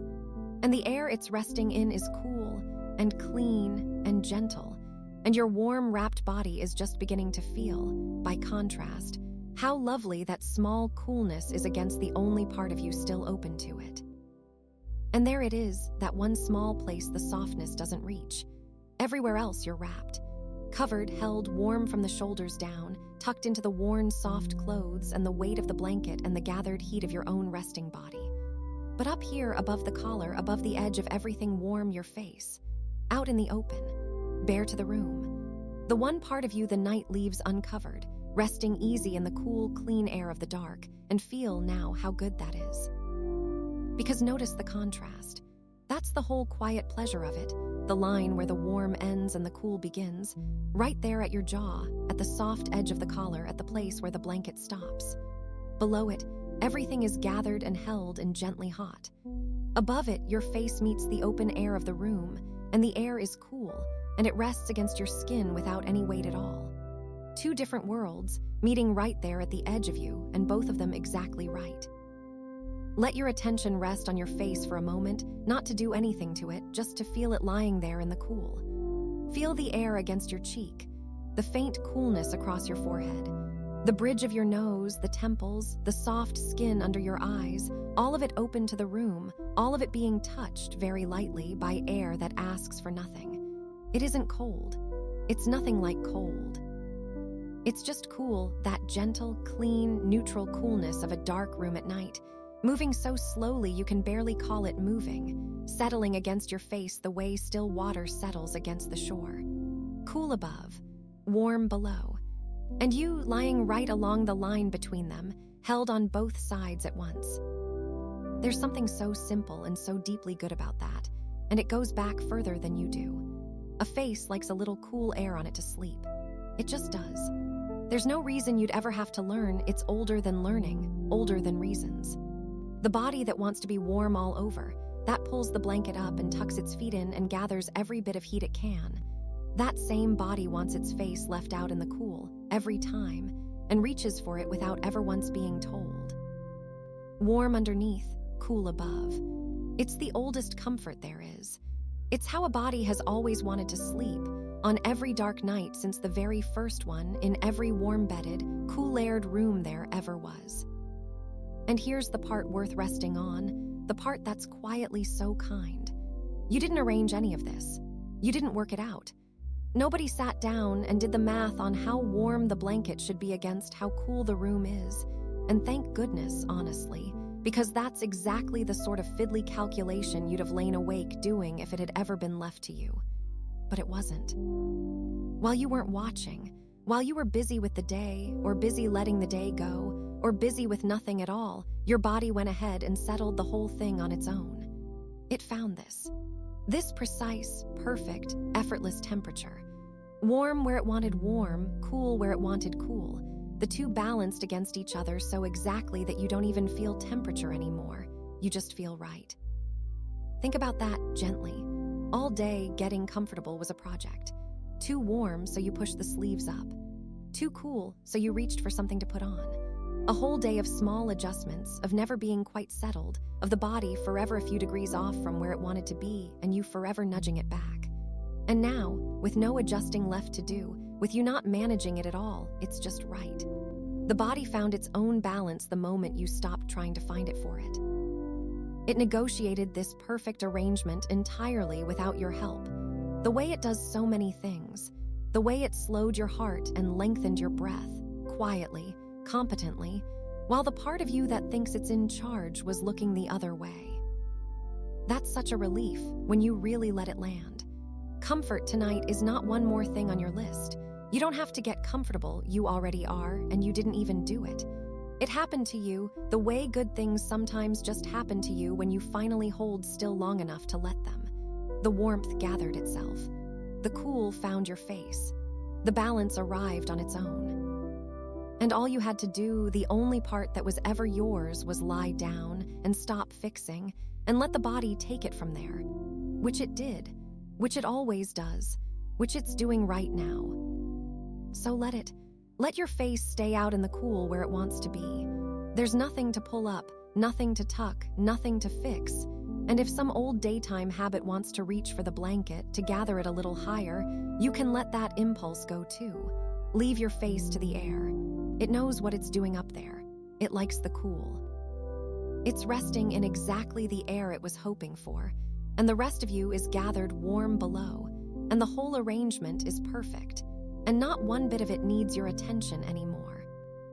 And feel how the two halves work on each other, how the cool makes the warm warmer, and the warm makes the cool kinder.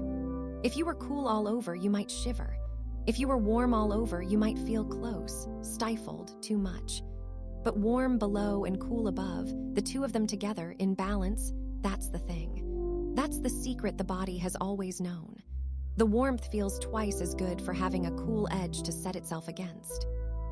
The cool feels gentle and welcome instead of chilly, because there's all that warmth gathered just beneath it, holding the line. They need each other. They make each other right.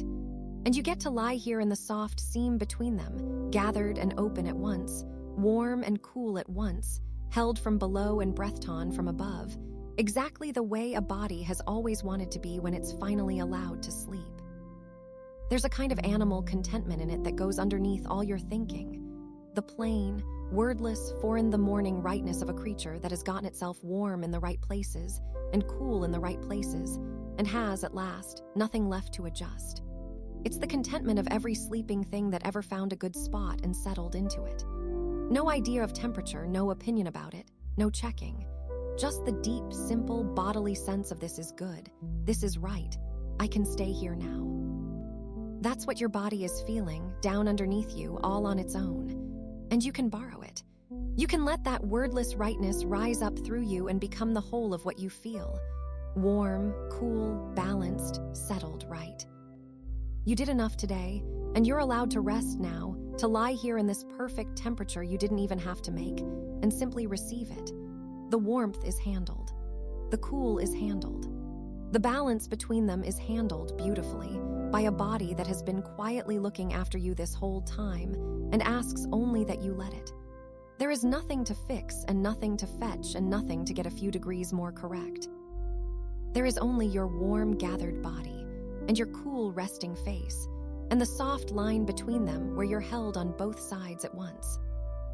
And let your face soften into that coolness the way the rest of you has softened into the warm. Let the small muscles you've already set down go even looser in the gentle air. Let your forehead be cool and smooth and untroubled. Let your cheeks rest. Let the air move across your skin so slowly you lose track of whether it's moving at all, that faint, clean, living coolness of the room, touching your face as lightly as anything has ever touched you, asking nothing, taking nothing, just resting there against you in the dark. The kindest, plainest air. The same air you've been breathing all night, only now you can feel it on your skin, cool and gentle and good. Warm below, cool above. The oldest comfort there is arriving without a single thing required of you. Let it be the last small rightness you notice before you stop noticing things at all. That perfect balance the body found. The warmth and the cool meeting soft at the edge of you, holding you exactly the way you've always, secretly, wanted to be held when you sleep. And as your face rests in it, that cool, clean air, moving so slow and so gentle across your skin, let yourself feel just faintly where that air is. Not out in the wide night, not out under the open sky with the wind and the far rain. This cool air is indoor air, held air. Quiet air kept close and gentle inside a room, inside walls, inside the soft shell of a place that has drawn itself in around you for the night. The cool on your face isn't the cold of the world outside. It's the mild, sheltered cool of inside, of in here, of a house with everything shut soft against the dark. The doors are closed. The latches are seen to. The whole place has quietly pulled itself in around you, every way in already tended to, every opening already eased shut, and the cool air resting on your face is held inside all of it, safe as you are, gathered close as you are, in a room where everything now is closed for the night. And there it is, closed. The whole small perimeter of where you are shut soft for the night. Somewhere earlier, without making any ceremony of it, you went around and tended to it, the door, the latch, the little turning of a lock that you've done so many thousands of times your hands could do it asleep. And maybe you don't even remember doing it tonight. It lives in that quiet drawer of things the body handles while the mind is elsewhere. But it's done. It's been done for hours. Every way in is already seen to, every door already drawn shut, the whole soft shell of this place closed up gently around you while you weren't keeping track. You are sealed in for the night, and you didn't even have to watch yourself do it. Feel that slowly, not as a wall, nothing so hard as that, more like a circle drawn close, a warm round of inside with you at the middle of it, and a thin good edge of closed door and quiet window all the way around, holding the in here in and the out there out. The day is on the other side of it now, all of it. Everything that happened out there in the bright, loud hours of being a person sealed outside, on the far side of a shut door, where it can't reach in and tap you on the shoulder anymore. You're on the inside of everything. The good, plain, animal inside, where it's warm and dark and yours. And think, just for a moment with a little softness, about what that closed door is actually doing for you. It's holding off the weather. Whatever the night is doing out there, and it's doing something, it always is, the air moving, the cold settling low over the streets, maybe a far wind leaning on the corners of things, maybe rain coming or already come, none of it gets in. It arrives at the edge of your small, warm circle and it stops. That's the entire job of a closed-up house at night, and it's such an old and faithful job. To stand between you and the weather, so that you can lie here in your soft clothes not thinking about the weather at all. The cool on your face is the mild, kept indoor kind, you felt that already. But now feel why it's mild. Because something is out there taking the brunt of the real cool, the real dark, the real open night, and you are tucked safely behind it, on the warm side of the line. You don't have to do any of the holding. That's the part to rest on. The walls hold. The door holds. The closed quiet of the place holds, all on its own, all night, without needing you to brace against anything or stand watch at any window. There was a time, long ago and far back behind all of us, when being safe for the night took real work, when someone had to mind the dark edge of things, had to keep the warmth in by hand, had to stay a little awake on behalf of everyone sleeping. And some old part of you still half remembers that, still keeps one ear cocked toward the door out of a loyalty older than you are. But you can let that part off duty too, tonight.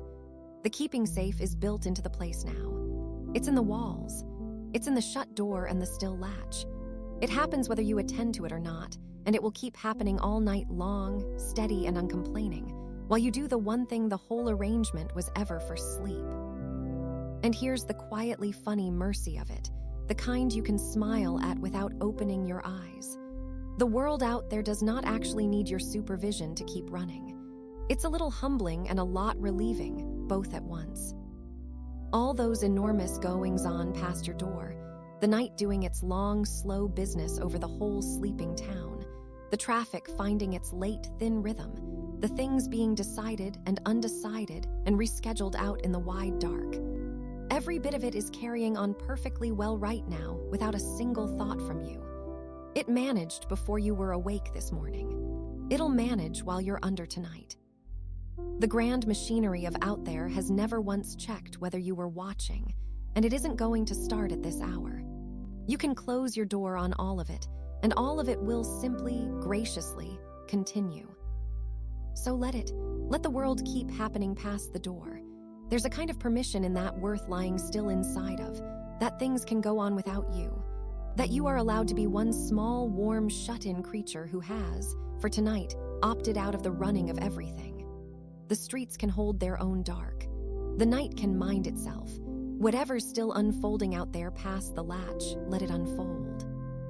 It is genuinely, completely on the other side of a closed door, and a closed door is one of the great gentle inventions of being alive. A way of saying, kindly, not tonight. Not me. Not now. I'm in here, and in here is closed. And feel how the closing turns the whole room into one thing. With everything shut, the room stops being a place with edges you might have to mind and becomes, instead, a single soft-held space, your space, sealed and warm and entire. The dark in here is your dark now, kept and gentle, different in kind from the big raw dark outside. The air in here is your air, the cool kept mild, the quiet kept close. Everything within the circle of these walls is on your side and at rest, and everything that isn't has been politely shut out for the duration. You are not exposed to anything. You are not at the edge of anything. You are deep in the middle of a closed, warm place, as far from the weather and the noise and the long reach of the day as you can possibly get, which is to say, exactly where a tired body wants to be when it finally lies down. There's an old, plain safety in it that goes underneath all your thinking, the same wordless rightness the body found in the warmth and the cool. The safety of the den, the burrow, the small closed-up place with the soft thing in the middle of it. Every creature that ever slept well knew this feeling and reached for it without being taught. The deep ease that comes only when the way in is shut and the warmth is kept, and there's nothing left at the edges to mind. That's what your whole body is quietly registering right now underneath the words, shut, kept, safe, in. It's the oldest comfort there is, even older than the cool air on your face, and your body is drinking it in without your help, the way it does all the good things, while you lie here and simply let it. You did enough today, and you're allowed to rest now here, on the warm inside of everything, with the doors shut and the day sealed out and the whole quiet shell of this place closed gently around you for the night. Nothing at the edges needs you. Nothing past the door is yours to hold. The keeping safe is handled by the walls, by the latch, by the plain good fact of inside, and you are off that duty too, the last small watch you didn't know you were still standing, finally set down. There is nothing to guard. There is nowhere you're exposed. There is only in here, warm and shut and kept, with you at the soft middle of it, allowed at last to stop minding the dark. So let the edges go. Let the door be a door you don't have to think about. Let the window be a window that's already doing its quiet work. Let the whole perimeter blur out of your attention the way the clock did, the way the far sounds did, until there's no edge left to feel at all, just the warm-held middle, just the closed, kind dark, just you, sealed safely in, with the entire weather of the world handled on the other side of a wall you'll never once have to lift a hand to hold up. And feel what that does when it finally lands all the way down. When the body truly believes the place is closed, when the last faint listening toward the door goes quiet, when the oldest watchful part of you accepts that yes, it's shut, yes, it's safe, yes, we can stop now, something deep inside you is allowed to unclench that almost never gets to. Not the shoulders this time, you already let those down. Not the hands, those are open and easy on the dark. Something further in, something more hidden. The held places that only ever let go when the body is truly, finally convinced that nothing more is coming tonight. Because safety reaches inward. That's the thing about a closed door, it doesn't stop at the walls.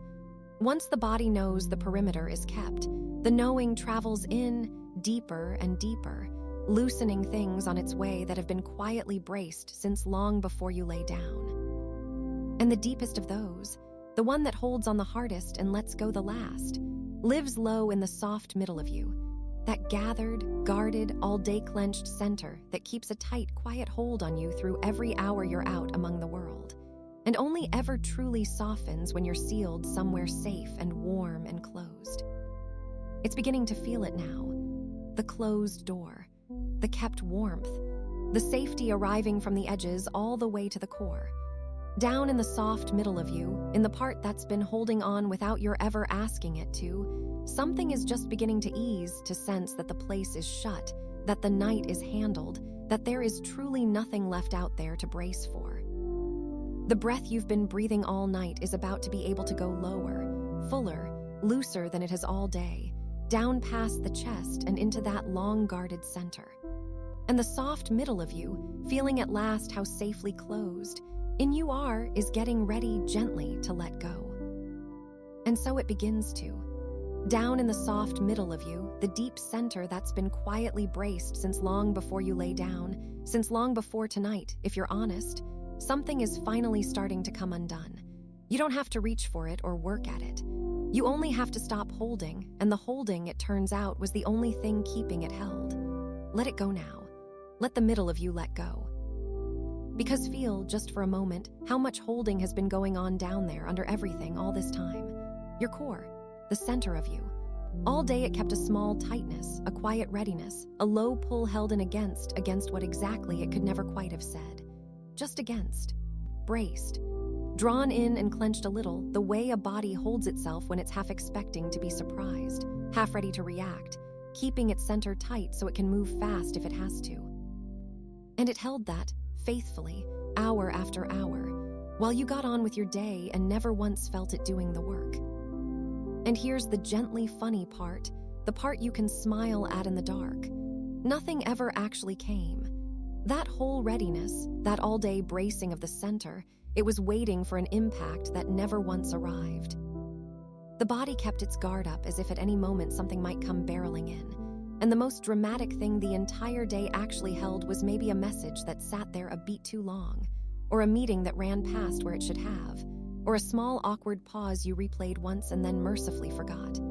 Your deep core braced like a creature on the open plain, ears up, muscles coiled, ready to bolt, and what it got was an ordinary Tuesday.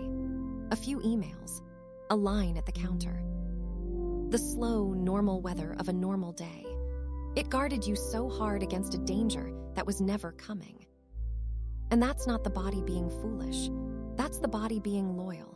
It doesn't know the difference down there between a real threat and a long, tense afternoon. It only knows that you seemed like you might need to be ready, so it got you ready, and stayed that way, just in case, for as long as you needed it. It's the oldest kind of devotion there is. The center of you held its small brace all day not because anything was wrong, but because it loves you and it didn't want to be caught off guard on your behalf. And now you get to tell it, gently, in the only language it understands, by going soft, that the watch is over, that it can stop, that nothing's coming. Because nothing is. Let that be the thing that lands all the way down into the held middle of you. Nothing is coming tonight. There is no impact on its way. There is no surprise rounding the corner, no next thing to react to, no moment you'll need to move fast for. The day that asked for all that readiness is over and sealed outside, behind the shut door, on the far side of everything. And in here, in the warm, closed dark, the most startling thing that's going to happen all night is the sound of your own slow breath. The guard can stand down. There is nothing left to brace against, because there is nothing left, full stop. Just you and the warm and the quiet, and a long night with no edges in it. So let the center go. Let the deep middle of you, the part that's been pulled in and held tight all this time, simply release. Let it go soft. Let it go loose. Let it go round and easy and unguarded, the way it only ever gets when you're completely alone and completely safe and absolutely no one is looking, because that's exactly where you are. There's no one here to hold it in for. No one to keep a shape for, no one to stay ready in front of, no audience left anywhere in the whole closed-up dark. The belly can be soft. It can be as soft and round and undefended as it wants to be. That's not letting yourself go, that's letting yourself rest. They were never the same thing, no matter what the daylight tried to tell you. And as it softens, feel what it lets back in. The breath. The same faithful breath that's been with you all night, that you set going lower a few moments ago. Now it has somewhere to go. With the center unclenched, the breath can finally drop all the way down past the chest, down into that long-guarded middle, and the belly can do the thing it's quietly wanted to do all day. It can rise. Slowly, on its own, with no effort from you, your middle lifts a little as the breath comes in, soft and unhurried, and then it falls again as the breath goes, all by itself, like something gently floating. Up on the breath in, down on the breath out. Round and soft and moving freely, the way the sea moves when no one's watching it, the way a sleeping animal's side rises and falls in the warm. You don't have to do any of it. That's the mercy of it. You're not breathing into your belly on purpose. You're just no longer stopping it. The holding was the only effort. The release is effortless. Now the breath finds its own way down into the soft center and lifts it and lets it fall, lifts it and lets it fall. A slow, unbothered tide you couldn't speed up or slow down if you tried, and wouldn't want to. Just let your attention rest there, low and warm, on the gentle rise and the gentle fall of a middle that has finally, after the whole long day, been allowed to come undone. And notice how good it feels, how almost startlingly good in that quiet, bodily way to simply not be holding your center anymore. It's a relief you didn't even know was waiting for you because you never felt the cost of the holding while you were paying it. But you feel it now by its absence. The small constant pull, gone. The low readiness, gone. The deep, tight watchfulness in the middle of you that was always on, set down at last. The same as the shoulders, the same as the hands, only deeper, in a place that almost never gets to let go. The very center of you off duty. The last guard stood down. You did enough today, and you're allowed to rest now soft right down through the middle, breathing low and easy into a center that has nothing left to protect. The whole day's readiness was real, and it was kind, and it kept you, and now it's done. There is no surprise coming. There is no impact on its way. There is only the slow, round rise and fall of your own breath, down in the warm, undefended middle of you, asking nothing, guarding nothing, just moving, gently, all on its own, the way it was always meant to when you finally felt safe enough to let it. So stay there a while. Let the breath keep finding its way down into the soft center. Let the middle stay round and loose and easy. And if some old daytime habit gives a little tug, if some small part of you wants to pull the center back in, to tighten up again out of pure long practice, you can just let that go too. You can feel it reach for the brace and feel yourself decline gently and let the softness win instead. There's nothing to hold in. There's no one to be held in for. The night isn't grading your posture. Let the middle be exactly as soft as it wants to be, and then a little softer. And here is the quiet thing that happens when that deep clench finally unwinds. The thing almost no one notices because it happens so far down. It doesn't stay in the body. The way safety reached inward from the closed door, the softening now reaches upward, out of the belly and back into the part of you that thinks. Because a braced core and a braced mind have always been wired to each other, two ends of the same taut string, and when you let the one go slack, the other can't help but follow. The body stops bracing, and somewhere above it, very gently, the worrying starts to lose its grip too. Not all at once, just a loosening. Just a thread going slack that had been pulled tight so long you'd stopped feeling it as tightness at all. And one of the very first threads to go slack, as the center unwinds, is one of the oldest ones, that low, quiet, always running worry you carry without ever quite looking at it. The one that hums underneath the day, asking in its small, anxious voice whether you're keeping up, whether you've done enough, whether you're somehow, somewhere, falling behind. It lives close to the same braced place in you. That worry, it tightens the same center. It keeps the same watch. And as the belly goes soft, it begins, just slightly, to come undone along with it. The grip of it easing. The string going loose. The question quietly losing its hold on you, here in the warm dark, where it was never true to begin with. Because here's the thing that worry never wants to hear. The thing it's been quietly talking over all day, all year, maybe most of your life. You're not behind. You can't be. There's nothing to be behind. Let that land slowly into the soft, loosened middle of you, where the worry was just beginning to lose its grip. Feel for it first, that old familiar weight, the sense that somewhere out ahead of you there's a place you were supposed to have reached by now, and you haven't, and everyone else has. It's such a heavy thing to carry, and you carry it everywhere, so smoothly you've stopped noticing the weight. The sense of being late to the whole thing. As if life were a long race that started without you, or started with you, but somehow you missed the gun, and now you're somewhere back in the pack, out of breath, watching the backs of all the people who are further along. But stop for just a moment and look for the race itself. Really look. Where is it? Where's the track? Where's the start line you supposedly fell behind at? Where's the finish you were due to cross by tonight? Where are the judges with their stopwatches, clocking your splits, marking you down for being slow? You can't find them, can you? Because they aren't there. They were never there. There's no race being run. There's no one timing you. The whole frantic competition you've half believed in your whole life turns out to be a thing you carried entirely by yourself. And you can set it down, right here, in the dark, where no one is keeping time. And here's the gently funny part, the part you can almost smile at as you lie here. Even if there were a race, even if you went looking and found a track and a clock and a roaring crowd, nobody in it is watching you. They're all far too busy worrying about their own splits, glancing over their own shoulders, certain that they're the ones falling behind. That's the open secret of the whole imaginary contest. Every single runner thinks everyone else is ahead. The people you're sure are way out in front of you are, at this very moment, lying in their own dark beds, convinced that you are somehow beating them. It would be funny if it weren't so tiring. All of you, running flat out in different directions, in a race that isn't real, certain you're losing it. You can step off the track now. No one will even notice you've gone, because no one was ever watching the track to begin with. There's no leaderboard. That's the thing to really let go of. There's no glowing board hanging up in the dark with all the names ranked on it, yours somewhere lower than you'd like, the people you compare yourself to stacked up above you in bright, confident numbers. It doesn't exist. No one is keeping that score.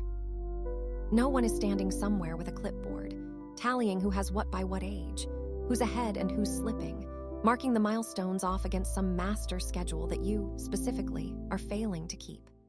The schedule isn't real. The schedule was something you absorbed somewhere along the way, from the timeline, from the feed, from 1,000 glimpses of other people's middles mistaken for their finishes. And you took it in and made it into a ruler, and you've been measuring yourself against it ever since. But it was never a real measure of anything. You can let the whole glowing board go dark.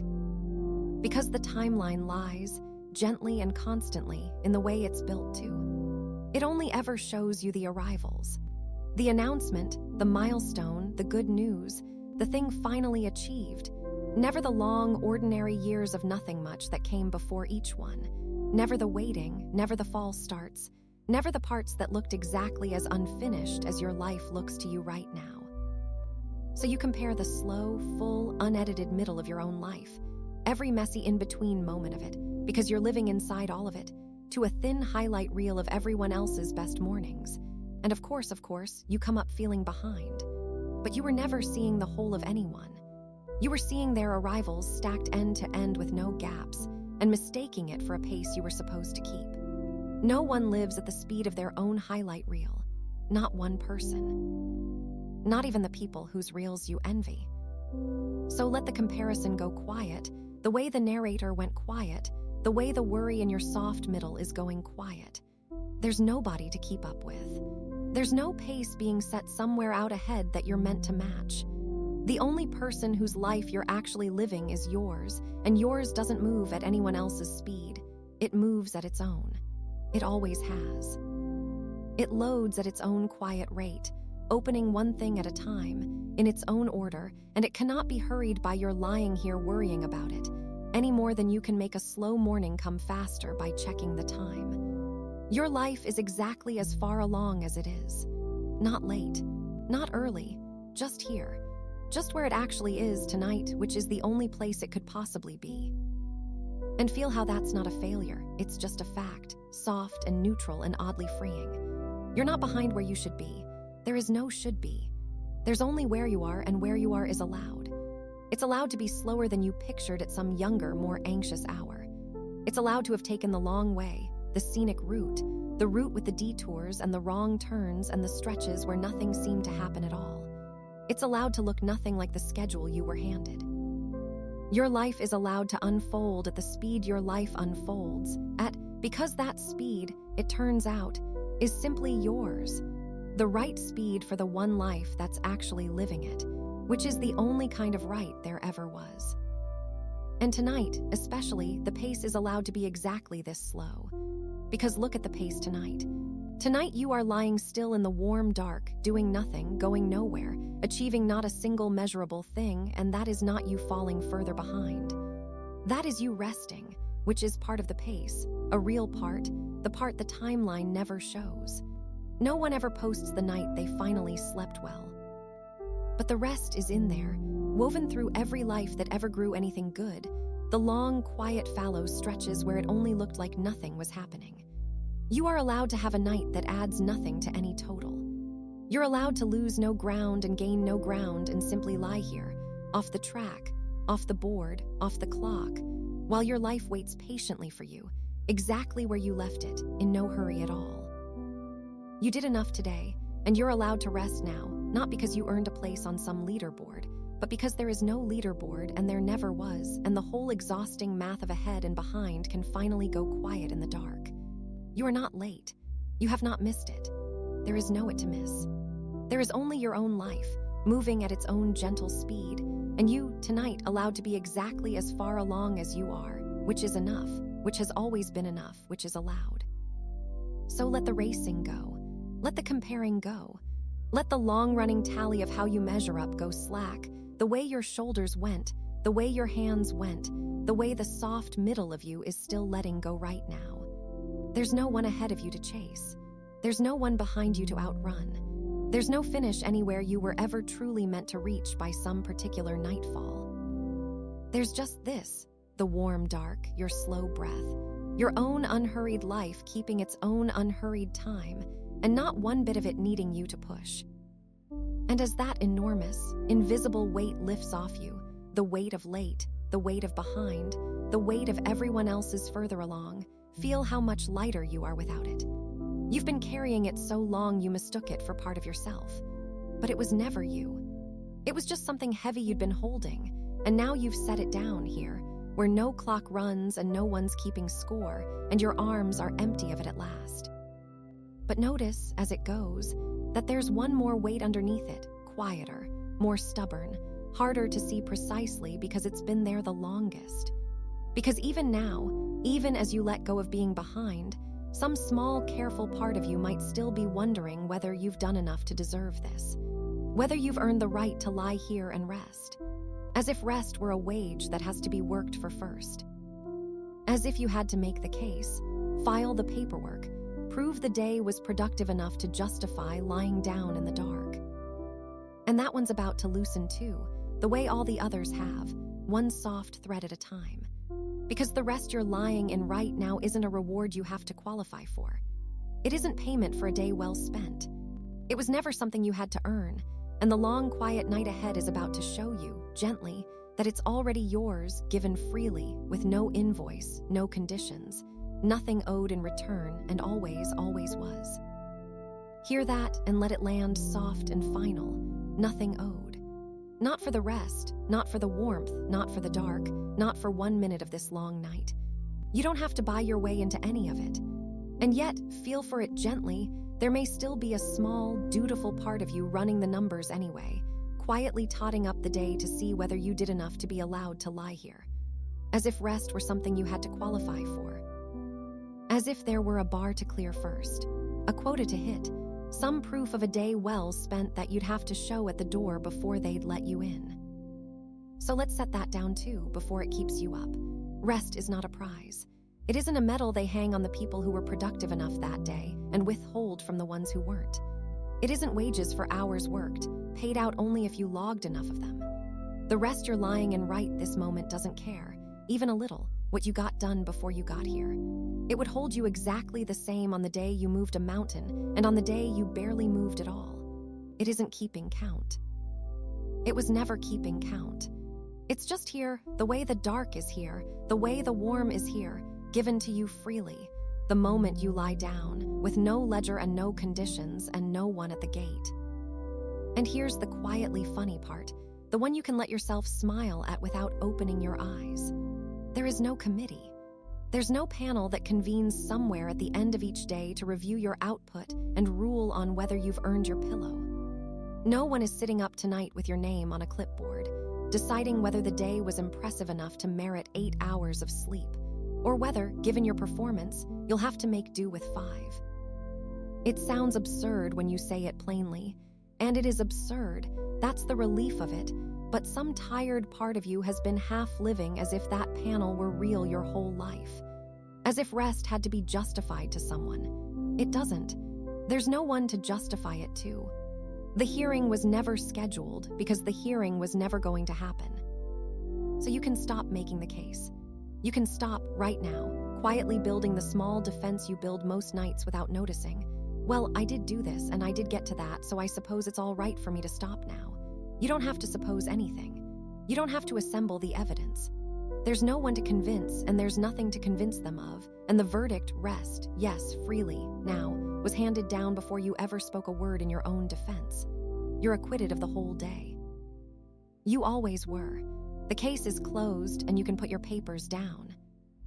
Because the thing underneath all that totting up, the thing that makes you feel you have to earn the right to rest, is an old, quiet idea that your worth is a number. That who you are is somehow the sum of what you produced. That at the end of the day you can be added up, tasks done, things made, problems solved, people impressed, and the total of all of it is what you're worth, and rest is what you're allowed to spend that total on. But you are not a total. You never were. You are not the day's output. You are not your list, finished or unfinished, and you are not the size of the dent you made in the world before dark.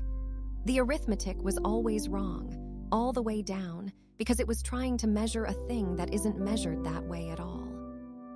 And right now, tonight in the dark, there is nothing to measure anyway, because look at what's being asked of you here, really look. Nothing. At this hour, lying here, you don't have to be impressive to anyone. You don't have to be sharp or quick or interesting or useful. You don't have to have a good answer ready or a clever thing to say or any thoughts in your head at all worth the having. All of that, the being on, the being ready, the quiet all-day effort of being a person who's worth talking to, it's off now. The whole performance is off. There's no one in the room to perform for, and even if there were, the night isn't the place where any of that counts. Think how long you've been on, just today. How many hours you spent being a version of you that was fit to be seen, competent, presentable on top of it, equal to whatever came. It's a real labor that, even when nothing hard happens, the steady low work of being someone in front of others. And here's the gentle mercy of the dark. It asks for none of it. The dark doesn't need you to be good at anything. It doesn't need you to be worth its time. You could be the most useless you've ever been in your life right now. No skills, no output, no value to anyone, just a warm, tired body breathing in a bed. And the dark would hold you not 1 degree less kindly than it holds anybody. It isn't impressed by the impressive. It doesn't sort us that way. It just keeps us, all of us, the doers and the resters and the ones who got nothing done, exactly the same. So you can be useless tonight. Gloriously, completely useless, and let that be a soft and happy word for once instead of a sharp one. You are off the hook of being good for something. There is nothing you need to produce between now and morning. No value to add, no point to make, no one to be worth it to. You get to be a person who is simply here, not doing, not making, not earning, not proving, and that, it turns out, is allowed. That's a whole way to exist. It's maybe the oldest and truest way there is, underneath all the doing.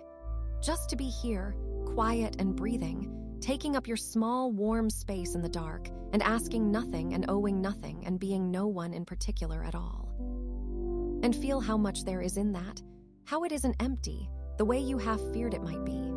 You spend so much of your life believing you have to be busy to be all right, that an unproductive hour is a kind of small failure, that lying still and making nothing is time you'll have to answer for.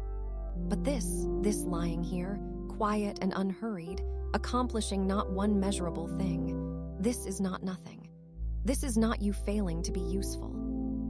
This is you resting, which is one of the realest and most necessary things a living thing ever does, and which has never once shown up on anyone's tally because no one ever thought to count it.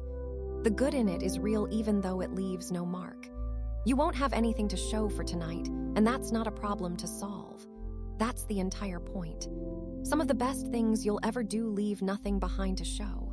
This is one of them. So be no one in particular for a while.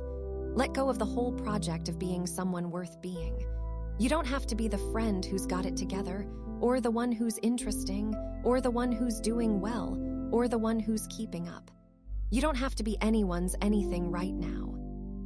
You can be a person with no qualities at all, no resume, no highlights, no case to make for yourself, just a quiet warmth under a blanket, here, existing, which was always enough and only ever felt like it wasn't because the daylight kept asking you to prove otherwise.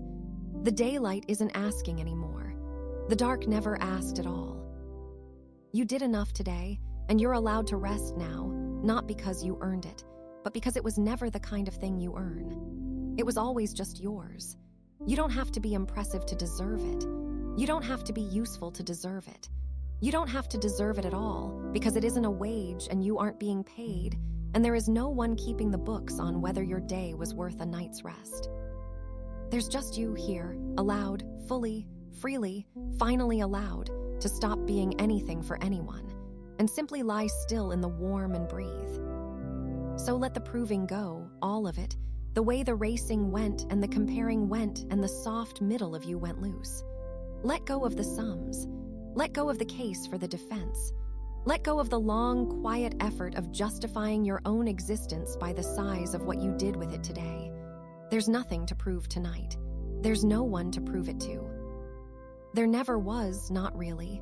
But tonight, especially with the door shut and the day sealed out and the whole world getting on fine without your input, there is truly, completely, nothing left to demonstrate. You can stop making your worth. It was never something you had to make. And as that last effort goes slack, the effort of having to be enough by doing enough, feel how something in you grows quiet that has been talking for a very long time. The part that keeps a running account of you. The part that tallies the wins in faint pencil and the misses in heavy ink, that keeps the small private ledger of the day open on the desk long after the day is done, going back over the entries, totting up where you came out. With nothing left to prove, that ledger has nothing left to add. There's no final figure to reach, no balance to strike, no proof to enter in the margin. The columns can stop. The pencil can be set down. And once it's set down, once there's truly nothing more to prove and nothing more to earn, that little book of the day can finally close. All of it. Not just the wins. The other column too, the one you keep heaviest, the running list of the small wrong turns and the things you wish you'd done a touch better.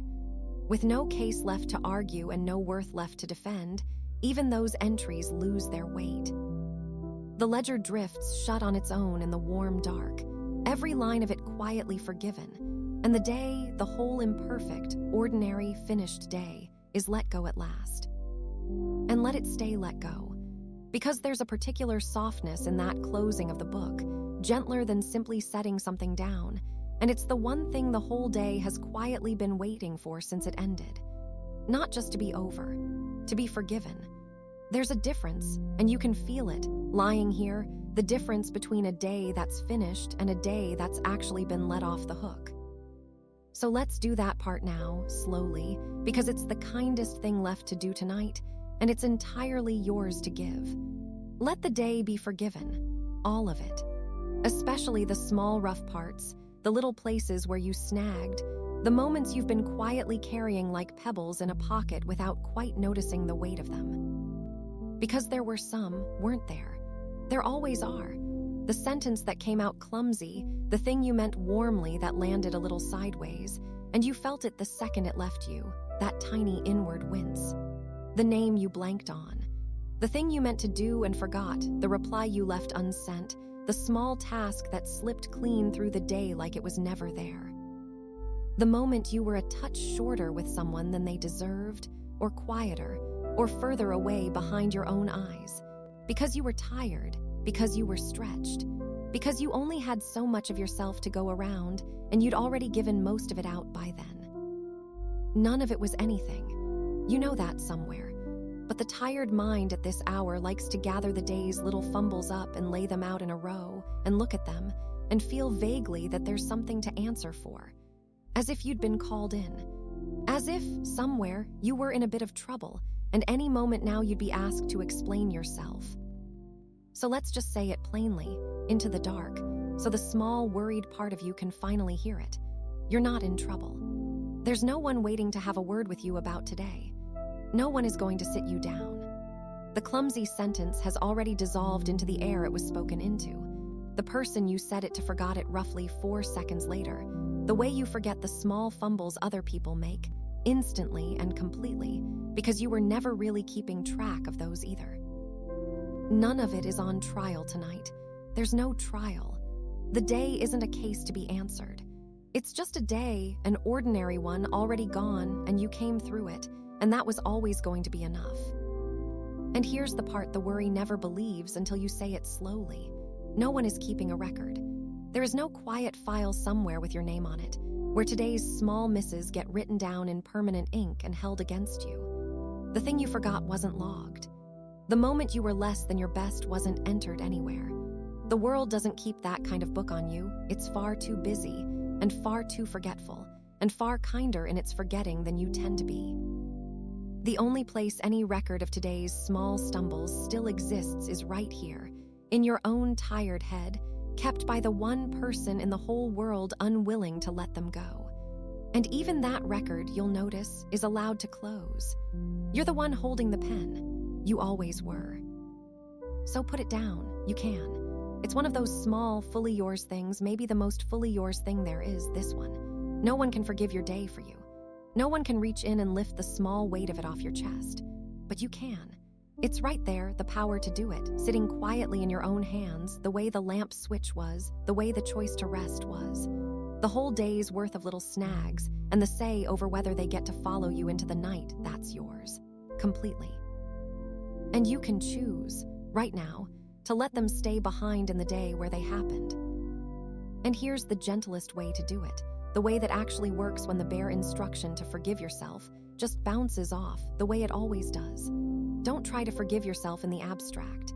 Instead, picture someone you love, anyone the easiest face that comes, and imagine they came to you tonight, tired the way you're tired, and told you about their day, the thing they said wrong, the thing they forgot, the moment they were short with someone and felt bad about it for hours.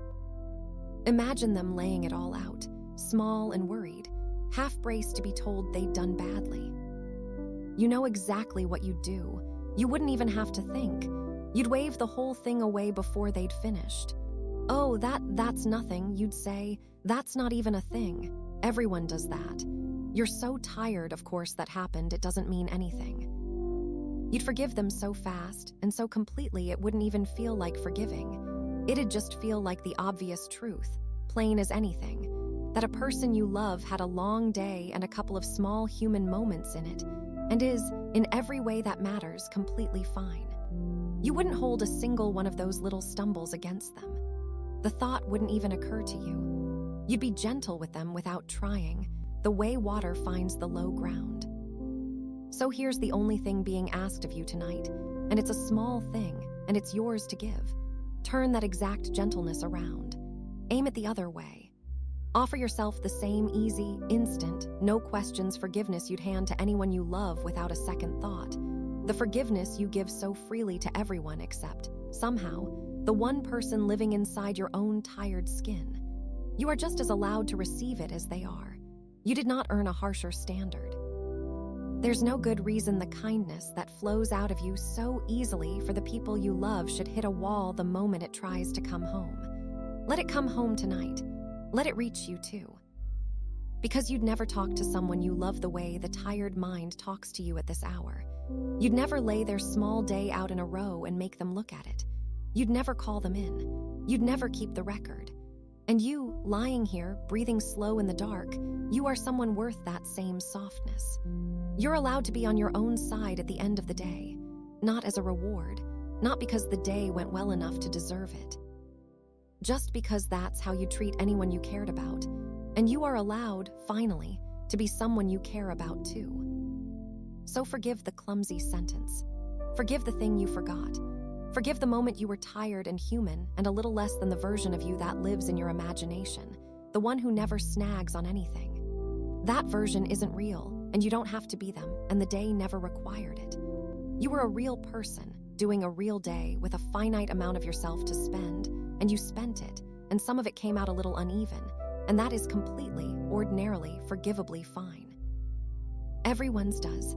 Every single person lying awake tonight has their own small row of pebbles. You're in good company. You always were. You did enough today, and you're allowed to rest now, including the parts that weren't smooth, including the small misses, including every little place you wish you'd been a touch better. They're forgiven. The whole day's forgiven, the rough with the smooth. All of it folded up together and set down gently and left behind in the room called today, with the door closed softly on it, while you go on ahead into the night without it. And feel what that does. Feel the small weight of it actually lift, the low background hum of having something to answer for, going quiet at last. You've been carrying it so lightly you barely knew it was there, a faint tension of unfinished accounting, a low sense of being not quite cleared. And now it's cleared. The day is forgiven and you are forgiven, and there is nothing left over from today that has any claim on you tonight. Nothing follows you in. You crossed the threshold into the dark, and you left the whole pocketful of pebbles on the other side of the door. And without that small weight, notice how you settle. How the body, hearing somewhere underneath that it's truly off the hook now, lets itself go just a little heavier into the bed. There's a particular kind of sinking that only comes after forgiveness, deeper than just tired, looser than just resting. The kind that comes when there's genuinely nothing left to brace for and nothing left to answer for, all at once. Your whole weight giving itself over, another notch, into the patient hold of the mattress underneath you. And it reaches your legs first, that letting go. Feel it travel down the long muscles of your thighs, the backs of your knees, your calves, all of it going slack and heavy and gloriously done. Your legs carried you through the entire day, every step of it, every standing up and walking to and hurrying toward, and now they have nowhere left to take you and nothing left to hold up, and they know it. They can go heavy, properly heavy. The kind of heavy where you couldn't lift them if you tried, and don't want to and won't. So let them. Let your legs go heavy and forgiven and finished, sinking down into the warmth. 2 long, quiet waits that have done their walking for the day and are allowed now to simply be still. Nothing more to carry. Nowhere more to go. Just the slow, sweet heaviness coming up through them like warm water filling a vessel from the bottom, settling you deeper, holding you down soft and safe, easing you another gentle step towards sleep. And stay with them a moment, your legs, before that heaviness carries you all the way under. They've earned a little of your attention, and they're the part of you that almost never gets it. Of everything that worked today, they complain the least. The quiet workers at the far end of you, down where you rarely think to look, asking for nothing and thanked for nothing, just doing the plain, endless, unglamorous job of moving you through the world from the second your feet first touched the floor this morning. Think, if you can without quite waking, of everywhere they carried you today. Not the big journeys, the small ones, the forgotten ones, the trip to the door and back, the stairs, up and then up again because you'd left the thing you needed on the wrong floor. The 100 little crossings of a room to fetch something, set something down, reach something, the kind of small errand you make so automatically you don't even register your own legs doing it. They were under you for every single one. Faithful as anything, never once asked where you were going or why. And they never argued. That's the thing about legs, they just go. You decided, somewhere up in your busy head, that you needed to be over there now, and they took you, no questions, no negotiation, no quiet sigh about how this was the 4th time you'd crossed this exact floor in 10 minutes. They didn't keep a tally of the wasted trips. They didn't point out that half the standing was unnecessary, that you could have sat down ages ago. They just carried you, all day, everywhere you pointed them, with the uncomplaining loyalty of the part of the body that does the most and says the least. No one counted those steps. Not really. There may be a little number somewhere that tried, some quiet count ticking up in a pocket all day, but it didn't catch the half of it, and it certainly didn't catch the cost. It never logged how the legs felt around the middle of the afternoon, that first honest ache that means a body has genuinely been used. It just counted. But your legs knew the real total, the one that doesn't show as a number, the true, accumulated, honest tiredness of having held you up and moved you around for a whole long day. And that tiredness is here now, lying in the bed with you, finally allowed to be felt all the way through. So let them be done, because they are.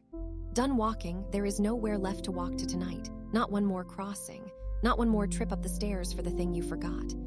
Done standing, no more lines, no more waiting on your feet at a counter while time stretched out, no more holding yourself upright in a room because sitting wasn't an option yet. Done, most of all, with the oldest job of all, the one they never get a break from until exactly this moment. Done holding you up against the ground. Because that's what they've really been doing under everything else all day, holding you upright. Gravity doesn't take an afternoon off. It pulled at you the entire day, steady and patient and absolutely relentless, wanting you down, wanting you horizontal, the way it wants everything down in the end, and your legs quietly argued with it every second you were vertical. Every moment you stood, every step you took, was a small, unnoticed act of pushing back against the whole weight of the earth wanting to bring you to rest. They did that for 16 hours and never mentioned it once. And now feel this slowly, now they can stop arguing. Now they can finally agree with the gravity instead of fighting it, because you're already down. You're already horizontal, already where the pull was trying to bring you all along, and there is nothing left for the legs to hold up.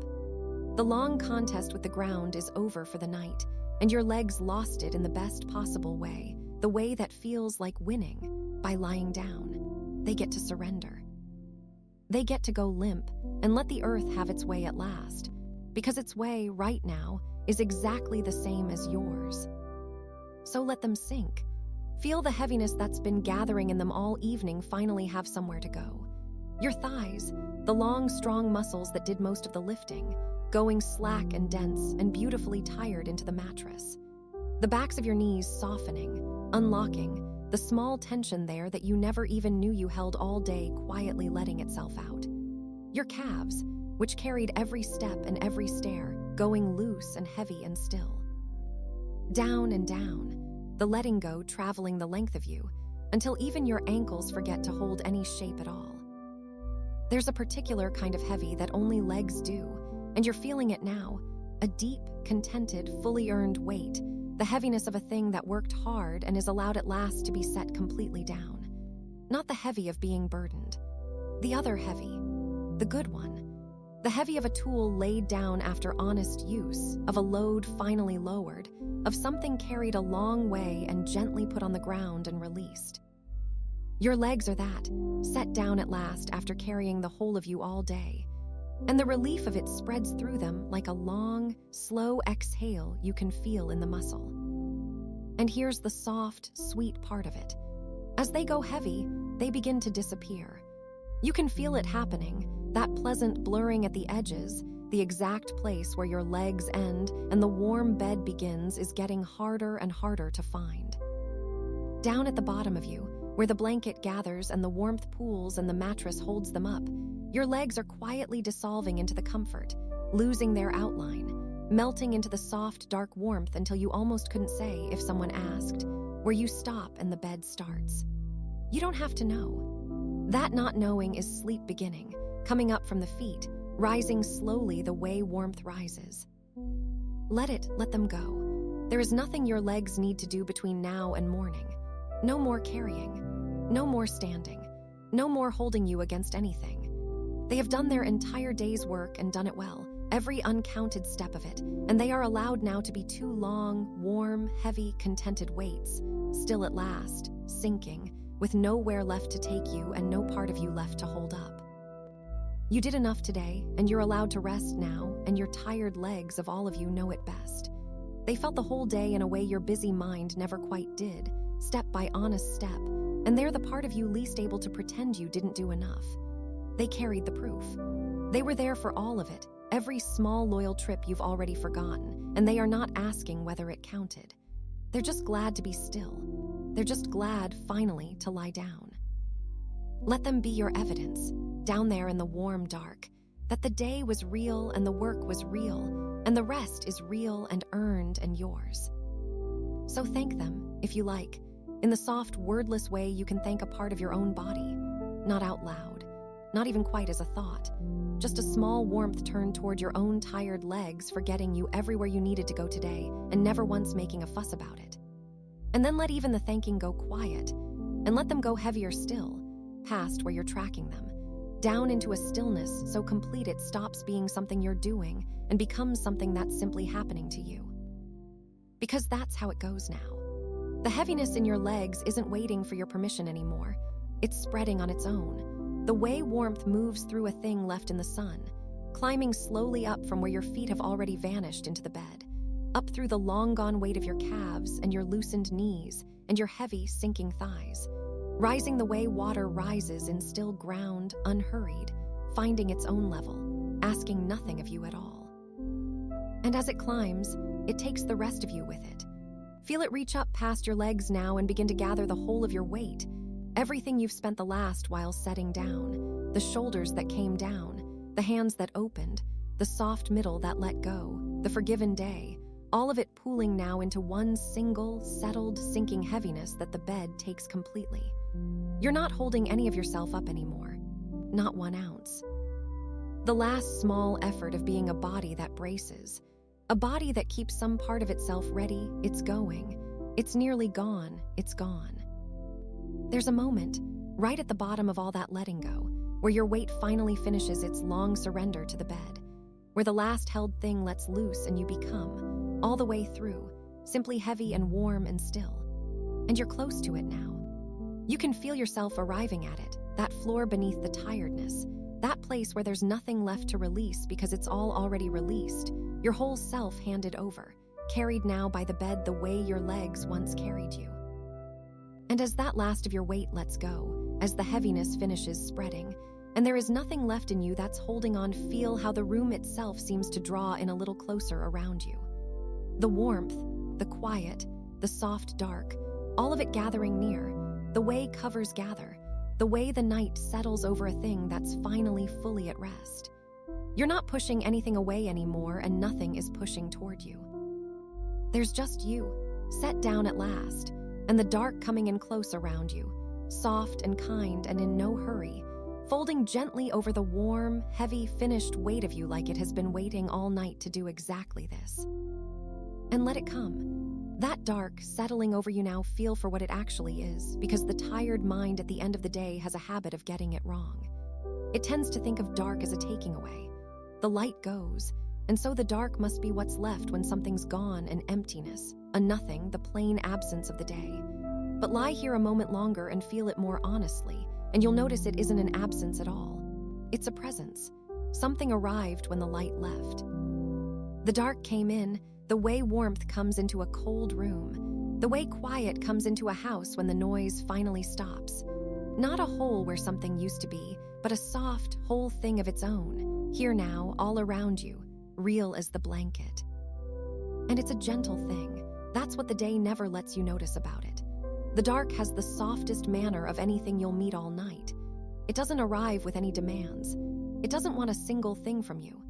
It just fills the room the way water fills a cupped hand, finding every corner, settling into every space, asking nothing in return for the filling. There's no edge to it anywhere, nothing in it that's sharp or sudden, nothing in it that wants. It's the most undemanding company you'll keep all day. And after a day spent among so many things that wanted something from you, that's no small kindness. The dark is the one presence in your whole evening that showed up only to be near you, and for no other reason at all. And here is the soft work it's quietly doing, all around you, while you lie there. Feel it if you can, with your eyes already closed. The dark is going around the room and gently taking the hard edge off of everything. All day you lived among sharp lines, the squared-off corners of the furniture, the bright, clean borders of the screens, the crisp edges of every object holding its exact shape, insisting on it, every outline drawn firm and definite and demanding to be seen. Your eyes spent the whole day tracing those edges, reading them, telling each thing apart from each other thing. It was constant, that work. You never once asked your eyes to do it. They just did, all day, the endless sorting of the sharp-edged world into its separate pieces. And now the dark is loosening all of it, softening every line. The corner of the dresser that was so definite an hour ago has gone vague and kind, its hard edge dissolved into the general softness. The bright borders are gone. There's nothing bright left to have a border.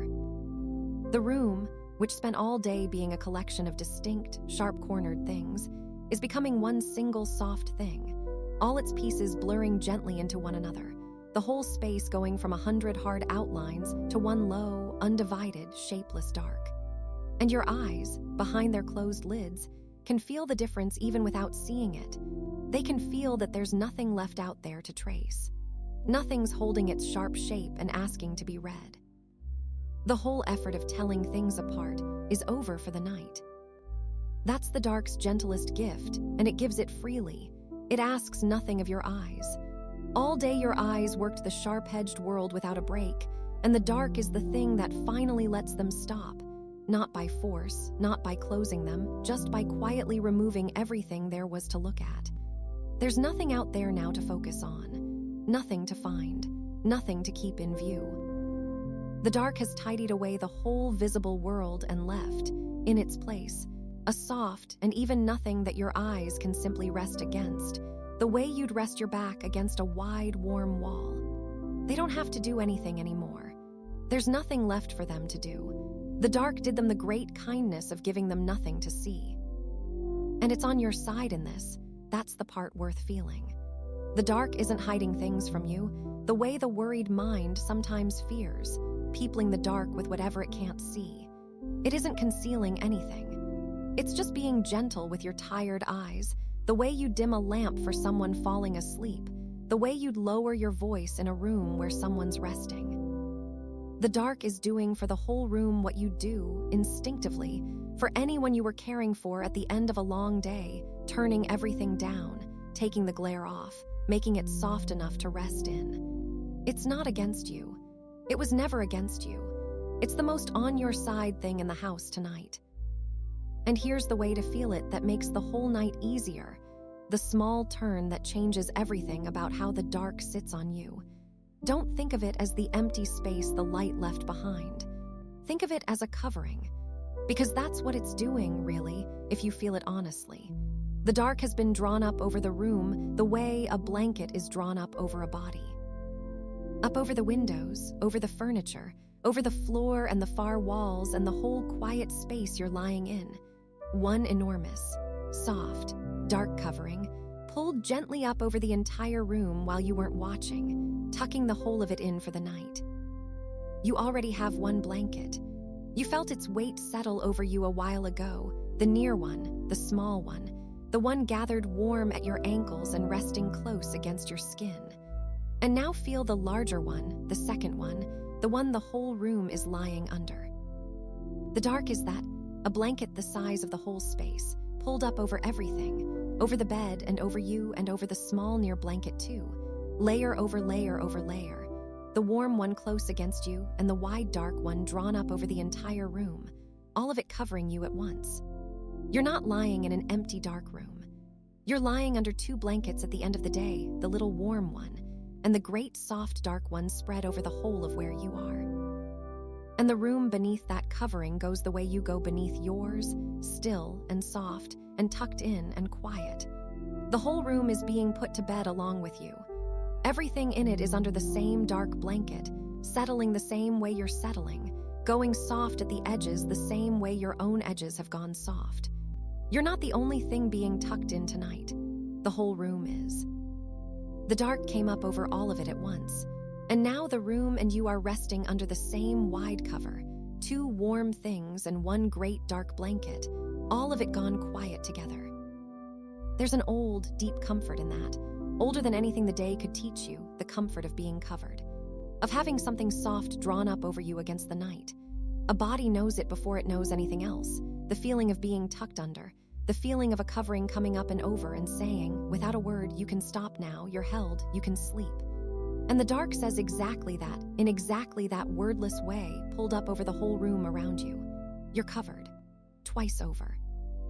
The warm blanket close, and the kind dark wide, both of them drawn up over you against the long night, both of them on your side, both of them asking nothing at all except that you let yourself be held by them and rest. So let the dark be a kind thing tonight. Let it be a presence and not an absence, something that came, not something that left. Let it blur every sharp edge in the room until there's nothing left out there for your eyes to do but rest. Let it be the second blanket, the great soft one, drawn gently up over the whole quiet space and over you inside it. You did enough today, and you're allowed to rest now, covered, tucked in, held by the dark the way the bed holds your weight, gently and completely and with nothing wanted in return. And feel how safe it is in here, under the wide, soft cover of it. Not the brittle safety of being on guard, of having checked everything twice. The other kind, the deep kind, the safety of a thing that's been tucked in and can finally stop minding the dark. There's nothing in this dark that isn't gentle, nothing in it that wants anything from you.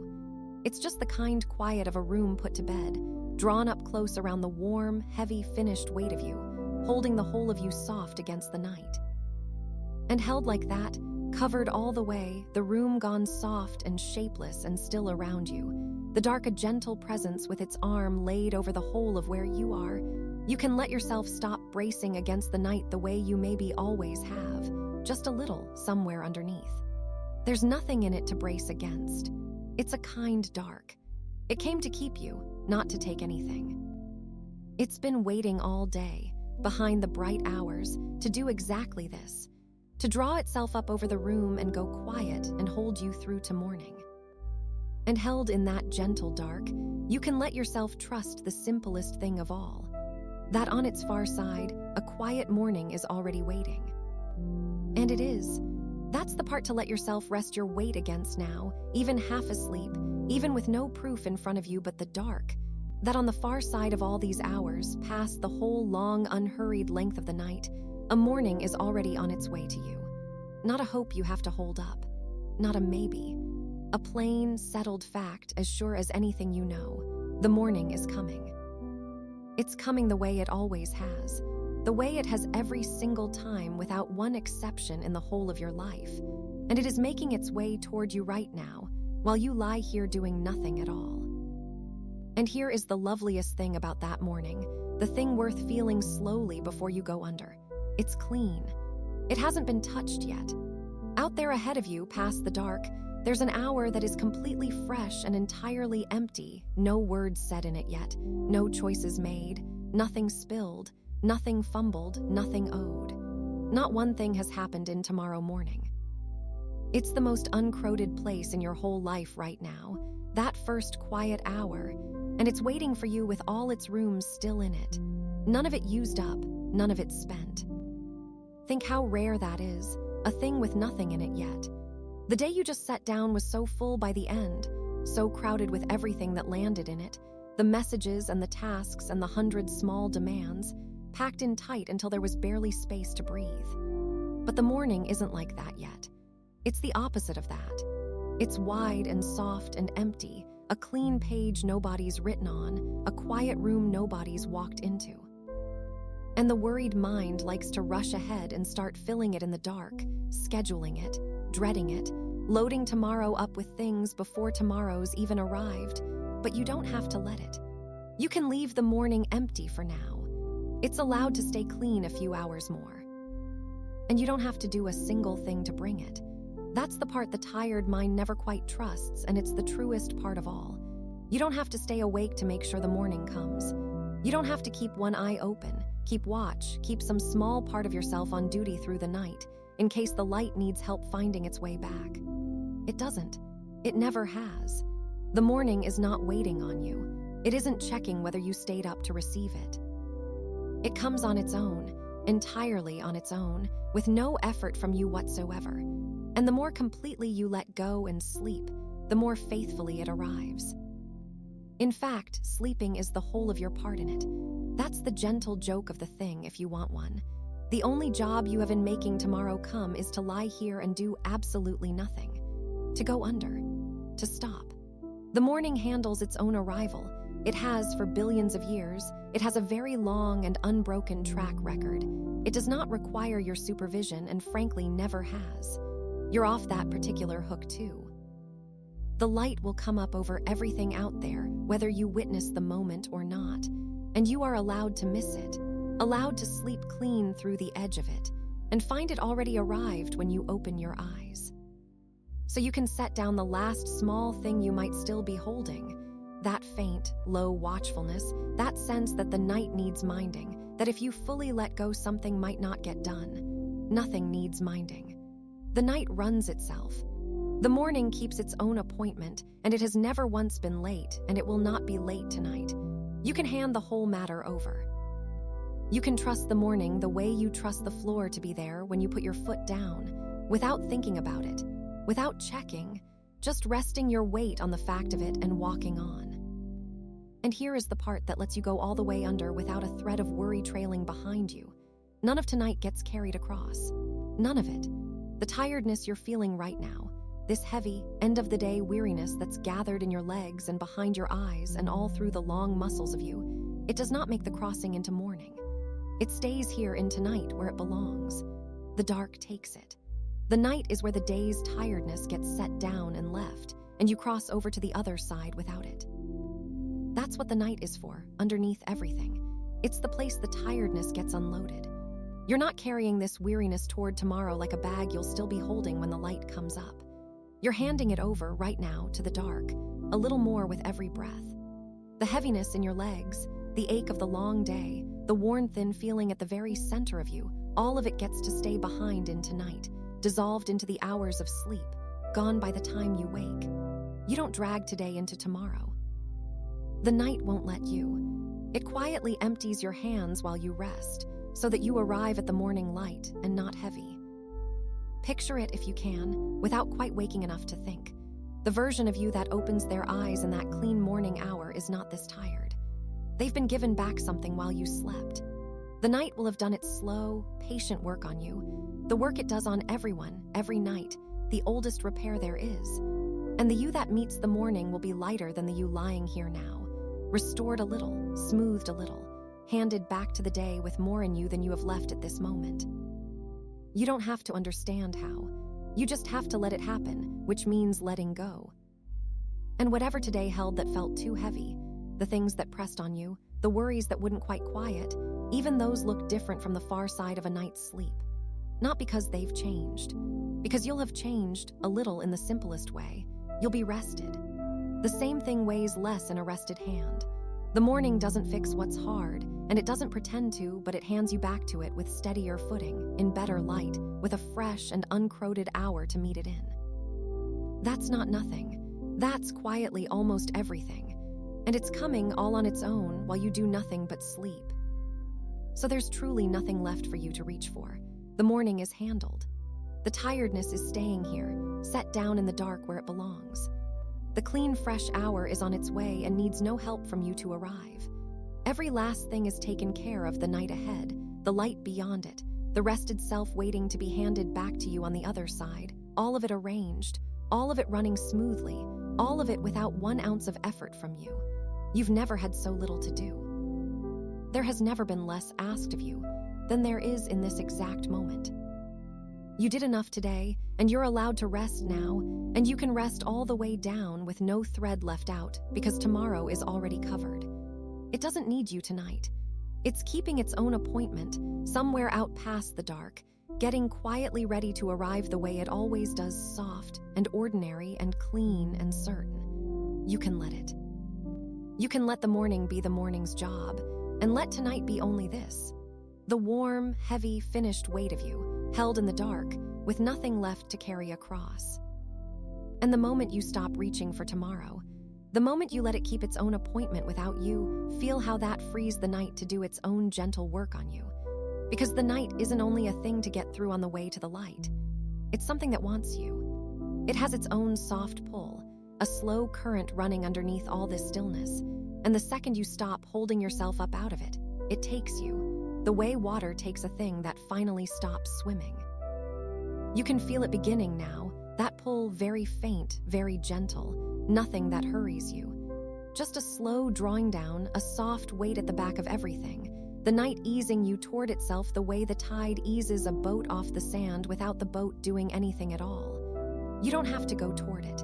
You only have to stop holding back from it, and you're already stopping. You're already letting it have you, a little more with each slow breath, sinking by such small degrees that you can't feel the moving, only the having moved. The morning will keep. It's out there, certain, in no hurry, and it'll be there when you arrive, clean and waiting and asking nothing of you in the meantime. So you can give yourself now entirely to the night, to this long dark stretch that's going to carry you across, gently, the whole way, and set you down on the far shore lighter than it found you.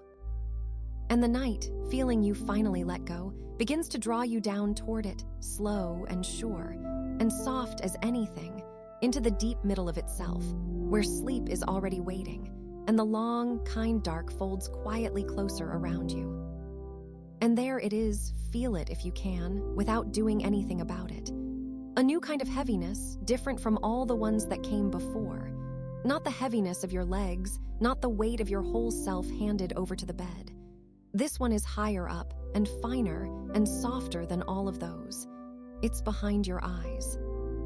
A small, warm, downward pull right there behind the closed lids, gentle as a hand resting on the back of your neck. The first true sign that something other than you has started to take over the work of going to sleep. You know this feeling. You've met it 1,000 times, always right at the edge, always just before you stop being able to notice anything at all. That soft thickening behind the eyes. That faint, pleasant pressure like warm water rising slowly behind a low wall. It isn't tiredness exactly. Tiredness is a thing the day does to you, a thing you carry. This is different. This is sleep itself beginning. This is the thing arriving that you've been waiting for all along, coming in quietly at the eyes, the way it always comes, the way it has come every night of your whole life. And feel what it's doing to your thoughts, because they're changing too, right now, and it's one of the loveliest things a tired mind ever gets to feel. The thoughts are slowing down. All evening they ran in their usual lines, sharp little things, quick, each one connected to the next, a chain of them clicking along. But now, feel it, they've gone slow. They've gone round. The hard edges are coming off them the same way the dark took the edges off the furniture. A thought starts up, the way thoughts do, and then it just softens. Loses its corners, goes vague and warm and round, like a stone turned over and over in slow water until it forgets it was ever sharp. And you can't quite hold on to them anymore. That's the part to notice and love instead of fight. You go to grasp a thought to follow it, to finish it, the way you've followed and finished thoughts all day long, and it slips. It's there, and then it's a little further off, and then you can't remember where it was going or whether it mattered or even quite what it was. And here's the soft, funny truth of it. It didn't matter. None of them did, not at this hour.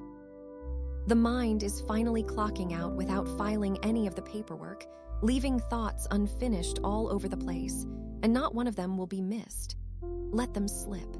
Let them go round and warm and unfinished and slide away. There is nothing tonight worth catching. This is the mind doing exactly what the legs did, and the shoulders and the hands going loose, letting go of its grip.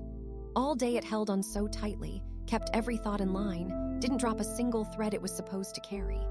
And now it's allowed to be a little clumsy with them, allowed to lose the thread, allowed to start a thought and simply not arrive at its end. That fumbling, that pleasant softening where you can't quite track where your own mind is going, that isn't something going wrong. That's sleep starting to think for you. That's the handover beginning. You're being relieved of duty, gently, thought by slipping thought. And here is the thing to understand about what comes next. The one thing that makes all of this easy, because the tired mind, even now, even this far down, sometimes thinks it's supposed to do asterisk something here. It thinks sleep is a place you have to get to. A thing you reach for, work toward, chase down. As if you have to gather yourself and leap, as if at some point you have to push off from the waking shore and swim out to it. And so even now, even as the heaviness rises behind your eyes, some small part of you might still be reaching, trying, faintly, to make sleep happen. But you don't reach for sleep. You can't, actually. That's the open secret of the whole thing, the reason it slipped you on every night you ever lay there trying to force it. Sleep isn't out there to be reached. It isn't a destination ahead of you that you have to travel to. It's already here. It's already underneath you, all around you, holding you up the way the bed holds you up. It was here the whole time. The only reason you weren't asleep an hour ago wasn't that you hadn't reached it yet. It's that some small part of you was still, gently, holding itself away from it. That's all wakefulness ever really is, this late, a holding away. A small, habitual effort to stay just up out of the water. Not a big effort, a tiny one. The faint, constant, almost invisible work of keeping yourself a fraction above the surface of sleep. The way you'd keep your chin just barely above warm water without even noticing you were doing it. You've done it so long you've stopped feeling it as effort at all. But it is effort. It's the very last thing you're still doing tonight. The very last muscle still flexed, somewhere too deep to point at. And you can stop. That's the whole of it. That's the entire instruction, and it isn't even an instruction because it asks you to do less than nothing. You don't have to fall asleep. You only have to stop holding yourself awake. You don't have to swim out to it. You only have to stop treading. You only have to let your chin go under the warm water it's been hovering over this whole time. And the water was always going to hold you, was always warm, was always safe, the moment you stopped working to stay above it. So let that last small effort go. Find it if you can, that faint flex of staying up, and just release it. The way you released your shoulders, the way you let your hands fall open. One last quiet letting go, the smallest and the deepest of the whole night, the one that takes you under. There's nothing to brace for in the going under. Nothing waiting down there but more of the warmth you're already in. You're not falling off anything. You're not dropping into anything. You're just stopping, holding yourself away from where you already are. And the moment you stop, feel it, the pull takes you. Soft and sure and so slow you can barely tell it's moving. It doesn't yank. It doesn't drop you. It just draws you gently downward, by inches, by the smallest, kindest degrees, the way the deep, slow water draws down a thing that's finally stopped swimming. Down and down, an inch at a time, with no edge to go over and no floor to land on. Just a long, soft, endless settling, lower and lower into the warm dark, with nowhere in particular you need to arrive. And that's the mercy of it, the thing the daytime mind could never quite believe. You don't have to arrive anywhere. There's no moment you have to reach, no line you have to cross, no point where you'll suddenly be asleep and have gotten it right. It isn't like that. It's just down and softer and further under and slower, with no destination at the end of it at all. You can sink for as long as the sinking takes. You can go down by the gentlest inches all night and never once have to mark the moment it became sleep. The going is the whole thing. The going is enough. So let the going be slow. Let it be the slowest thing you've ever done, this easing down, this settling, this dissolving by degrees into the warm dark that's holding you. There is no hurry in it anywhere. The night is long, so much longer than you need, and every inch of the way down is soft, and there is nothing at the bottom that you have to reach by any particular time. You have hours. You have all the hours there are. You can spend them sinking as slowly as a leaf comes down through still water, turning gently, in no rush to land, because there's nothing waiting below but more of the same warm holding. And feel how little is asked of you now, less than at any moment all night, less than at any moment all day, less maybe, than has been asked of you in a very long time. You're not even being asked to rest anymore. Resting was a thing you chose, a thing you did. This is past that. This is the part where it's done asterisk to asterisk you gently by the night, by the warm pull, by sleep itself rising up behind your eyes and slowing your thoughts and drawing you down. Your only part left is to let it. And you are letting it. You're already letting it. It's already happening, a little more with every slow breath, and you don't have to lift a finger to keep it going. You did enough today, and you're allowed to rest now, and look how true that's become, all the way down at this depth, where there's nothing left of the day at all. No proving it, no earning it. Just the soft heaviness behind your eyes, and the thoughts gone round and slipping away unfinished, and the gentle pull taking you down by inches into the warm dark, exactly as it's meant to, exactly as it always does, asking nothing of you but that you keep on letting go. So keep letting go. Let the thoughts keep slipping. Let the heaviness keep rising.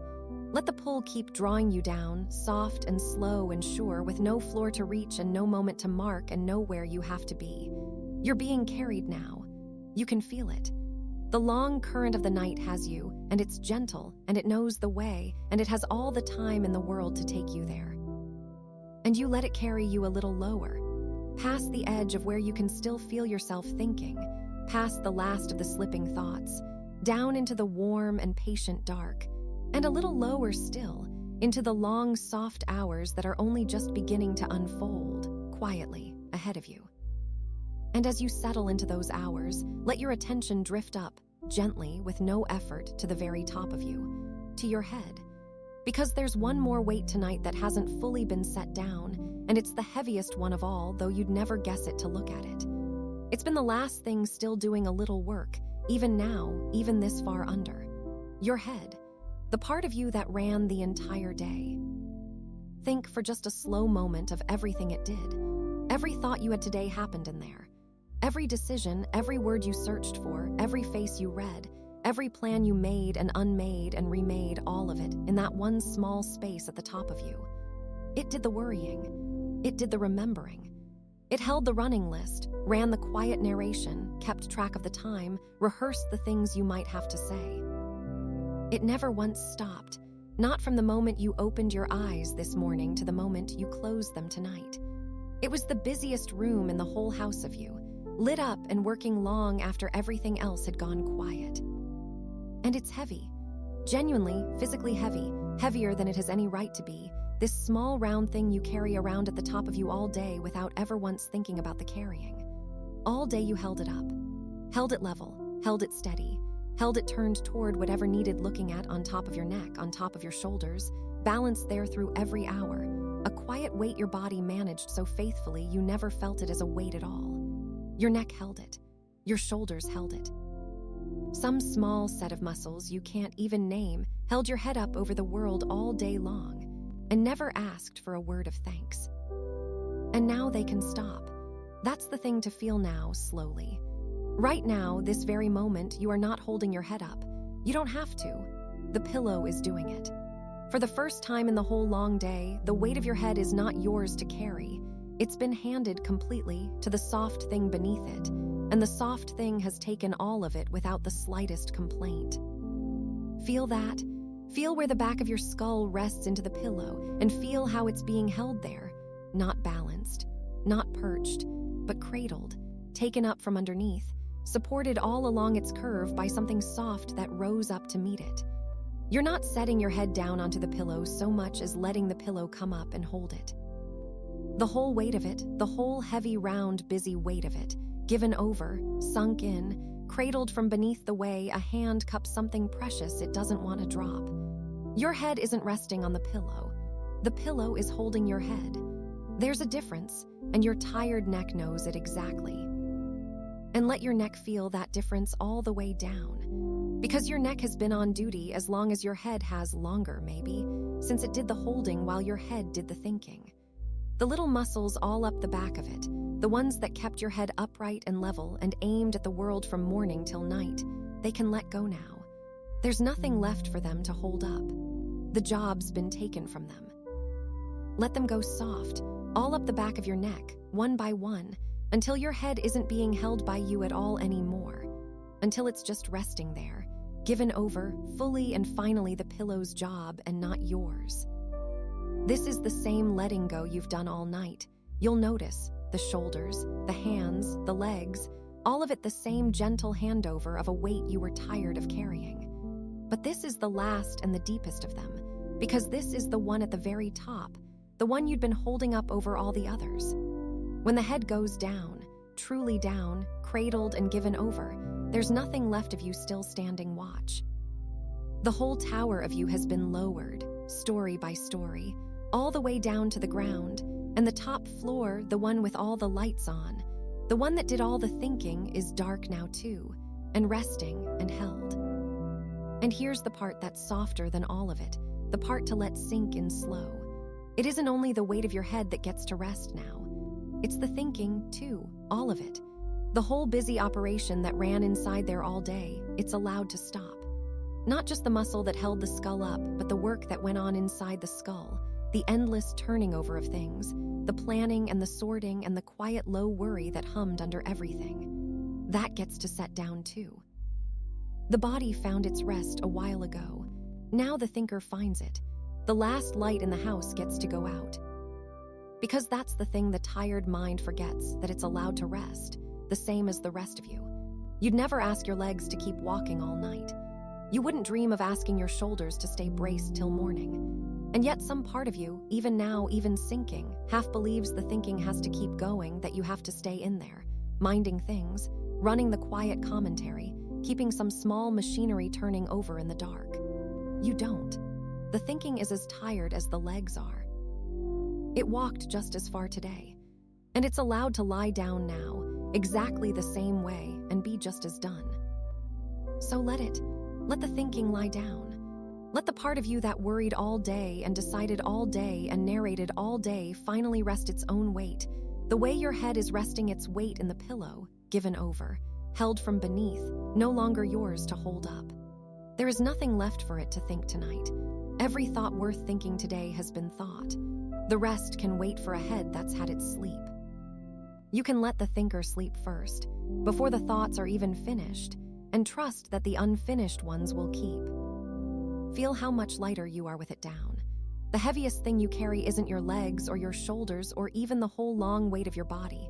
It's this, the head and everything in it, the thinking and the holding up of the thinking. And it's down now, cradled, resting. The busiest room in the house gone dark and quiet, the door eased shut, the weight of it handed to the soft thing that was always going to hold it. You did all your thinking for today. You're allowed to stop now. The pillows got your head, and the nights got the rest. And lying there like that, your head given over, your thinking laid down, the whole tower of you lowered gently to the ground, let the quiet widen, just a little, past the edges of you. Because you're not the only head being set down tonight. Feel that softly, without needing to picture it too clearly. All over in the dark, other heads are sinking into other pillows at this very hour. Other tired people, lowering the weight they carried all day, letting their own busy rooms go dark, handing their own heavy heads to whatever soft thing waited to hold them. You don't know them and you never will, and that's all right. There's a comfort in it anyway, maybe the oldest comfort there is. All across the dark, the same slow letting go is happening, head after head after head, each one finally done with the day, each one given over to the same simple kindness of being held from beneath. A whole world of people you'll never meet, doing the exact thing you're doing now, stopping, sinking, resting. You're not the only one off the clock tonight. You're part of something enormous and quiet, the great nightly setting down of every tired head there is. And there's no holding watch in any of it. Not one of those heads is staying up to mind the night. Not one of them is needed to keep the world turning while it sleeps. They're all just resting, the same as you, all of them handing their weight to the dark and trusting it to hold.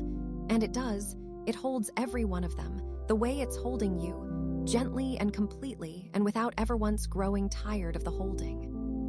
So you can rest inside that, inside the great soft company of it. You're one warm, heavy, finished head among countless others, all of you lowered into the same dark at the same hour, all of you done thinking, all of you held. You did enough today, and you're allowed to rest now, and so did they, and so are they, the whole quiet world of you settling down together, no one keeping watch, no one needed, every head cradled and every thought laid down for the night. Let your own head go heavier still into the pillow. Let it sink another soft degree, given over even more completely, the cradle rising to meet it. There's nothing left up there to hold, nothing left to think. Just the warm weight of you, resting in the held dark, one of so many resting heads, all of you carried gently through the same long night toward the same quiet morning. And as your head settles that last small bit deeper, and the thinking goes quiet, and the dark holds you and all the others the same, the night keeps gently turning, far past your window, over all those sleeping heads at once, holding the whole quiet world as easily as it holds you. And stay there a while, out past the edge of your own window, in that wider dark, because there's something waiting in it worth feeling slowly, now that you're soft enough to feel it all the way down. It's this. You are not the only one. Not tonight, not at this hour, not in this dark. Right now, this very minute, there are more people lying down exactly as you are than you could ever begin to count. Think of it gently, without trying too hard to picture any of it clearly. All around you, near and far, in rooms you'll never stand in, on streets you'll never walk, there are tired people doing the very thing you're doing now. Pulling a blanket up to the shoulder, easing a light off, letting a long day finally end. Some of them just a wall away from where you lie, close enough to share the same quiet. And some of them so far off you couldn't reach them in a week of traveling. And every one of them, near and far, setting the same kind of day down in the same kind of dark, at more or less the same tired hour. And they're not lying down in rooms like yours, most of them. That's part of the gentleness of it. Somewhere there's a person lying down within sound of the sea, the water folding over and over far below their window. Somewhere there's a person high up in a tall building, the whole city dimming under them, lying down above all those other lying down people. Somewhere there's a person in the deep country, where the dark is total and the quiet is total, settling in under more stars than you've ever seen at once. Different beds, different ceilings, different sounds at the edge of hearing, and underneath all of it, the same thing, the same surrender, the same letting go you're doing right now. You don't know a single one of them. You never will. And somehow that isn't lonely at all. It's the very opposite of lonely, if you'll let it be. Because the thing you're doing tonight, this small, ordinary thing, this lying down in the dark and letting the day go, is the most shared thing there is. Everyone does it. Everyone, everywhere, eventually. The whole tired world comes to the end of its day and lies itself down. And for once, there's no argument about it. No other way anyone's clever enough to have chosen. No exception. No one who found a way out of it. Just the same quiet stopping, person after person after person, all the way out to the edge of everything. It might be the only thing the whole world truly agrees on. Nobody had to organize it. Nobody sent the memo. Nobody scheduled it. Nobody had to be talked round. When the dark comes, the whole exhausted lot of us simply stops, lays the day down, lets go, clocks out together without a word. The largest, quietest agreement there has ever been, made fresh every single night, by everyone, all on their own, without anyone needing to say a thing. And it moves, this great lying down, slow and steady across the dark, the way it always has. Somewhere east of you, people lay down hours ago and are already deep under, already long past dreaming, the night well along and quiet over them. Somewhere west of you, people are only now beginning to think of it, only now yawning, only now glancing toward the bed, the day not quite done with them yet. And the dark rolls on across all of it, unhurried, gathering people in as it comes, easing the lights of one place, and then the next, and then the next, tucking the whole slowly turning world in a little at a time. You're just one of the lights it reached tonight. One more room going quiet, in its turn, as the dark comes round to you. And here is what lies underneath all of it, the part to rest your whole weight on now. Not one of those countless people is staying up to mind the night. Not one of them has been left in charge of it. There is no one out there keeping watch over the dark so that the rest of you can sleep. No one volunteered. No one drew the short straw. No one is sitting up on behalf of everybody else. You're all off the clock at once. The whole tired world, every last one of you, has set the day down together and handed the night the keys. and the night holds it, holds all of you at the same time, every dark room at once, and never once runs short of holding. And it isn't only tonight, and it isn't only the people who happen to be lying in the dark with you right now. This lying down is the oldest thing people do. Every single night that has ever happened, long before anyone thought to count them, people have come to the end of the light and done just this. Let the day go, let the dark come, given themselves over, and trusted they would be handed back to the morning.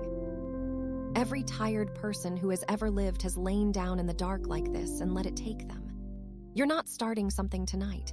You're joining something so old, so wide, so faithfully done by so many, that you could never be the first to do it wrong, never the only one who couldn't quite manage it, never alone in it for a single breath. So you can let yourself be small in that, in the good and easy way. One warm, tired person among countless warm, tired people, all setting the same day down at the same dark hour, all held by the same patient night. Nothing special is being asked of you here.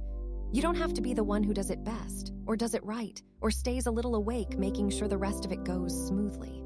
You only get to be one of the many, one of the resting. One more light going gently out, in a whole turning world of lights going out.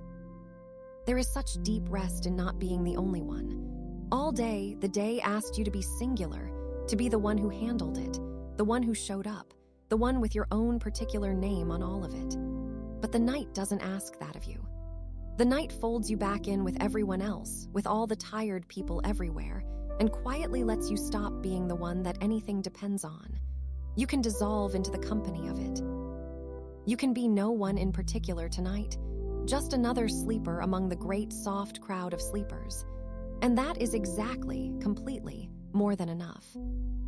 You did enough today, and you're allowed to rest now, and so is every one of them, the whole quiet company of you, let go all at once into the same kind dark. None of you owes the night a thing. None of you is on duty. You've all clocked out together, and the world goes right on turning without a single one of you holding it up. It turns just fine on its own. It always has. It was never yours to turn. And held inside all that company, there's one last soft thing you can do, or really, one last thing you get to stop doing. If there's anything of today still riding quietly along with you down here, some small leftover the dark hasn't quite taken yet, a loose end, a little worry that slipped past the others, some small thing you meant to settle and didn't, you don't have to settle it now. You don't even have to keep it. You can let it drift on ahead of you, gently, out of tonight, on toward the morning, toward the rested version of you who will be so much better suited to meet it than this worn-thin one ever could. Because there will be a you in the morning, lighter than this one, steadier with a whole night's rest behind them with the daylight to work in and the strength back in their hands. And that's whose care these last little leftovers belong in, not yours, not tonight. Let them go on ahead. Let tomorrow you carry whatever's left. They'll have the clean, fresh hour for it, and the room for it, and the clearer eyes for it, and they won't even mind. Tonight you is off the clock now, folded in with all the other sleepers, finished. And whatever's still unfinished can wait on the far shore, patient, for the rested one who's already on the way. So let it drift. Let it float on out of the dark toward the morning, weightless, no longer yours to hold. And let yourself stay exactly here, small and warm and held, one sleeper among countless sleepers, all of you carried gently through the same long night toward the same quiet light, none of you alone in it, and not one of you needed for anything at all.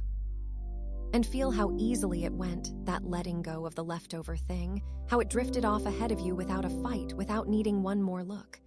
There's something worth resting in there, now that you've felt it once.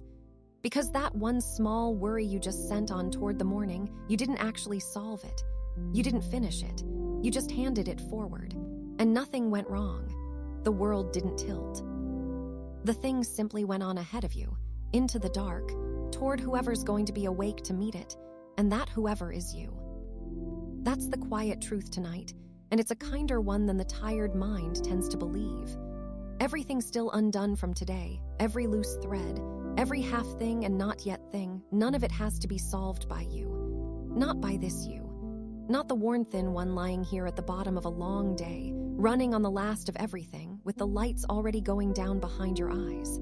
That you is off the clock. That you has done its shift. The undone things aren't yours to carry across the finish line, because you're not the one who's going to meet them anyway. Someone else is, someone steadier. Think of them for a moment, gently, the you that's going to wake up on the far side of this night. Because they're real, and they're coming, and they are going to be in so much better shape for all of it than you are right now. They'll have slept. A whole night of it, this very night, the one just beginning to unfold around you. They'll wake with the strength back in their hands and the daylight to work by and a mind that's been swept clean and quiet by all the hours of dark in between. The very things that feel knotted and heavy to you now, they'll pick up in the morning light and find, half of them, surprisingly easy. You know this. You've lived it more times than you could count, even if the tired mind conveniently forgets it every single night. The thing that loomed so large at the end of the day, the one that seemed to need solving right then or never, you woke up, and it had shrunk. It had gone ordinary overnight. You looked at it in the morning with rested eyes and thought, oh, that's all it was. That's all it ever was. The problem didn't change in the dark. You did. You got your sleep, and the rested you saw plainly what the exhausted you couldn't see at all. Because that's the thing tiredness does, quietly, without telling you, it makes everything bigger. It takes the plain, small troubles of an ordinary day and swells them, this late, into something they aren't. The worry you'd shrug off at 10 in the morning sits heavy on your chest at 11 at night, and it's not because the worry grew. It's because you shrank. You ran down. There's nothing left in you to meet it with, and so it looms. And the very worst hour to try to solve anything is this one, the hour with the least of you in it, the hour when even small things look unanswerable. Of course they do. You're trying to lift them with empty hands. So don't. That's the whole gentle permission of it. You don't have to lift anything with empty hands tonight. The lifting was never this you's job. Hand it forward, all of it, the whole leftover pile of the day, to the one who'll have full hands in the morning. Let them have it. They won't mind. They'll wake rested and ready in a way you can't even imagine from down here, and they'll take one look at what you left them and handle it like it was nothing, the way the morning, you always does. There's something almost funny in it, when you let yourself feel it, the way the two of you trade off across the dark. The tired you, clocking out now, too worn to think straight, setting the day's unfinished business down on the counter with a little note that just says, "Here, not mine tonight." And the rested you, hours from now, clocking in with the sun, picking up that same note over something warm to drink, going, all right, let's see what last night couldn't deal with. Same person, same hands. Just one of them slept. That's the only difference, and it's the difference that changes everything. So make the handoff. Make it slowly, deliberately, the way you'd hand something fragile to someone you trust completely, because you can trust them completely. They're you, only better rested. Everything you didn't get to today. The thing you meant to figure out and couldn't. The decision you keep turning over with no good answer, because there's no good answer to be found at this depth, in this dark, with this little left in the tank. Set it down. Pass it across. It goes to the morning, where there's light enough to see it by, and a you with the eyes to see. And feel how that lightens the load, not by solving a single thing, but by simply moving it off your shoulders and onto a stronger pair that's only a night away. Nothing got fixed. Notice that. Nothing on the list got crossed off by handing it forward. And yet you're lighter anyway, because the weight was never the doing of the thing, the weight was the carrying of it, the holding of it open in your tired mind, the standing guard over it in the dark as if your watching might somehow get it solved. It won't. It never has. You can put the watch down. The morning you will pick the work up when the morning you arrives, and not 1 second before, and that is exactly as it should be. This is the oldest trade there is, really, the night shift handing off to the day shift, the way it's done in every quiet place where someone keeps things running while the rest of the world sleeps. Nobody asks the night shift to do the day shift's work too. Nobody asks the worn-out one at the end of the long dark hours to also be fresh and bright and ready for everything the morning brings. You do your hours, and then you hand it over, and you go home, and you rest. That's not failing at the work. That's how the work has always been done, in turns, by people taking care of each other across the long night, even when the only two people involved are both you. So let yourself go home, in that sense. Let yourself clock out and walk away from the whole undone day, knowing it's covered, knowing the next shift is already on its way and will be in better shape to handle every bit of it than you could be if you stayed up all night trying. Staying up wouldn't help them anyway. The kindest thing you can do for the morning you, the single most useful thing, is the thing you're doing right now, sleeping. Sleeping is how you build them. Every hour you rest tonight is an hour of strength you're handing forward, so they wake able. You're not abandoning the work by sleeping. You're doing the most important part of it. And you don't even have to carry the leftovers across yourself. That's the softest part. You're not the one ferrying them through the dark to the morning. You just set them down and let go, and the night does the carrying. All those hours between now and the light, they do the work for you quietly while you're not even there to watch. You go under, and the dark closes warm over the whole day, and somewhere in the long middle of it, the heaviness gets carried gently forward and left clean on the morning's doorstep.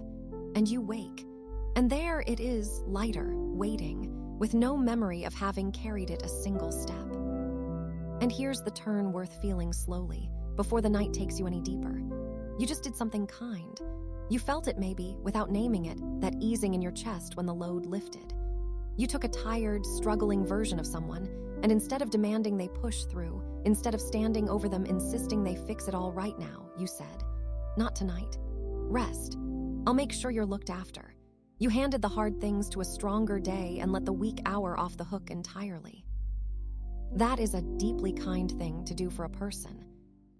And the person was you. Sit in that a moment softly. You just treated yourself the way you'd treat someone you love who'd come to the end of a long, hard day with nothing left, not with a list of what they still owed, but with mercy. With "Here, let me take that." With "You've done plenty, go rest, it'll keep." You gave the tired one a break. You let them be tired without it being a failure. You trusted them to a gentler tomorrow instead of grinding them down through the night. That kindness you just aimed forward, the handing off, the looking after, it can turn now and rest where it's needed most. On the one right here. The one lying in the dark this very minute, who carried the whole long day and is carrying it still, a little even now.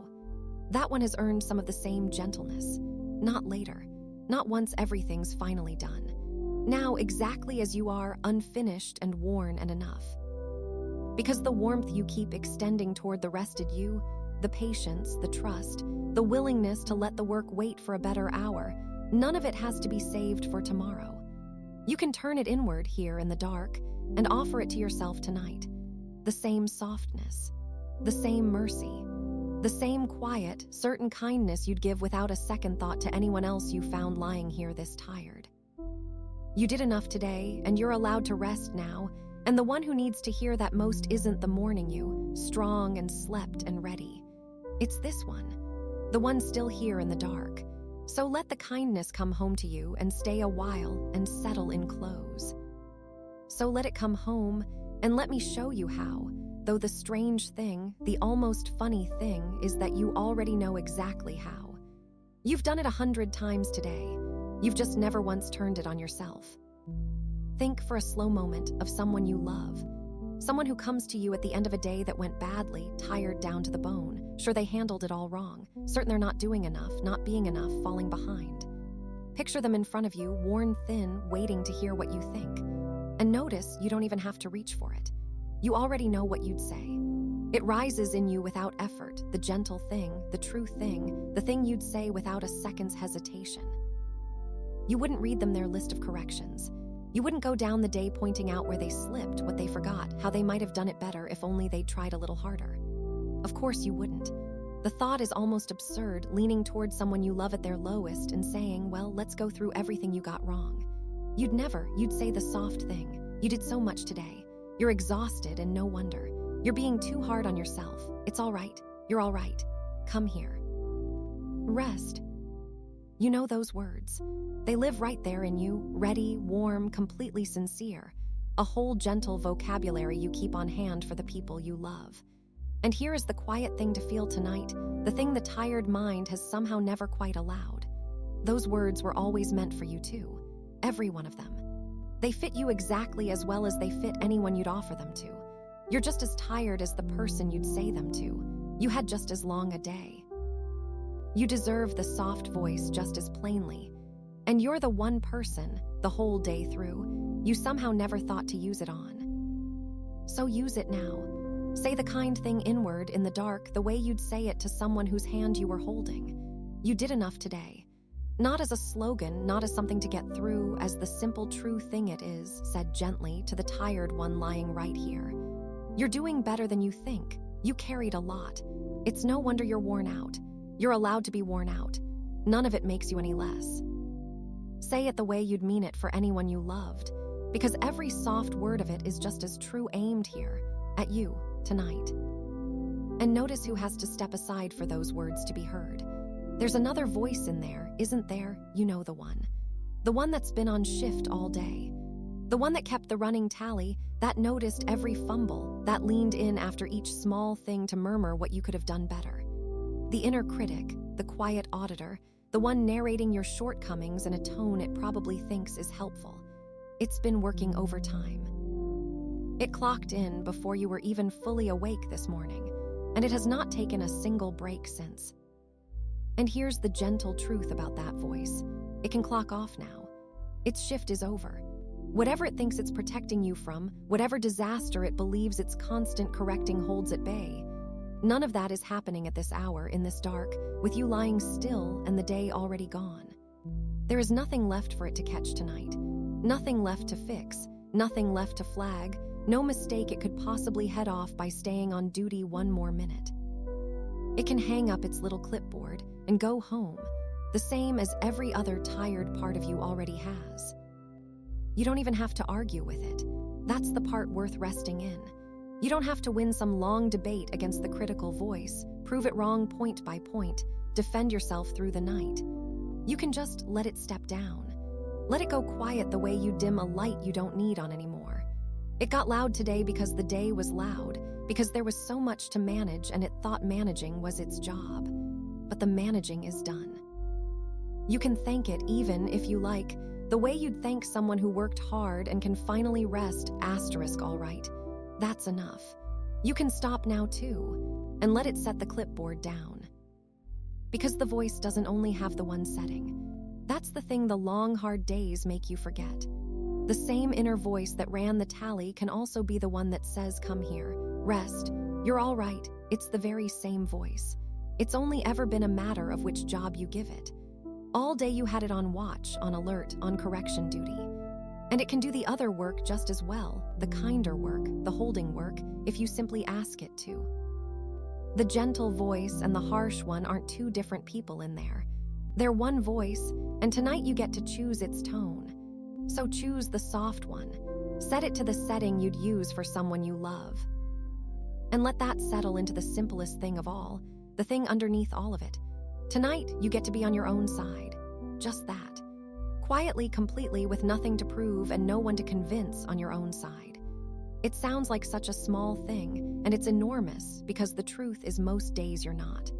Most days, some part of you is faintly against you, second-guessing, keeping score, holding you to a standard it would never hold anyone else to. Most days, you're the one person in your life you forget to be kind to.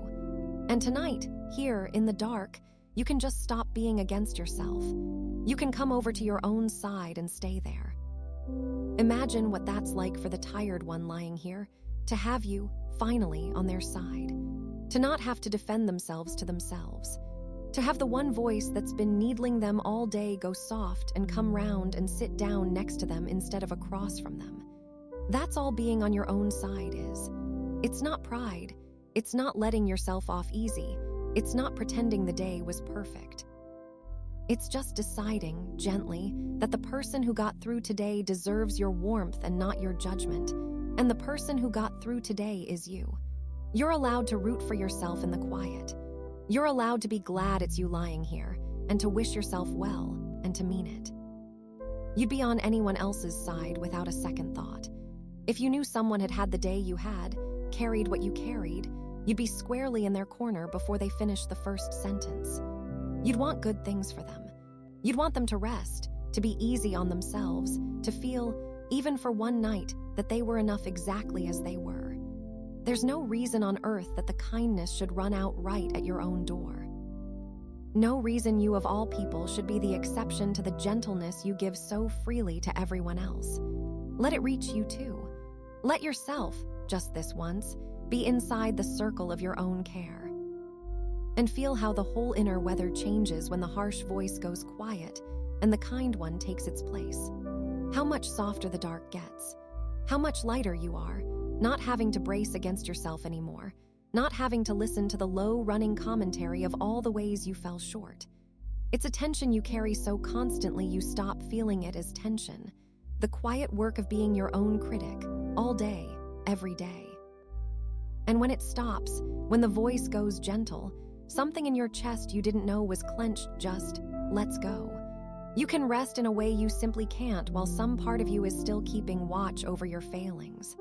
The kindness isn't a luxury here. It's the thing that lets the rest of you finally sink. You did enough today, and you're allowed to rest now. And tonight, for once, let that be said asterisk to asterisk you by the gentlest voice you've got, and let you be the one who believes it, not the harsh voice grudgingly admitting it.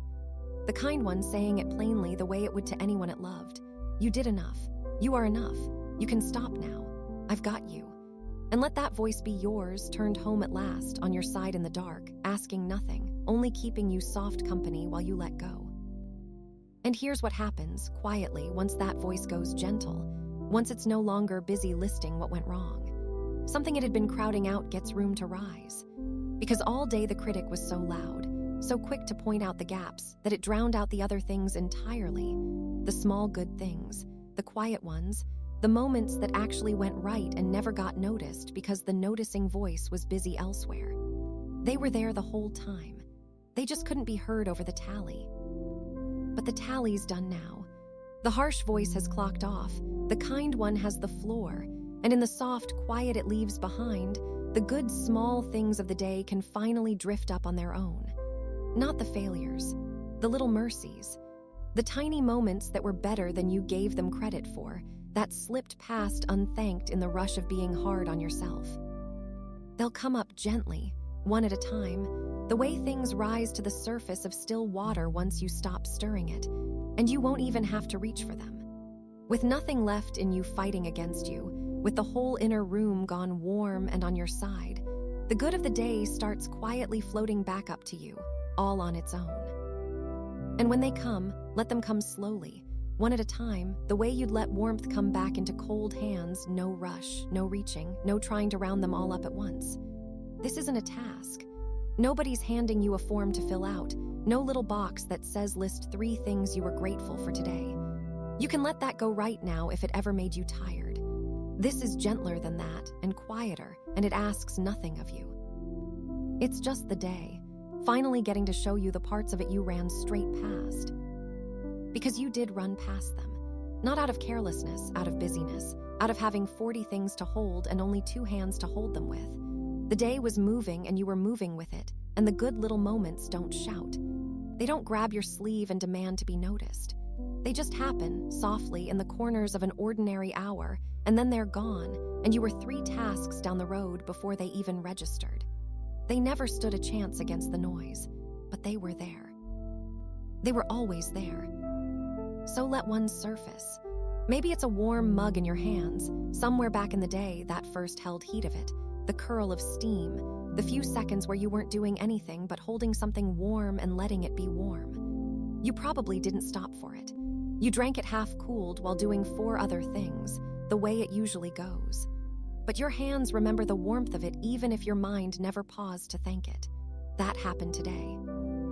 That small good thing was yours, and it was real, and it counted whether you noticed it or not.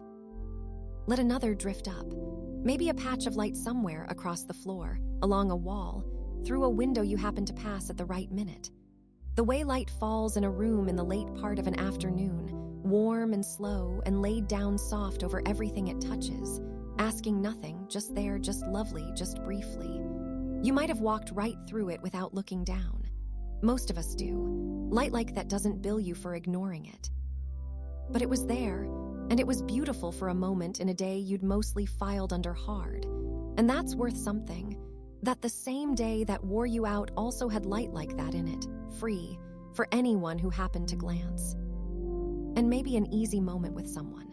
Not a big thing. Just a stranger who was kind to you when they didn't have to be, who held a door, or let you go first, or met your eyes for half a second and smiled like the two of you were quietly on the same side of being alive that day. Or someone you know, saying some small, ordinary thing that landed gentle. The day is full of these tiny mercies between people, these little unearned softnesses, and they pass so fast you forget them by the next hour. But one of them found you today. Somebody was easy with you. That happened in among everything else, and it was good. Maybe a song. You know the way a song can find you, come on at exactly the right moment, fit the shape of the hour so well it feels like it knew you were coming. 3 or 4 minutes where something just carried you, where the day went a little soft around the edges and you were just in asterisk it, in the sound, going somewhere on it. You didn't earn that. You didn't plan it. It just arrived, the right song at the right minute, the way the good ones do, and for the length of it you were lifted a little off the ground of the day. That was a gift the day handed you, and you took it, even if you forgot you had. Feel how they're not heavy, these things. That's the thing about them. The hard parts of the day arrive with weight. They sit on you, they want carrying, they make a whole production of themselves. But the good small things are light as anything. They float. They don't ask to be held, they just rise up gently, show themselves, glow for a second in the quiet, and that's all they want from you. To be seen a little, finally. To be let back in. They've been waiting all evening at the edge of the room for the loud parts to quiet down. And now that they have, here they come, soft and unhurried, with no grievance about being missed all day. And here is the thing they're quietly telling you, all of them together, without ever saying it outright. The day was not only the heavy parts. It only felt that way because the heavy parts were louder. The mind keeps the difficult things close, replays them, files them right at the front where you can't miss them, and it lets the small good ones slip out the back without a receipt. So by the end of a long day, it can feel like the whole thing was just weight, just the hard bits, one after another. But that was never the true measure of it. That was just the loud things drowning out the quiet ones. The day had warmth in it too, light in it too, small graces scattered all the way through that you were simply too busy to catch as they fell. You can catch a few now. Not all of them, you'll never get all of them, and you don't need to. Just a few, drifting up on their own in the dark, while you lie here with nothing left to do but let them. And notice there's no work in it. You're not summoning them. You're not straining to remember. You're just lying still enough, finally, that the water's gone clear, and the good things are rising up through it the way they always would have if the day had ever once held still. This is what the stillness is for. This is what it gives back to you, when you stop stirring it.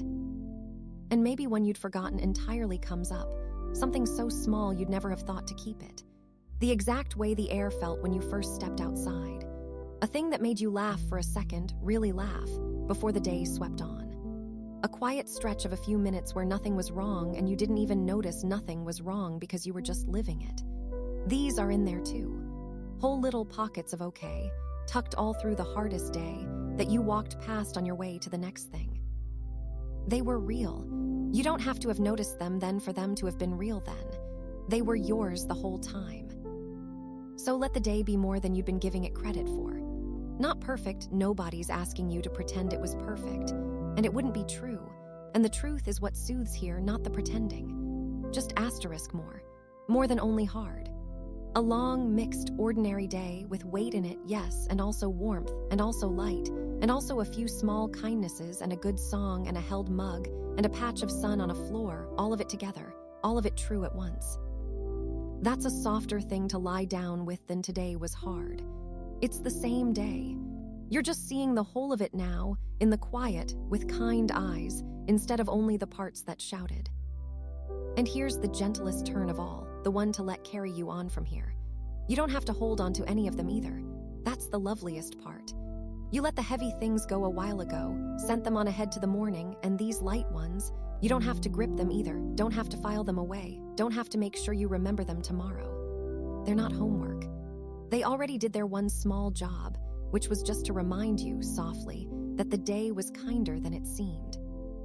Now they can drift on too, the same as everything else, dissolving gently back into the dark they rose from. Let them go the way you'd let go of a nice thought as you're falling asleep, without minding, without chasing it, watching it soften and blur and fade and not reaching after it at all. The good things don't need keeping. They happened. That's enough. They were real whether or not you carry them, the same as they were real whether or not you notice them. You can set them down as easily as they came and lie here with nothing in your hands at all, not the heavy things, not even the light ones, just empty and warm and done. Because you don't have to do anything with the day anymore. You don't have to sort it or weigh it or come to a verdict on it or decide what it all meant.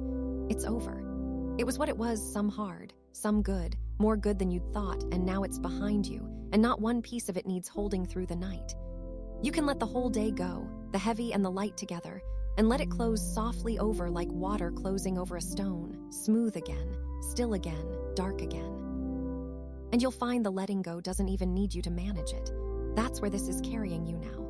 You've spent this whole long stretch gently setting things down, one by one on purpose. But the body is already moving on ahead of you, already knowing the way, already loosening its grip on the day without waiting for your permission.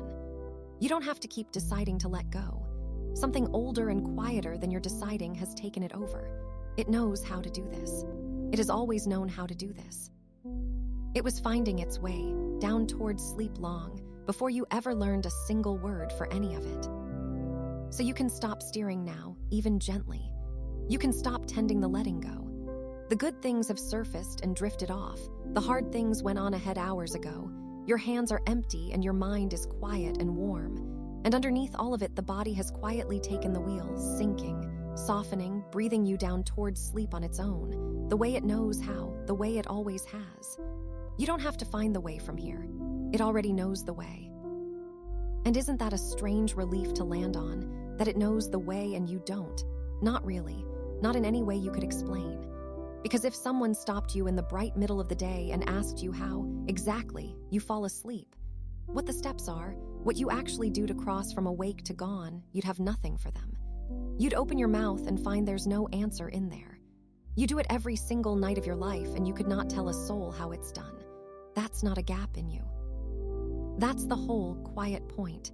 It was never something you did with the part of you that knows things. Sleep isn't a problem set out in front of you to solve. That's the thing the tired mind gets backward late, when it starts treating the night like a puzzle it has to crack, lying there trying to figure out how to drop off, as if there were a correct sequence of moves and you just had to find it. As if you could think your way down into sleep.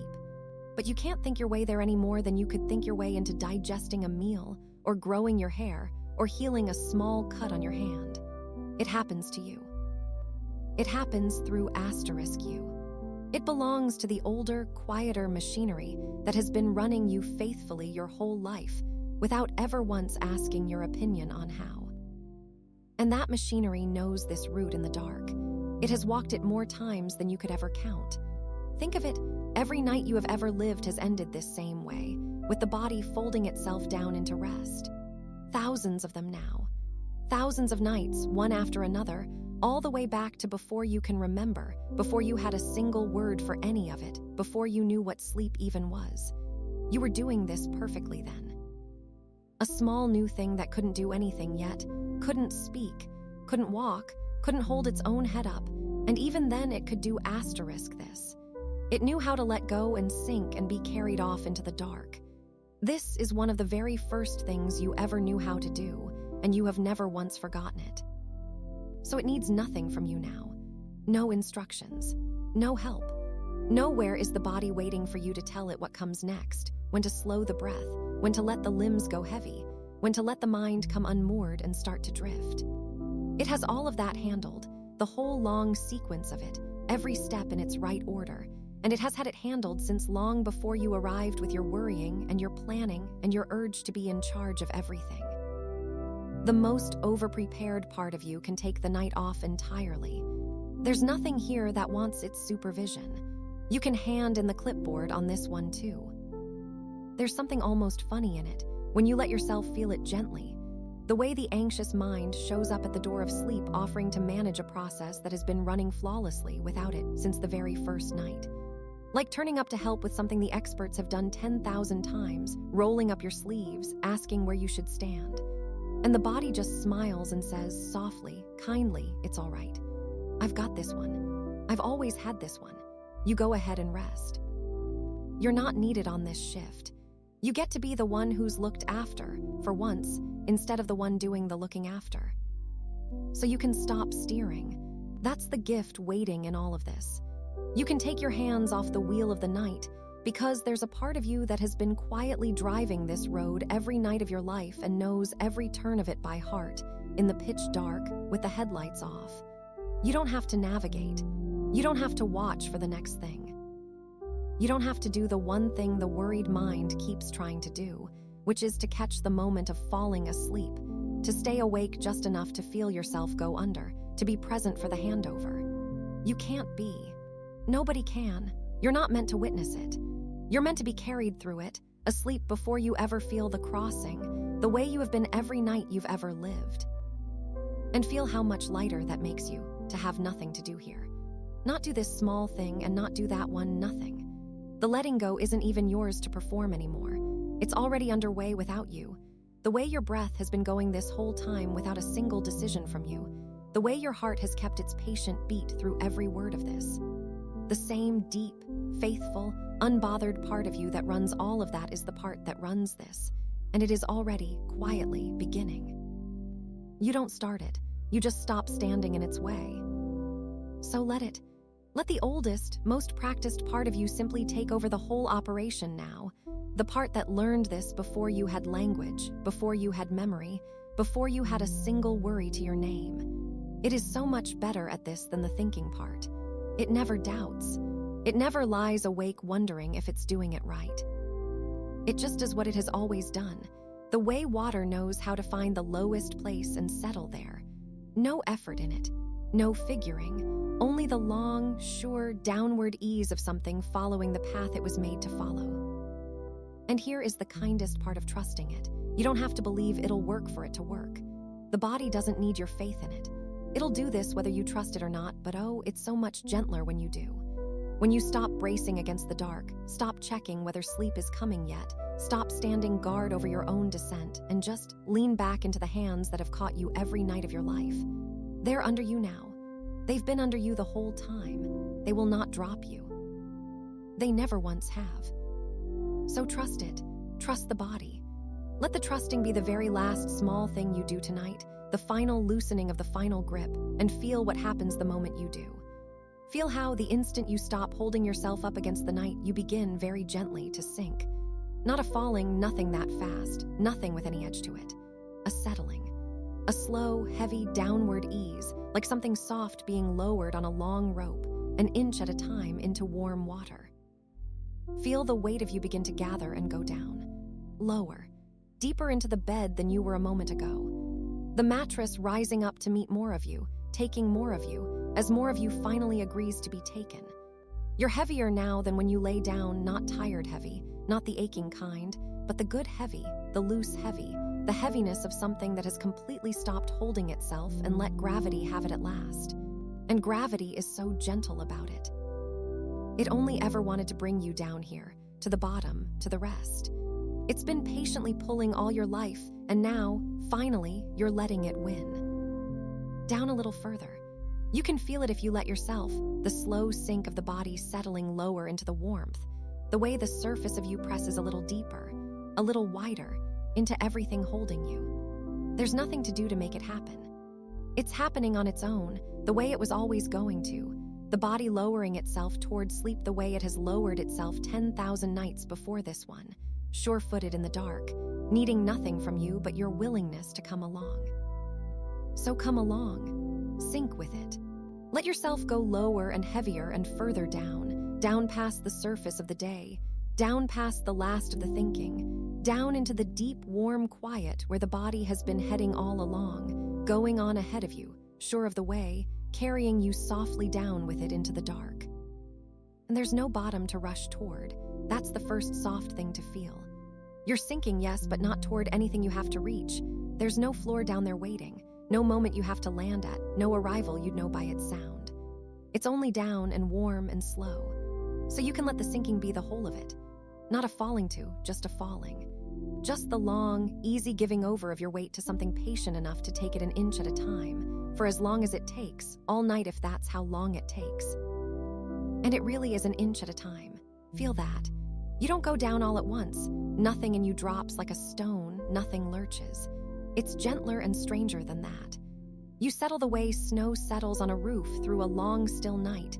No single moment you could point to, just a little lower each time you look, a little deeper than you were a breath ago. You're further down now than when this began, and you couldn't say when it happened. It happened in the spaces between your thoughts, while you weren't watching, the way all the best easings do. The breath is doing it mostly. Not because you're breathing any particular way, you've long since stopped managing that, but because of what each one quietly carries off. Notice it on the next slow breath out. Feel how, as the air leaves you, something else leaves with it and you sink a little. The exhale isn't just air going.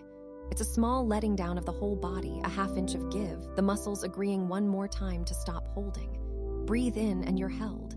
Breathe out and you're lowered. That's all it is now. The in-breath keeps you. The out-breath drops you gently deeper, and you don't have to do a single thing but let the going out take you with it. So let each exhale be a small descent. There's nothing to push. You're not breathing yourself down on purpose. You're just noticing that you're already going, that every soft release of air settles you further into the warm, and that you can lean into that going instead of against it. Out and down a little. Out and down a little more. Like being lowered on a long, soft rope by hands that are in no hurry at all, paying out the line one slow length at a time, easing you down into the dark, pausing, easing you down again. You couldn't fall fast if you tried. You're being let down too gently for that. And the bed, feel what the bed is doing while you sink. It isn't just under you anymore, the way it was when you first lay down. It's taking you in. Each time you settle, it seems to open a little further to receive you, to make a deeper place for the shape of you, to come up around your edges and hold a little more of you than it held a moment ago. You press down. It rises to meet you. You go heavier. It takes the heaviness without the slightest complaint, the way warm water takes the weight of something lowered slowly into it and simply closes, soft, around the whole of it. There's something so kind in that, if you let yourself feel it, that the more of your weight you give, the more it takes. It never reaches a limit. It never stiffens, never says that's enough now, never hands any of the holding back to you. The more you sink, the deeper it cradles. You could give it every last ounce of yourself, hold back nothing at all, let go of even the small reflex of keeping some part of you propped, and it would just receive that too, and make a deeper place still, and hold you there. You cannot give it too much. It was built, the whole soft architecture of it, only and entirely to take whatever you hand over and carry it through the night. So hand over a little more. Find some small part of you that's still, even now, holding a fraction of its own weight, a shoulder not quite all the way down, a hand still half deciding to be lifted, some last quiet ounce kept in reserve out of an old habit you don't even remember forming. And just let that go too. Let it sink with the rest. Feel the bed take it the instant you release it, take it gladly, draw you that fraction lower into the warm. There, a little deeper than you were. A little more given, a little more held. And it's warmer down here. Have you noticed? The deeper you sink, the warmer it gets, the heat of you, and the heat the bed has been quietly gathering all this while meeting somewhere in the soft middle, pooling, holding close. You're not just going down. You're going down into warmth, deeper into it with every settling, the way the warmth gathers at the bottom of a thing and waits there for you. The cool of the room is up above you now, somewhere near the surface you've left. Down here it's all gentle heat, close and soft and yours, wrapped near against your skin and getting nearer the lower you go. You're deeper than you've been all night now. Feel how far you've come down from the bright, loud surface of the day, how the day is somewhere up above you, way up at the top of the water, small now and quiet and getting no closer. You've sunk clean beneath it. All that noise, all that hurry, all that being needed and being watched, it's up there on the surface where you left it, and you are far, far below it now, in the still deep warm where none of it reaches. The light doesn't come down this far. The noise doesn't come down this far. Only the warmth and the holding and the slow. And the lower you sink, the slower everything in you turns. You can feel that too, how it's not only the body settling but the whole of you winding down to match the depth. The thoughts come slower now, further apart, with more soft dark between them. They don't race down here. There isn't the current for it. Whatever was still turning over in you when you lay down has gone heavy and unhurried like everything else, sinking at its own pace, going quiet the way sound goes quiet underwater there, but distant, rounded, robbed of all its edges. You're too deep now for anything to be sharp. So keep going down. There's nowhere you need to stop. Let each breath out lower you another soft length. Let the bed open and take you. Let the warmth close a little more completely over you each time. Down past the last of the day. Down past the last of the deciding. Down past even the noticing of going down until the sinking is just something happening to you, gently, the way the tide happens, the way the warmth happens, with no hand of yours on it at all. You did the only part that was ever yours, you let go. The going down is the bodies, and the beds, and the warm darks, and they have it from here. And as you sink, feel how the room comes with you, or rather, how it draws in close around the small, deep place where you've come to rest. It's not the wide, open room it was when the lamp was on, all its corners visible, its far wall a whole distance away. It's gathered in now, pulled close, drawn down to just the warm circle of where you are, the way a room does in the dark when you've sunk far enough into it to stop seeing its edges. The far parts of it have softened away. What's left is near, and close, and small, and entirely enough. Just the warmth, just the bed holding you, just the few soft feet of dark that wrap right around you. And at the edge of that close, warm circle, between you and everything else, there's the window, and over the window, the soft fall of the curtain, the veil drawn down across the glass. You don't have to look at it. You can feel it there, though, even with your eyes closed.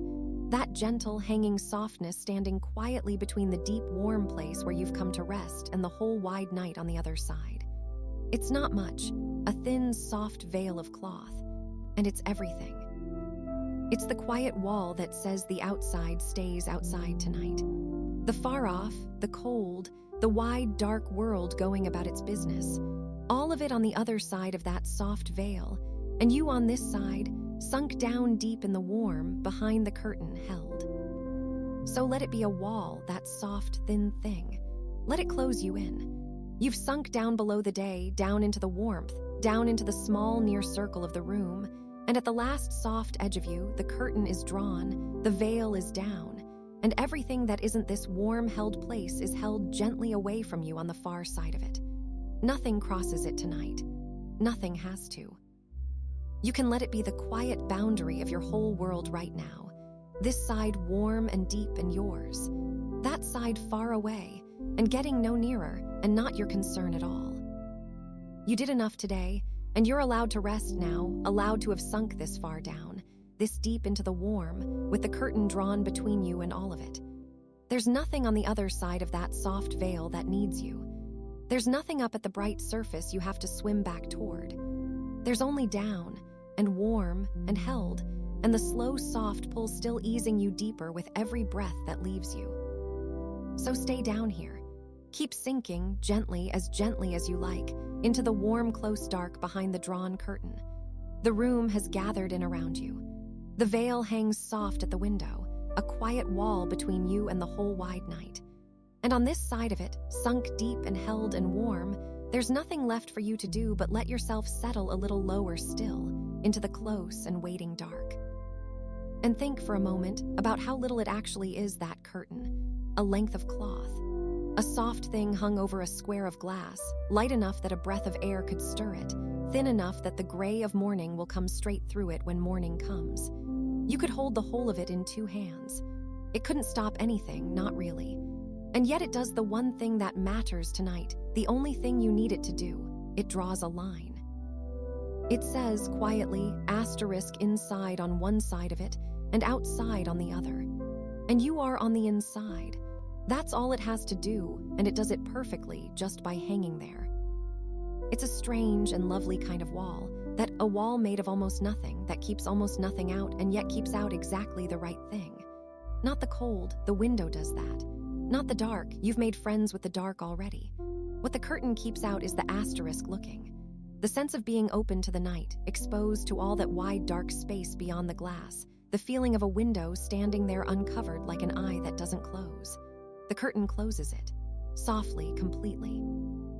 And the room goes from a place with an opening in it to a place that is sealed warm and whole. A small, kind room with its one window gently shut for the night. And you drew it. Somewhere earlier, before any of this, your own hand reached up and pulled it across, a small, ordinary motion you didn't think twice about, the kind of thing you do every night without ceremony. But it was yours. It was one of those little fully yours acts you got to perform today, quiet and unremarkable and entirely within your power. To draw a soft cloth across the glass and make the room private.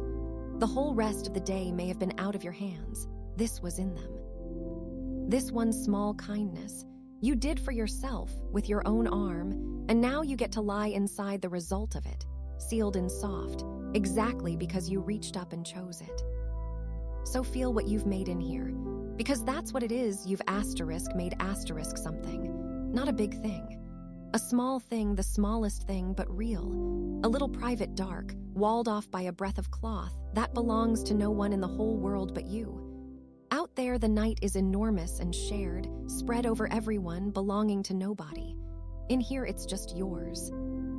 A small dark of your own, the size of a room, the size of a bed, the size of the warm space your body takes up, and inside it, no one. No one watching, no one waiting, no one able to see in. Just you and the quiet and the soft wall of cloth standing between your small dark and the great big one outside. There's something almost like a den in that, isn't there? The oldest, warmest kind of safety there is. The animal pleasure of a small covered place. Not a wide open field with the whole sky on you, but a burrow, a hollow, a tucked-in corner with a soft thing pulled across the entrance. Some old part of you knows that feeling all the way down, knows it is asterisk safe before the thinking part can even say why. A small space, a soft door. The dark on the inside, warm, and the dark on the outside, far. That's the shape of being protected, and you've built it tonight out of a bed and a room and one length of curtain, and you're lying in the middle of it, held. And the thing about a small, private dark that's only yours, nobody can ask anything of you inside it. That's the quiet gift of it. The looking goes both ways, you see. All day the world could see you, and so all day the world could want things of you, could catch your eye, could call you over, could need your face turned toward it. The curtain ends that.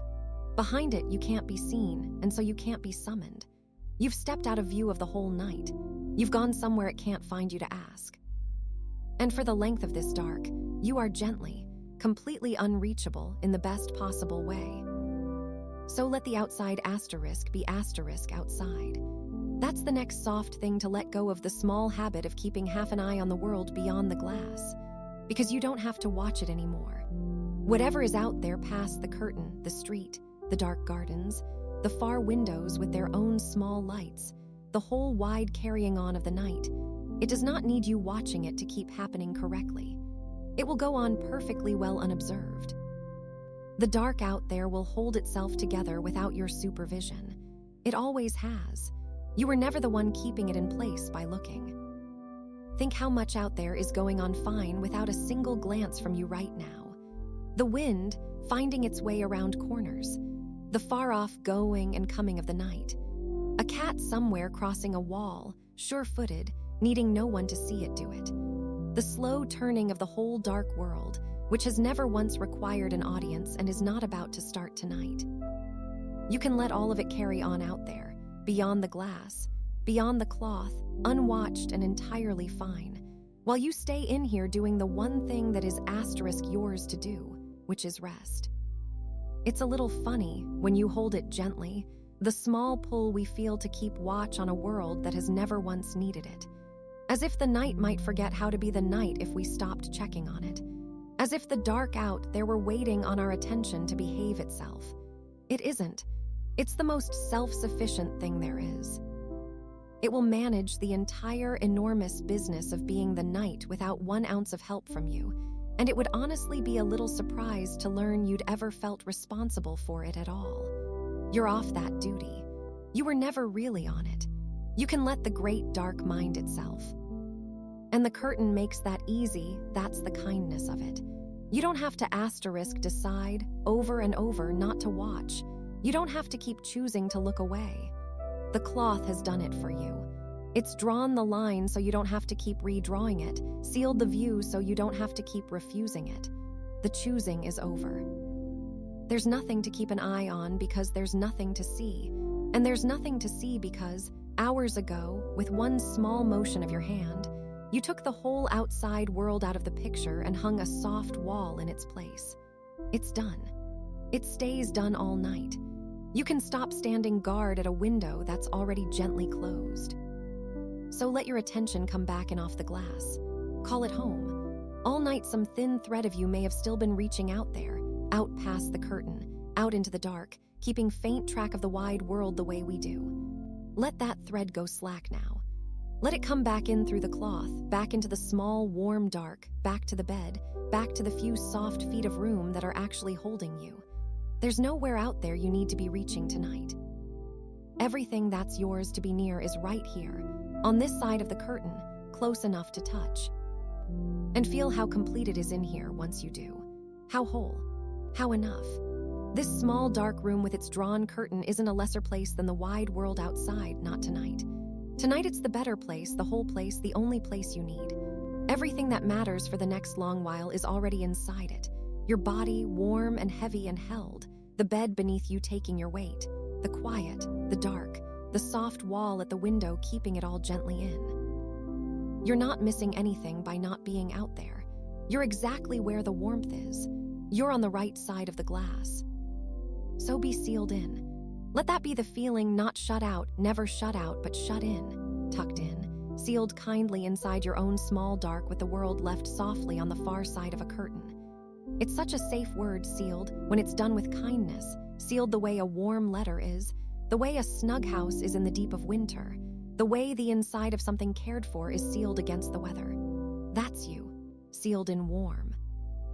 The night outside, the dark in here, and a soft wall between, holding the two apart all night so you don't have to. And inside that seal, listen, there's nothing calling you. Feel for it and you'll find it's true. No voice out there saying your name. No summons coming across the dark. Nothing beyond the curtain leaning in to ask for you, to need you, to call you back out into the wide and the cold.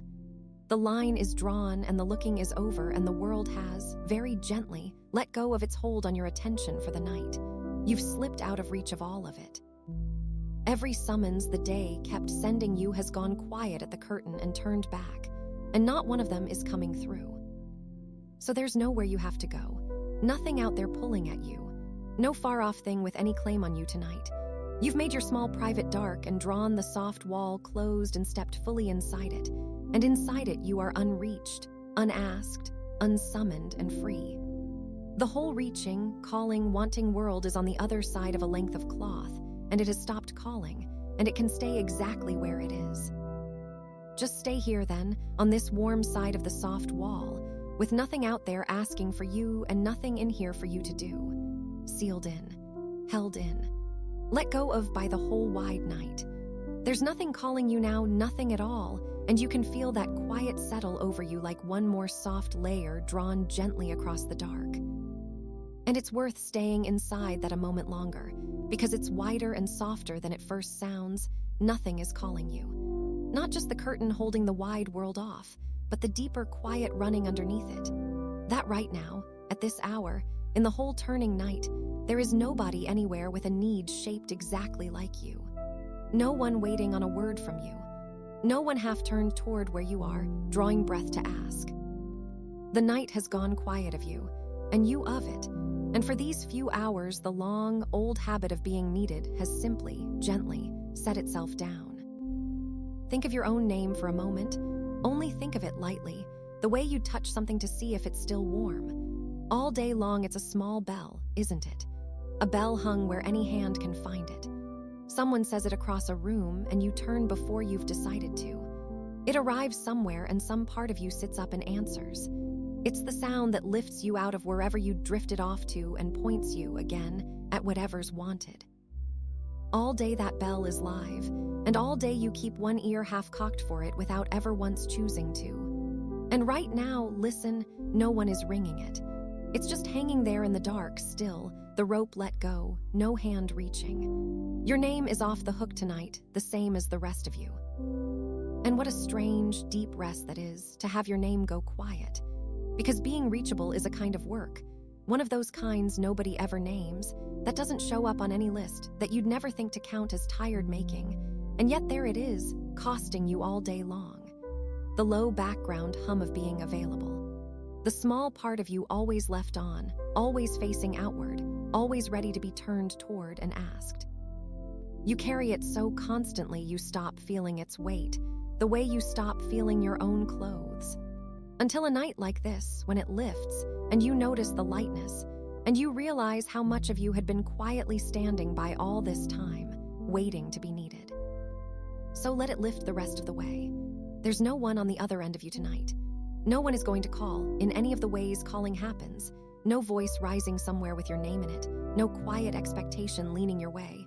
Nobody out there in the dark composing the thing they're about to need from you.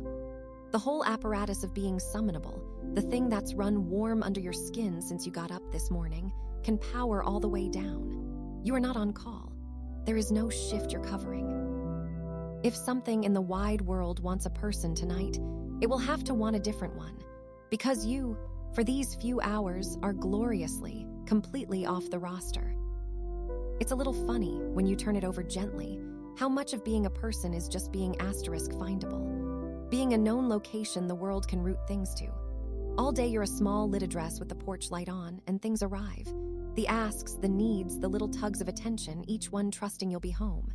And tonight you've quietly turned the light off out front. Not gone anywhere, you're right here, warmer and more here than you've been all day, but unfindable, off the map for a while. The asks can keep arriving at the door if they like. There's just no one answering it till morning, and they all know, somewhere, to come back at a decent hour. And nothing about that is a failing. That's the part worth letting all the way in. You're not neglecting anyone by being unreachable now. You're not dropping something you should be holding. There's a soft, sticky idea that being needed is who you are, that if no one needs you, even for an hour, you've somehow gone missing from your own life. But it isn't true, and it's especially not true at this hour. The need will be there in the morning, and you'll meet it then, rested, with both hands. Tonight, being needed by no one isn't a hole where something should be. It's the open, quiet field you finally get to lie down in. Because nothing is owed by you right now. Feel for the truth of that, and you'll find it solid all the way down. There is no debt of you that comes due tonight. No one is waiting on a piece of you that you're failing to hand over. The whole long ledger of giving, the answering, the showing up, the being there, the thousand small ways you spend yourself out into other people's days, it's closed for the night. Not erased. You'll open it again tomorrow, gladly, the way you always do. But closed now. Balanced. Set down. Nobody's account is short because you stopped to sleep. You don't owe the night a single thing, and the night, for its part, has stopped asking. So you can stop bracing for the ask. That's the small reflex left to let go of the faint readiness, even now, even here, to be needed at any moment. The part of you still standing a little upright on the inside, half listening for the bell, half expecting the call that pulls you back to your feet. There's no call coming. You can let that listening part sit down too. Let it lean back against the warm and stop straining toward the door. Nothing is going to need you for hours and hours, and the body knows it. And the only thing keeping any of you on alert is an old habit that's allowed to clock out now, same as you. And isn't it kind, the shape of it, that the world has agreed without a word to manage itself tonight without you, to not call, to let you go unreached. All those people and tasks and small wanting things that lean on you through the daylight have, every one of them quietly turned away toward their own dark rooms, their own rest, asking nothing, expecting nothing, content to let you be gone a while. They're not waiting up. They're not standing at the edge of your sleep tapping their feet. They've let you go for the night as gently as you've let them go. And that easy mutual letting go is its own soft mercy, spread out over the whole tired world at once. You did enough today, enough answering, enough being there, enough turning toward every bell that rang, and you're allowed now to be reached by nothing at all. To be the one person in your own life that no one, for these few hours, is allowed to need. It's not selfish and it's not hiding. It's just the off hours of being you, the part of the day that was always meant to be yours, finally arrived. Off duty, unsummoned. Nothing owed, nothing due, nothing pending with your name on it anywhere in the dark. So let yourself be unreachable, fully, the way you so rarely get to be. Not lost, held, exactly where you are, warm under the weight of the blanket, sealed in behind the soft wall of the curtain. Just unreachable. Out past the end of every thread that usually runs from you to the world. The threads have all gone slack tonight, drooping gently into the dark, none of them pulling, none of them taut, none of them carrying so much as a whisper of asterisk, come, you're wanted. You've slipped clean to the still center of all of them, where no tug reaches, and you get to stay there as long as the night lasts. And the night is long. Feel that now, not as something to fill, but as something to sink into, how much of it there is, stretched out ahead of you, hour after unhurried hour, with no bell in any of them, no name being called across any of them, nothing waiting at the far end you have to hurry toward. Hours and hours of dark, all of it yours, none of it spoken for. More night than you could ever use up. So much of it that you couldn't run out of rest if you tried. There's no edge to it you have to reach. No place in all those hours where you're suddenly needed again, no line drawn across the dark that says asterisk, be ready by here. It just goes on, soft and wide and unclaimed, the whole long night opening out in front of you with room to spare. You don't have to ration it. You don't have to spend it carefully. You couldn't get to the bottom of this much quiet if you sank all night, and you have all night to sink.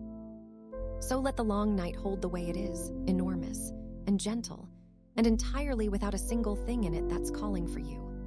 Lie here at the soft front edge of all those hours, unreached, unasked, owing nothing, with more dark and more rest spread out ahead of you than you could ever need, and feel how there's nowhere in any of it you have to be. Just the long night, opening slowly out around you, with all the time in the world folded up inside it, waiting in no hurry at all for you to drift on into it. And here's the quiet truth underneath all those hours. There's far more night than you could ever use. Far more. Lying here at the near edge of it, you could spend the whole of it wide awake, set out on purpose to burn through every last dark hour, and you still wouldn't reach the bottom of it. The night is simply too big to run out of tonight. It's the one thing in your whole long day there turned out to be a surplus of, and it asks for nothing back. It just lies there ahead of you, hour folded behind unhurried hour, holding far more rest than you'll ever need to draw on. The way a deep well holds far more water than the one small cup you came down to fill. And what a strange, lovely thing that is, to have more of something than you need. You're so rarely handed that. Most days you run a little short of time, a little behind it, forever trying to stretch a small amount of it over a large amount of life. Time is the thing you're always almost out of.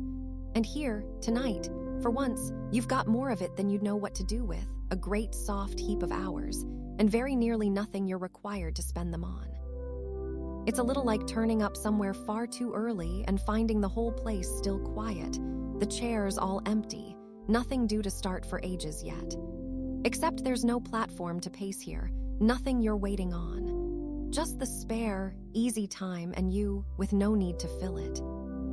And it's all in one piece, this night. That's part of why it feels so wide. All day, time comes to you in slivers, doesn't it? Chopped into little marked-off pieces, each one with a thing already sitting in it, a next thing pressing right behind. You're forever crossing from one small parcel of time into the next, with barely a seam between them. But the night isn't cut up like that. It's one single, unbroken length of dark, hours and hours of it run together with no lines drawn across it. Nothing parceled, nothing claimed. One long, uninterrupted stretch of time with not a single thing attached to any part of it. You can lie down anywhere in that and just stay. So there's no rush to sleep. Let that one settle all the way in because it quietly changes everything about how this feels. You are not trying to catch sleep like a last train, watching it pull slowly away while you're still 3 steps short of the door. Sleep isn't leaving. It isn't running to a timetable you might miss. There's no moment coming where the gate swings shut, and that's your one chance gone for the night. The night is long, and sleep is out there somewhere in all those hours, in no hurry itself, and you've got every bit of the time it takes to drift the rest of the way toward it. You can't be late for this. There is nothing here to be late for. And isn't that the small, funny knot of it, that the surest way to keep sleep at arm's length is to lie here urging it to hurry up and come, to keep checking for it, to want it a little anxiously, the way you'd want a kettle to boil faster by standing right over it, watching. Sleep doesn't answer to being wanted. It comes in sideways when you've stopped reaching, when you've half forgotten you were waiting on it at all. And tonight, you can afford to forget. You've got hours. You don't have to summon it, or earn it, or get it exactly right by some particular minute. You can just lie here, unbothered with all this time spread around you, and let it find its own slow way to you while you're gazing softly in the other direction. Because there's nowhere you have to be. Not out there in the world, and not in the night either, no place in all these hours that you're meant to have reached by now. No checkpoint. No mark drawn on the dark that says you ought to be asleep by here, rested by there, further along than this. The whole long night is unmarked. It's just open. You could drift off on the next breath, or an hour's worth of breaths from now, and either way you'd be exactly on time, because there is no time to be on. Wherever you happen to be in the night is the right place to be in it. So you get to take the slow way, all night to get wherever you're going, which is nowhere really, which is sleep, which is the same warm dark you're already half sunk into. There's no shortcut you're failing to take, no quicker route you should have been on. You can wander down towards sleep at the most unhurried pace there is, lingering as long as you like at every soft thing along the way. The warmth gathered close, the weight of the blanket, the quiet. No one's tapping a watch at the end of it. No one's waiting there for you to hurry up and arrive. The going is allowed to take exactly as long as it takes, and not a moment less. And feel how slow the night itself is, while you're in no hurry through it. It doesn't rush either. It has nowhere to be. It isn't counting itself down toward anything, isn't ticking off its own hours impatient to be done. It just turns, slow and broad and patient, the way the dark has always turned, in no greater a hurry tonight than it's ever been. There's no current running through it, tugging you toward some far edge.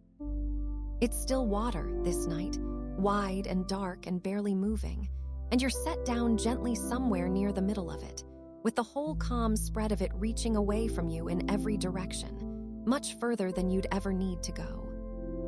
And here's the ease in that the far edge of the night isn't pressing on you. Usually the end of a stretch of time leans in on you the whole way through it, doesn't it? The deadline at the finish pulling everything taut. But the far end of this night isn't even a thought yet. It's hours and hours off, soft and out of sight, asking nothing, leaning on nothing. You don't have to feel it coming. You don't have to keep half an eye on it. There's so much unhurried dark between you and it that for now it isn't real at all, just more night, and more after that, and you somewhere near the warm beginning of all of it with the whole length still to come. And all of it is yours. That's the soft, almost surprising part. This whole wide, slow night isn't shared out, isn't spoken for, isn't being measured or rationed or owed to anybody. It's simply given to you, the entire unhurried length of it, to rest inside however you please. You don't have to be careful with it. You don't have to spend it wisely or make the most of it or account afterward for how it went. It isn't that kind of thing tonight. It's yours the way a long, empty afternoon is yours when nothing at all is planned. To do nothing in, to waste gloriously, to let drift past however it drifts, with no one anywhere ever asking what you did with all that time. So you can stop guarding it. There's a small old habit, even now, of treating rest as though it were scarce, of half bracing against the hours running out, of some quiet little meter in you ticking the night down as it goes. Let that meter switch itself off. You cannot run low on night tonight. There's far too much of it. Lie here a whole hour, warm and not quite asleep, and you'll have lost nothing at all. There's still the rest of it, still more than enough, still hour upon hour of soft, dark waiting with endless patience for you to be ready. You couldn't use it up if you tried. You don't have to make it last. It already lasts a good deal longer than you do. Let that spaciousness be the whole feeling, then not a night you have to get through, but a wide, warm room of time you simply get to be in. There's so much of it that nothing in here ever has to happen quickly. Your breath can slow right down, there's time for that. The settling can take as long as it takes, there's time. Even sleep can wander in by the scenic route, arriving in soft degrees, and there's time, more than enough time, time spilling gently over the edges of everything you could ever need it for. You're early. You're so wonderfully early. And being early, for once, only means you get to lie here resting a while in the quiet before a single thing begins. And in a night this wide, even your thoughts are allowed to slow right down to match it. They don't have to hurry either. If a stray one drifts up, some small leftover scrap of the day, some little thing half thought and never finished, it can drift by just as slowly as everything else does now, in no rush at all, with all this open room to move through. You don't have to catch it. You don't have to follow it off anywhere. There's far too much soft night in here for any single thought to weigh much, and far too much time for any of them to need answering tonight. So let them come and go however they like. Those last few drifting thoughts, slow and weightless and unimportant, crossing the wide dark like something passing very far off that has nothing much to do with you. You're not steering. You're not chasing any of them down. You're only lying here in the middle of all this unhurried night, hours and hours of it still ahead, nowhere to be and all the time in the world to get there, and not one of those passing thoughts is something you have to reach for. Let them drift. Let them go right on by. You can simply watch them pass, slower and slower, lighter and lighter, and stay exactly where you are, warm and easy and in no hurry at all. And so the mind, it turns out, doesn't go quiet all at once. That's worth knowing, so you don't lie here waiting for some perfect silence that was never going to come and feeling it's gone wrong because it hasn't. The mind doesn't slam shut like a door. It loosens slowly, the way a hand loosens finger by finger, with a few last little thoughts still drifting up out of it even now, even this deep into the warm. And that's fine. That's exactly how it's meant to go. A thought lifting now and then, late and soft, is not the night going wrong. It's just the day's last few embers giving off their last small light. So when one drifts up, and one will, maybe already has, you don't have to do anything with it. That's the whole of it, really, the only thing to learn tonight. You don't have to do anything with a thought. It floats up, some small leftover scrap of the day, some half-finished worry, some stray little oh, I should asterisk, and you can just let it be there, hanging in the dark a moment, and then let it go on by. You don't have to answer it. You don't have to solve it. You don't have to chase it down and find out where it leads. You can simply notice it, the way you'd notice a leaf turning past on slow water, and let it keep on going. Because that's what they're like now, these late thoughts, things carried on a slow current. Not things you're holding, things drifting past. There's a soft river of them moving through the dark, very gently, in no hurry, and every now and then one of them comes up out of the deeper water and turns over once, pale and small, and floats on toward wherever the current is going. And you're not in the river. You're on the warm bank of it, lying down, watching the water move. The thoughts go by close enough to see, and far enough that none of them are yours to grab. You can let the whole quiet procession of them pass. And you don't have to climb aboard a single one. That's the small, lovely freedom here. All day you climb aboard your thoughts. A thought comes by and you step right onto it and let it carry you off somewhere, into the planning, into the worrying, into the long branching, and then. That's daytime. That's the work of a daytime mind, and you're good at it, and it served you. But tonight you can let them float by empty.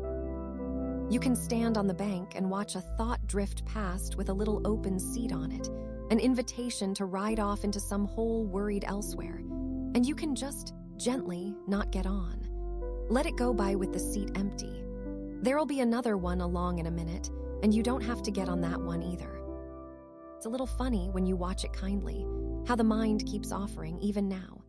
How it keeps floating little thoughts up like a small, earnest worker who didn't get the memo that the office closed hours ago, still bringing things by, still setting them gently down in front of you. Here's a thing. Here's another thing. Did you want to think about this?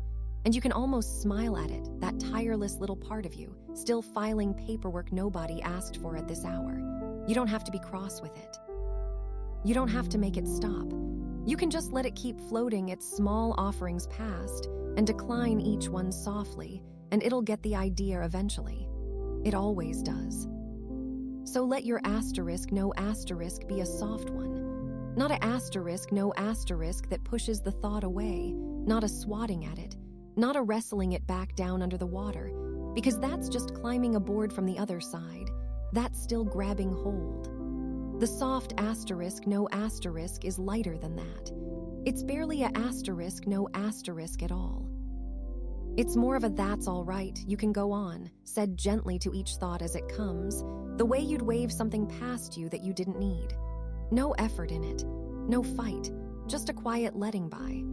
The thought came up, the thought floated past, the thought is gone, and you never once had to lift a hand. And feel, as you do that, the small click of the mind letting go of each one, the little unhooking. Because that's the thing the mind has been doing all day without rest, hooking on. Catching hold of every thought that drifts by and holding tight and being towed along behind it. It's been hooked on since morning, hooked and pulled, snagging on this and that and the other thing all the long day through. And now, here in the warm dark, it's learning the other motion, the one it so rarely gets to make, the unhooking. The letting the line go slack. The opening of the small hand inside your head so that the thought it was gripping just drifts off, untethered, and floats away downstream, and the hand stays open, easy, holding nothing, ready to not hold the next one too. You did enough holding on today. Truly enough catching, enough gripping, enough being towed along behind every passing thing your mind snagged on. You don't have to hold on to one more thing tonight. The line can stay slack now, all night, every hook gone soft and open, and you're allowed, finally allowed, to just lie here and let the whole river run past you without keeping any of it. And here's what you'll start to notice. If you let it go on long enough, the thoughts get lighter as they go. They do. Each one that floats by seems to weigh a little less than the one before, less sharp, less urgent, less asterisk about anything. The early ones still had some shape to them, some edge, some small hook of asterisk, but what about? These later ones are going soft. They're losing their corners. A thought drifts up now, and you can't quite tell what it was even about, and it doesn't matter, because it's already gone past, already dissolving back into the dark water, already more of a feeling than a thought, and then not even that. They stop making sense a little, and that's the loveliest sign there is. That's the water getting deep. A thought floats up that doesn't connect to anything, a stray word, a flicker of someplace, a small image with no story attached to it, drifting by sideways and slow. And the daytime part of you would have wanted to make it make sense, would have tried to finish it into something. But that part's gone quiet now. So the senseless little thought just floats on past, unfinished and unbothered, and you let it. And another one comes that makes even less sense than that, softer still, stranger still, lovelier still. Because this is the edge, you understand. This is the very edge of it. When the thoughts stop being thoughts and start being these small, drifting, senseless things. A color with no name, a half a sound, a place you've never been turning gently past on the slow, dark water, that's not your mind failing to think. That's your mind beginning to dream. That's the first soft nonsense of sleep, rising up to meet you, taking the place the daytime thoughts are floating away from. The river's still running. It's just carrying different things now, quieter things, things with no edges at all. So let the sense go. You don't need it anymore tonight. Sense was for the day, for the deciding and the doing, and the day is long over. Down here at the warm edge of sleep, you're allowed to stop making sense entirely, allowed to let your mind drift loose of meaning the way a small boat drifts loose of its rope and turns slowly out onto the open, dark water. Nothing has to add up now. Nothing has to follow from anything. A thing can drift by simply because it drifts by and mean nothing and be perfectly, softly fine. And you, on the warm bank, you're getting drowsy watching all this go past, aren't you? That's right too. You don't have to keep watching. The watching can go soft as well. Your eyes behind their lids can stop following each thought downstream. You can let them just rest on the moving dark and not track anything at all, the way you'd half-watch firelight or rain on a window, seeing it without looking, there without minding. The thoughts can float by entirely unwatched now. You don't have to see them off. They know the way out. So let the last few go without a single goodbye. There's no need to mark them passing, no need to notice each one leave. Just let the current carry the whole soft remainder of the day on past you and away, the last small worries, the last little reminders, the last stray senseless flickers, all of it drifting off downstream together, lighter and lighter, dimmer and dimmer, until you couldn't catch one even if some old part of you tried. And no part of you is trying. The hand is open. The line is slack. The river runs and you let it. And what's left, as the thoughts thin out, feel it, is a kind of soft, warm blankness where the thinking used to be. Not an empty blankness, a full one. A gentle, shapeless, drifting sort of nothing much, with little half-things floating through it now, and then that aren't quite thoughts and aren't quite dreams, just the soft, warm in-between where one is turning slowly into the other.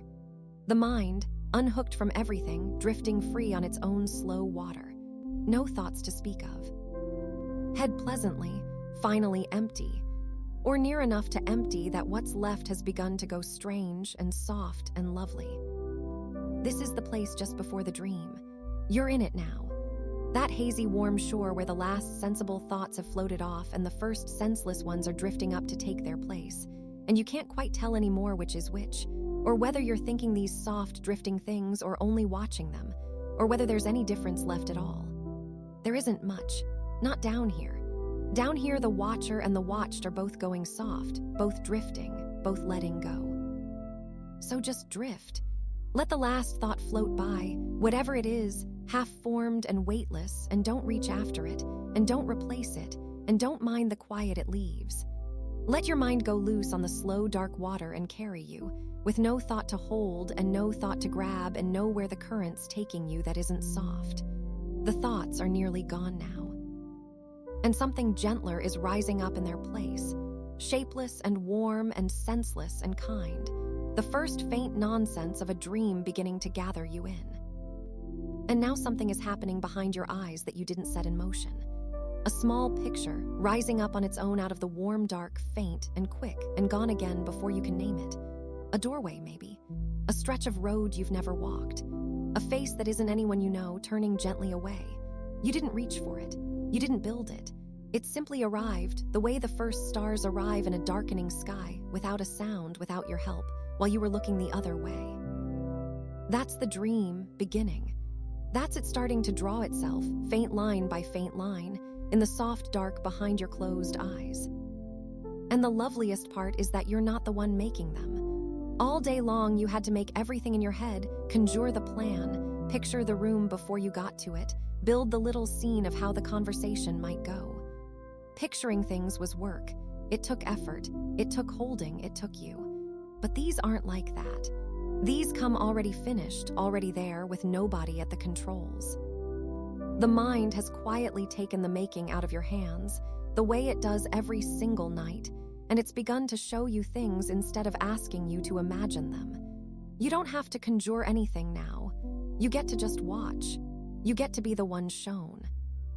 And don't expect any of it to make sense, because it won't, and that's exactly how you know it's working. A small kitchen you've never stood in. A coat on a hook that means something, somehow, though you couldn't say what. Stairs going up into somewhere soft. A window with the wrong, gentle light in it. None of it adds up. None of it connects to anything. And none of it has to. The part of you that needed things to add up has gone off duty for the night. And what's left simply lets the strange, soft pictures come as they please, one melting into the next with no thread running between them at all. It's a little like the mind has stayed late after everyone's gone home, just to doodle, sketching out small odd scenes with no one to please and nothing to get right, free at last from having to make sense for anybody.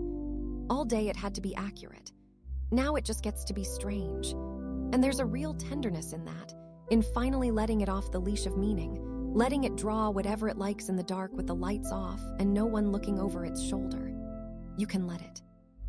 You can let your own quiet mind wander off and make its little nonsense. and not correct a single line of it. And as the pictures keep coming, you'll feel yourself begin to wander in among them, drifting, not walking, into one and then another, with no map and no plan and no hand on the wheel. This is the part you so rarely allow by daylight. The mind set loose to roam wherever it drifts, following nothing, aiming at nothing, ambling off down whatever soft lane happens to open up next. You're not choosing where it goes.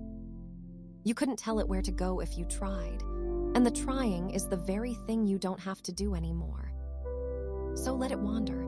Let it carry you off sideways into some half place that fades before you ever arrive, and then somewhere else, and then somewhere else again, none of it anywhere real, all of it somewhere kind. You're not driving. You're being carried drowsy in the warm, watching dim country go by that no one ever mapped, headed nowhere you have to reach, arriving nowhere you're expected. The wandering has no destination, and that's the whole gift of it. For once the going isn't toward anything. For once the going is just the rest. And notice, it only ever drifts somewhere gentle. That's the quiet mercy of this hour.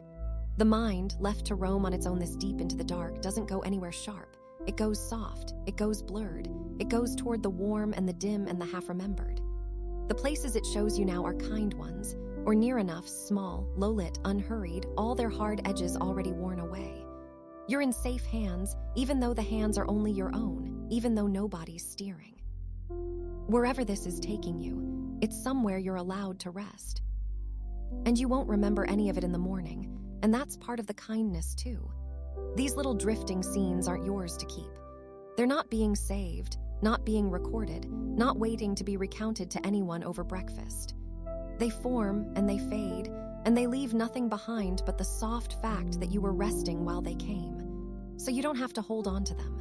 You don't have to follow one far enough to find out where it leads. You can let each one dissolve the moment it's done, with no loss at all, the way breath fades off a cold window. There, then gone, and the glass none the worse. And here you are then in the strangest, softest place there is, the one with no proper name, the one that comes just before sleep. Not awake anymore, not really. You've drifted too far down for that now, too loose, too warm. But not asleep yet either, there's still a little of you up here, faint and floating, aware of the dark, aware of the weight of you settled into the bed, aware in the dimmest possible way of being aware at all. The in-between, the threshold, the soft hinge of the whole long night, where the one thing is quietly turning into the other. It's a blurred place, and the blur is the gift. You can't quite tell down here whether you're still thinking these soft, drifting things or already beginning to dream them. You can't quite tell where the room ends and the half-pictures start. The line between the two has gone gentle and uncertain and porous, and you keep slipping back and forth across it without ever noticing. A moment here in the warm dark, a moment off in some dim small elsewhere, and back and gone again. You don't have to know which side you're on. Down here, there's hardly a side left to be on. And you'll feel yourself begin to dip, down a little, then up a little, then down again, further this time. A small drift under where the pictures take over and the room goes away, and then a soft float back toward the surface, just enough to know you'd been gone, and then down once more, deeper, easier than before. That isn't you failing to fall asleep. That is you falling asleep. That slow rocking down through the in-between is exactly what it feels like. Each dip a little longer than the last, each surfacing a little fainter, until one of the times you slip under you simply don't come back up, and you won't even feel the moment it happens. And there is nothing for you to do in any of it. That's the whole truth of where you are now. You did enough today, every last bit of the holding and the making and the steering, and not one scrap of it followed you down here. Here there's no making. Here there's no steering. Here there's nothing to picture on purpose, nothing to figure out, nothing anywhere that's asking for your hand. You're allowed to rest now, fully, in the deepest way there is. To let the mind make its soft pictures without you, and wander where it likes without you, and carry you off without 1 ounce of help. So don't reach for the pictures, and don't push them off either. Just let them keep gathering on their own, the way frost gathers on a window overnight, fern by quiet fern, while nobody watches and nobody helps. Let the dream go on drawing itself behind your eyes. Let the half places keep opening and fading and opening again. They're forming with or without your attention now, soft and senseless and warm, and they'll go right on forming as you slip down past them into the dark. You're nearly there now. You can feel it, how close the warm bottom of the night has come, how little of you is left up here at the surface, how gently everything is loosening its last small hold. There's nothing left to do now but let it. Let the drifting be the drifting. Let the soft pictures come and go.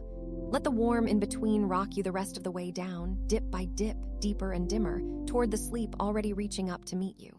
There's nothing left to do now, nothing at all. Only the drifting, carrying you the rest of the way down. And here's one more small thing you can set down now, while you're drifting, when you might not have noticed you were still holding. These words, this quiet voice, keeping you company in the dark. You've been listening, haven't you, all this long while, some faithful little part of you still following along, still catching each sentence as it comes, still doing the soft, patient work of paying attention. You can let that go now. You really can. That last small effort, the one you didn't even know you were making, you're allowed to put it down with everything else. Because listening is a kind of holding too. A gentle one, the gentlest there is, but a holding all the same, a small reaching out of the mind toward each word, a leaning in to gather it before it goes. You've been doing it without thinking, the way you do everything you're good at. And it served you sweetly, all the way down to here. But you don't need it anymore tonight. You've come too far down into the warm for it. You can stop catching the words. You can let them come to you and pass right through, and not gather a single one, and lose nothing at all by it. So let your attention loosen, the way your hands loosened, the way your shoulders came down. There's no grade for listening well. No one's checking whether you caught that last sentence or this one. You don't have to keep up. You don't have to keep the thread. If a few words drift past you now without quite landing, if you realize you've gone soft and missed a stretch of them entirely, that isn't a lapse. That's the whole point. That's you doing exactly the right thing, finally letting the listening go slack. And the words will go on without you. That's the easy part, the part you can lean your whole weight on. They don't need you following along to keep going. They'll keep on the same as ever, low and warm and unhurried, whether you're catching every one or none at all. You can slip away from them at any moment, drift off mid-sentence, leave a thought half-heard hanging in the dark, and they won't stop, and they won't mind, and they'll still be here, soft and going, if some part of you floats back up to find them again. There's nothing you can miss. There's no thread you can drop. The voice keeps the place for you. Think of it like a low light left on in another room. You know that feeling, not the light you're reading by, not when you have to tend or sit beneath, just a soft glow coming from somewhere down the hall, a lamp someone left on so the dark wouldn't be total. You don't look at it. You don't keep watch over it. You just know, dimly, underneath everything, that it's there, that someone left it on for you, that the warm light is holding the far side of the quiet so you don't have to. And you fall asleep easier for it, not because you're listening to it, but because it's simply there, glowing low, asking nothing, keeping the dark gentle from a little ways off. Let the words be that for you now.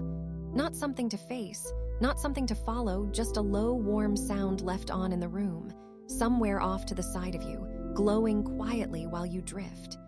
You can stop making out the shapes of them. Let the sentences blur into one soft, continuous warmth, the way voices in the next room blurred into comfort when you were small and the grown-ups talked low past your bedtime. You never knew what they were saying, and it never mattered, and the not knowing was its own deep safety. Somebody was awake. Somebody was near. The talk went on, soft and meaningless and kind, and you went under inside the sound of it. That's all this is now. A near voice going on softly that you no longer have to understand. The meaning can fall away. You don't need the meaning down here. The same way you didn't need the thoughts to make sense. The same way you let the dream draw its small nonsense without correcting a line of it. Let the words lose their meaning too. Let them go from words into just a sound, a low even murmur with the warmth still in it and the sense gone out. The way rain on the roof is a sound and not a sentence. The way far water is a sound and not a thing that's saying anything to you. You can rest inside a sound far easier than you can rest inside a meaning. So let it become a sound. And feel how that takes the last little weight off you when you stop needing to follow. The last small task of the whole long day finally lifts. There was always something, wasn't there, right up to the end? Something to do, something to tend, something to keep half an eye on. And now even this, even the soft, simple work of listening, even that is lifted away. There's nothing left to attend to, nothing left to keep up with. You're so far past the last of your duties that even the gentlest one has been set down for you, quietly, while you weren't looking. Because here is the thing about these words, the truest thing, the thing to carry under with you. There's no end you have to reach. You're not listening toward a finish. There's no last line you have to stay awake for, no conclusion you'd be sorry to miss, no point at the end of all this that you have to be conscious to receive. It isn't going anywhere you need to arrive. It doesn't build to something. It just goes on, soft and level, the way the night goes on, and you're allowed to leave it at any moment you please, with nothing left unfinished, because there was never anything to finish. You don't have to see it through. That's such a deep, old habit, isn't it? Seeing things through, staying till the end, finishing what you started, hearing a thing all the way out because it felt rude or unfinished to drift off in the middle. You can let that one go here tonight. Nothing here needs seeing through. You will not have left anything half done by falling asleep in the middle of a sentence. Falling asleep in the middle of a sentence is the most graceful possible thing you could do with these words. It's what they're for. It's the kindest ending there is, and it isn't an ending at all. So you can leave whenever you like. Quietly, without a word, without deciding to. You don't have to wait for a good moment, or a natural pause, or the end of a thought. There are no good moments and bad moments down here. There's only the soft going on, and you, free to slip out of it on any breath. The voice won't notice you've gone. It'll keep you company just the same, the way the low light keeps the hall whether or not you ever glance down it. You can go under now and leave the soft sound burning quietly behind you, and it will be no lonelier for your leaving, and neither will you. You did enough listening today, too, all of it. The hard listening and the careful listening, the leaning in to catch what people meant under what they said, the staying with it long past when you were tired. You don't owe these words even that small attention now. You're allowed to rest from listening the way you're resting from everything. Let the last of it go. Let the following fall away. Let the voice be just a warmth in the room you happen to be lying in, and let yourself drift loose of it entirely, off into the soft dark where no words reach. And as the listening lets go, feel this, the whole room begins to let go with it. It's already starting. As you stop reaching for the words, you stop reaching for everything else too, and the edges of things, all the firm, clear edges that held the room in place around you, are quietly going soft. You're not gripping the room with your attention anymore. You're not holding its shape.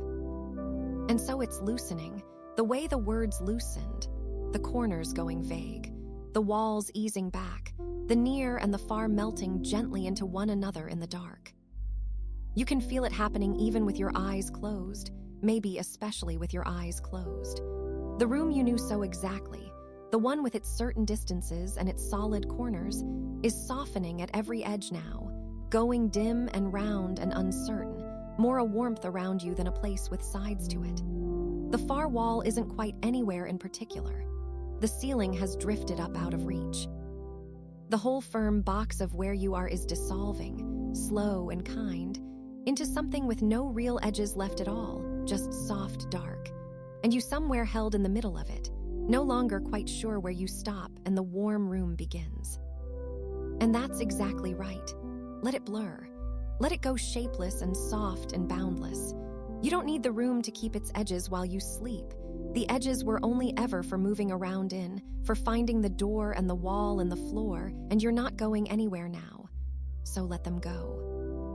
Let the room lose its corners the way the words lost their meaning, the way the thoughts lost their shape. All of it softening together, all of it easing past the need to be anything definite, all of it going gently, warmly vague around the small resting fact of you. There's nothing to listen to now, and nothing to look at, and nothing to hold the shape of. Just the soft sound, going on somewhere off to the side that you no longer have to follow. Just the warm room, loosening, losing its edges, going round and dim and boundless in the dark. Just you drifting in the middle of all that softness, with the last small effort gone out of you at last, listening to nothing, holding nothing, needing nothing, letting the words and the walls and the whole dim shape of the night go soft together, and going soft yourself right along with them. And here's the thing you can stop doing now that the edges have gone. You can stop knowing exactly where the walls are. You always knew, you understand. All day, all your life, some quiet part of you kept a map of the room running underneath everything. The wall there, the door there, the window a certain distance off to that side, a small constant survey, taken without thinking, of precisely where everything was and precisely where you were inside it. You never noticed you were doing it. You don't have to do it anymore. Because the walls have stopped insisting.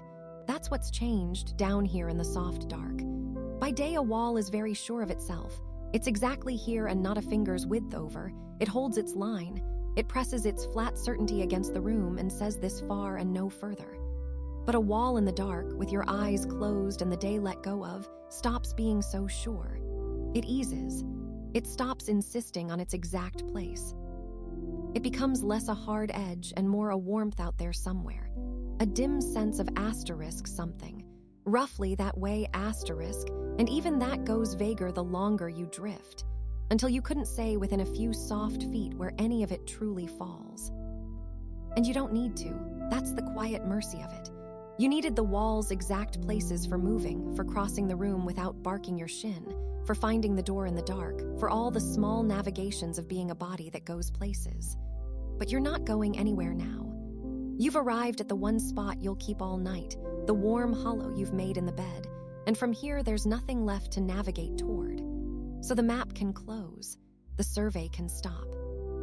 You can let the walls be anywhere they like, as far off or as near as they please, and it costs you nothing at all to lose track of them. Let them drift then. Let the near wall ease back into the dark until it might be much further than you thought. Let the ceiling lift up out of any certain height and hang there, soft and unmeasured, somewhere kind. Let the corners, those sharp, definite places where one wall meets another and the room gets its firm shape, let them round off and go gentle and finally come undone, until there are no corners left anywhere to mind. A room with no corners isn't a smaller place. It's a boundless one. It goes soft in every direction and simply doesn't end. And you're held loosely in the middle of all that softness with nothing sharp anywhere near you.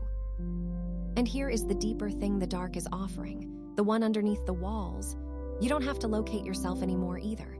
You don't have to know where you are. All day you were a point on the map too, weren't you?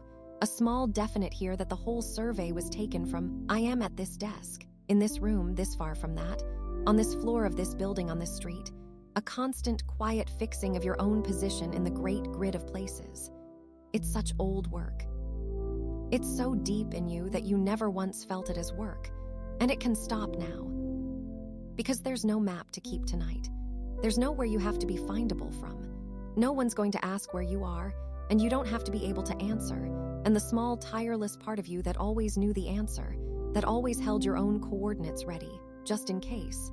That part can finally set the whole atlas down. You can stop being a point in space. You can stop pinning yourself to a spot. You can let go of even knowing exactly where you end and the warm dark begins. And feel how much that loosens. To not have to be asterisk somewhere precise. To let the firm sense of your own outline, your edges, the line where you stop and the room starts, go as soft as the walls have gone.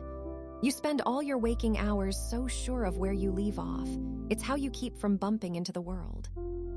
But here, sinking, warm, with the bed holding you and the dark holding the bed, that line gets blurry and kind, and you start to lose the seam between yourself and everything soft around you, and that losing is not a danger. It's the safest feeling there is. It's what melting into your own bed feels like from the inside. You're not floating exactly, and you're not falling. Those would both still be going somewhere, asterisk still positions, still places on a map. This is gentler than either. This is just being held, nowhere in particular, in a warm, shapeless hush that has no measured size and no fixed center, and no edge you could ever reach if you tried. There's no near and no far down here worth telling apart. There's no up to speak of and no across. There's only the soft all around, dim and boundless and warm, and you somewhere loosely within it, unplaced, unpinned, unmeasured, and perfectly, perfectly safe.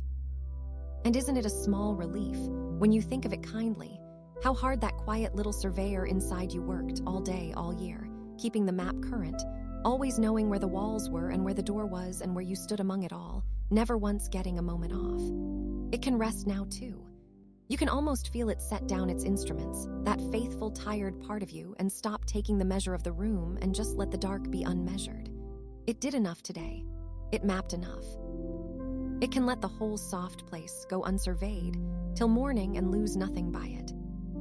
Because nothing in this room needs watching to stay where it is. That's the thing to let all the way in.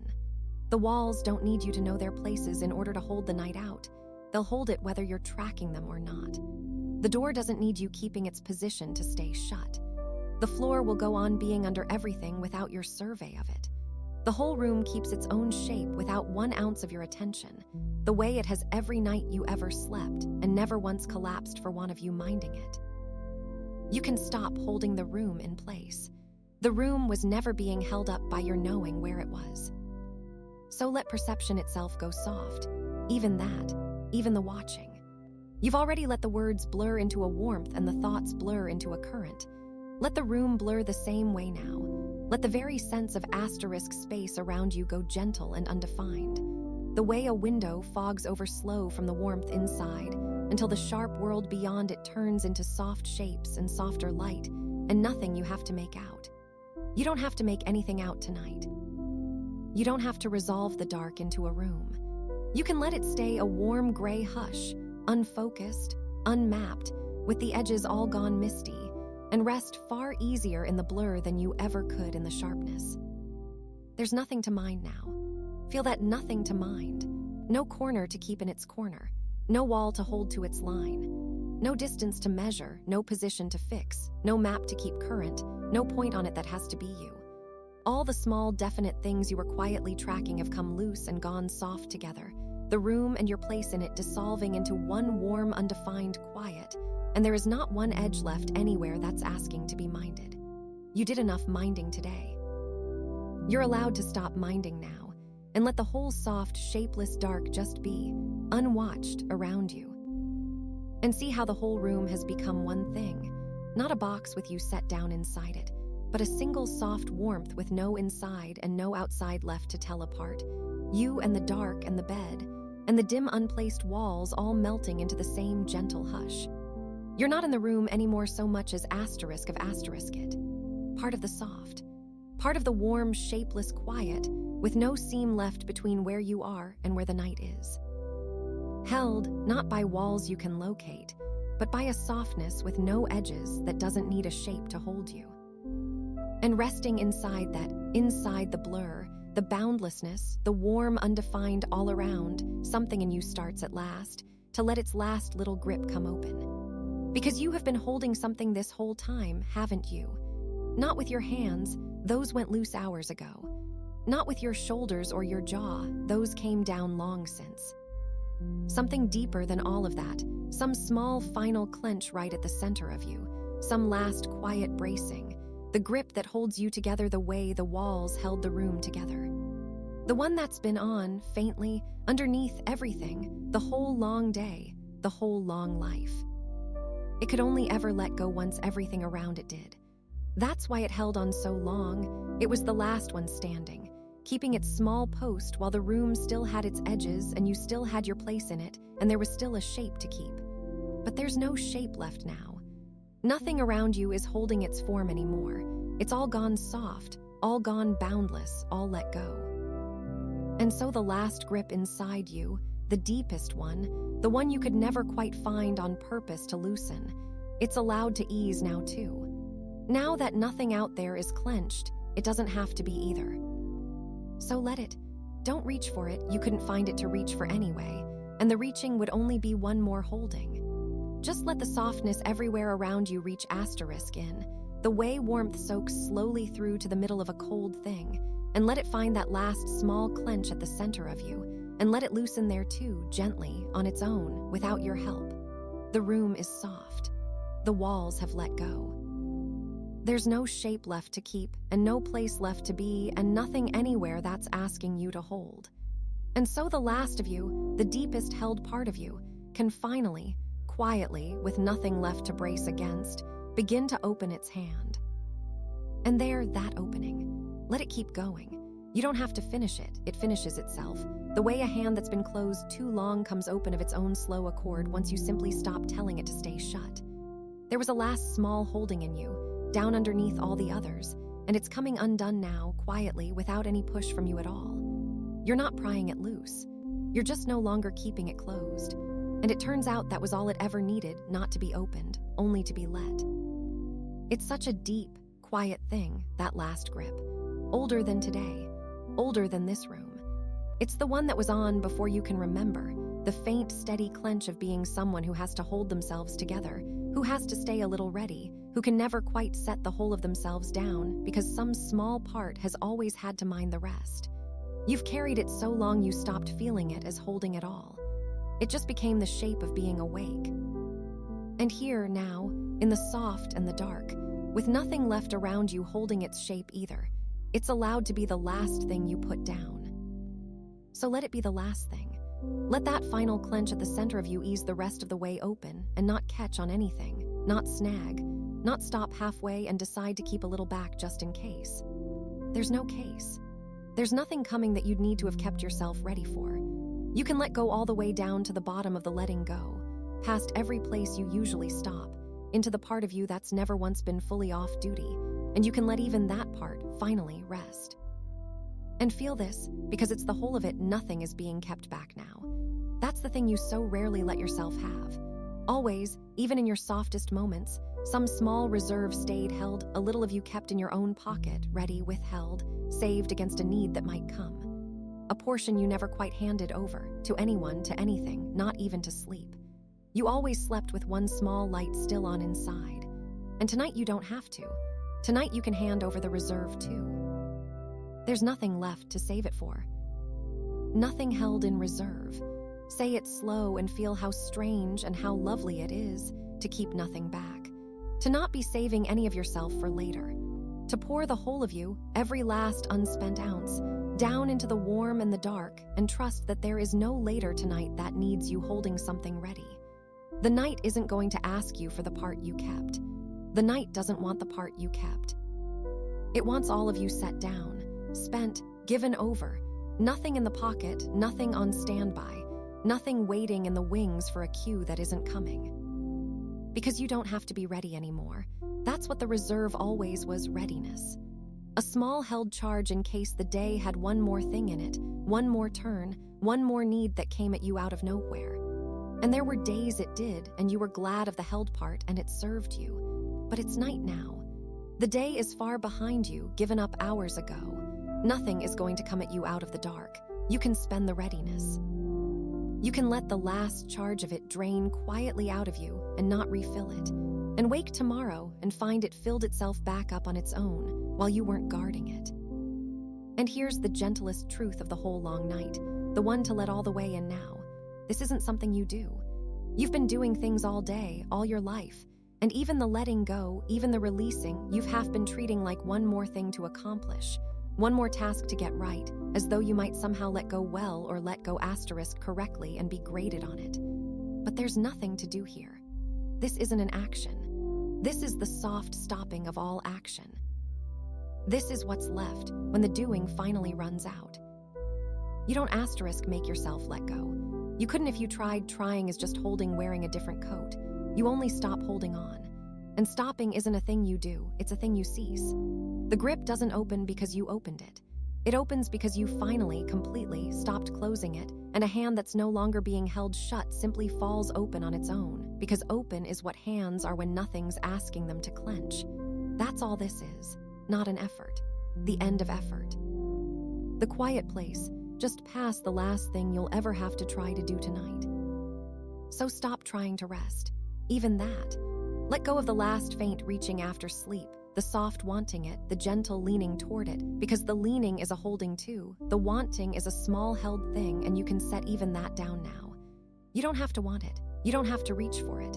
You don't have to do one single thing in any direction, not even toward the very rest you've been moving toward all night. The doing is over, not paused, over for tonight. There is nothing left anywhere in you that has to lift a finger, turn a thought, or aim itself at anything at all. And in the hush where the doing used to be, feel what's there instead. Feel how you haven't fallen. You let go of the last thing, kept back nothing, stopped doing every last bit of the holding, and you didn't drop. You didn't scatter. You didn't come apart the way some old worried part of you always half feared you might if you ever let go all the way. You're still here, soft and whole and held.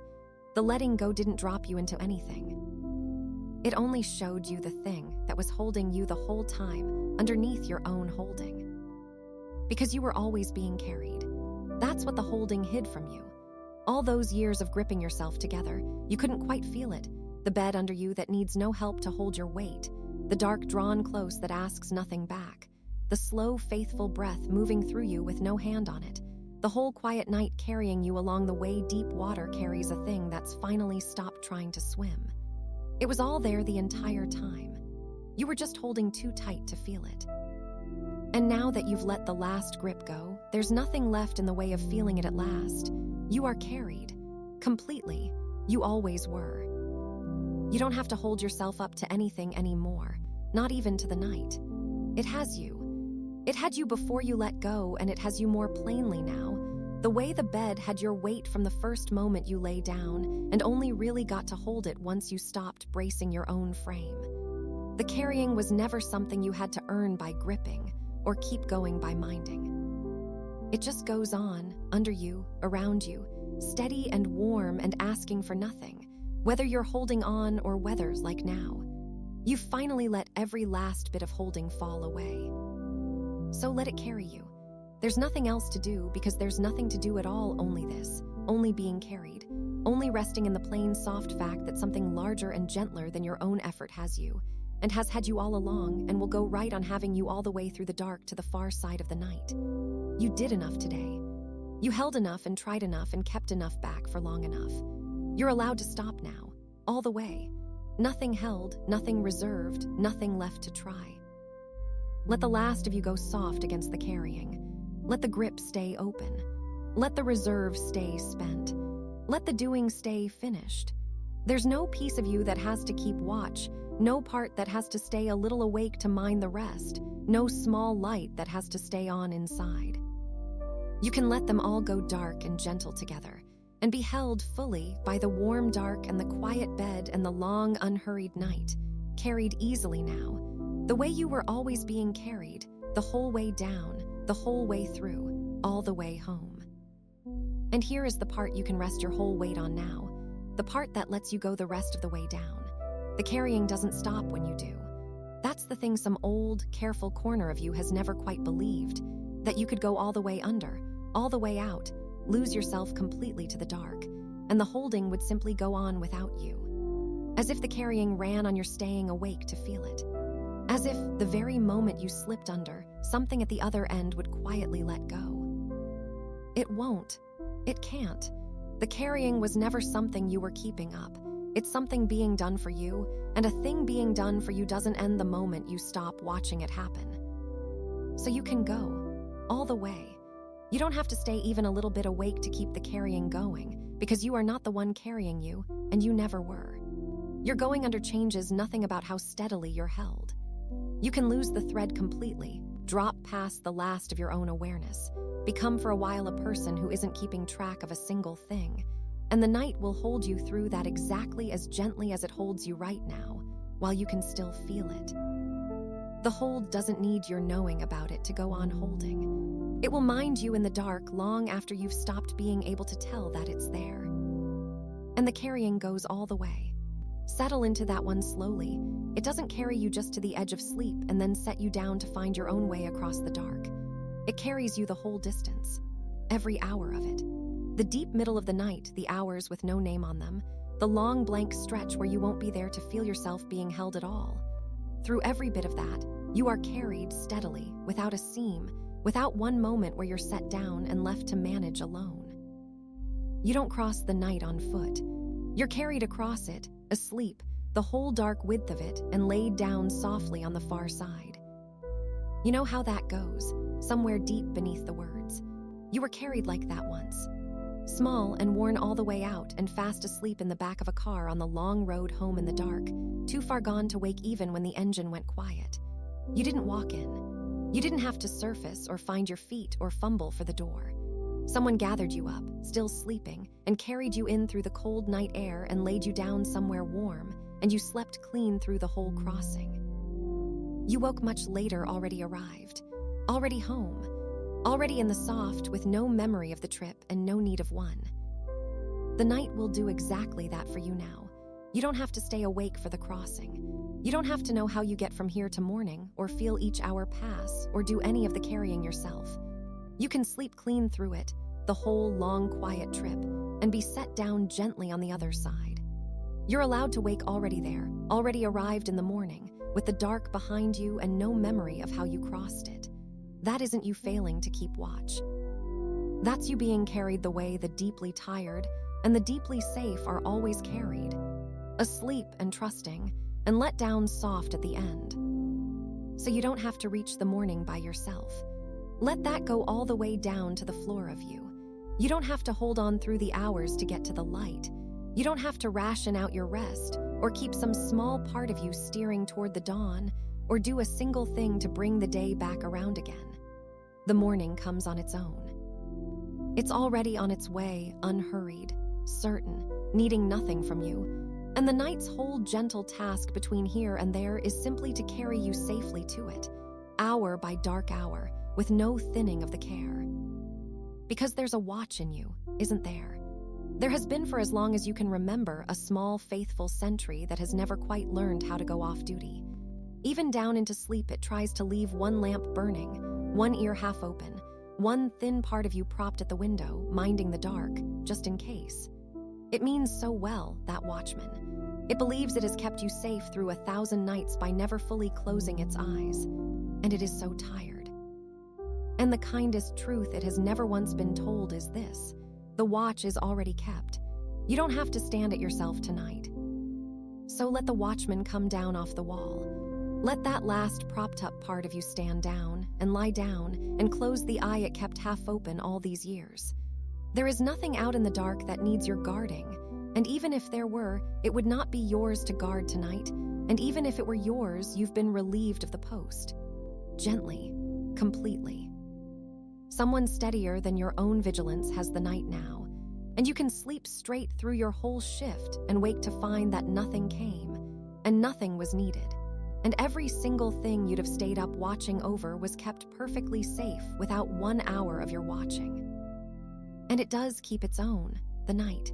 It has been keeping watch over sleeping things since long before you were here to worry about it, holding the dark over countless rooms, minding the slow, nameless hours, turning the whole sky over toward morning without once needing to be reminded. It is very good at this. It has never lost a single sleeper to the dark for want of paying attention. You can hand your one small night over to it the way you'd hand something fragile to the steadiest pair of hands you know, and let it be kept, and then stop checking that it's being kept. The hands don't drop things. The hands have done this every night since the beginning. And you don't even have to oversee your own letting go. That's another small holding you can set down here.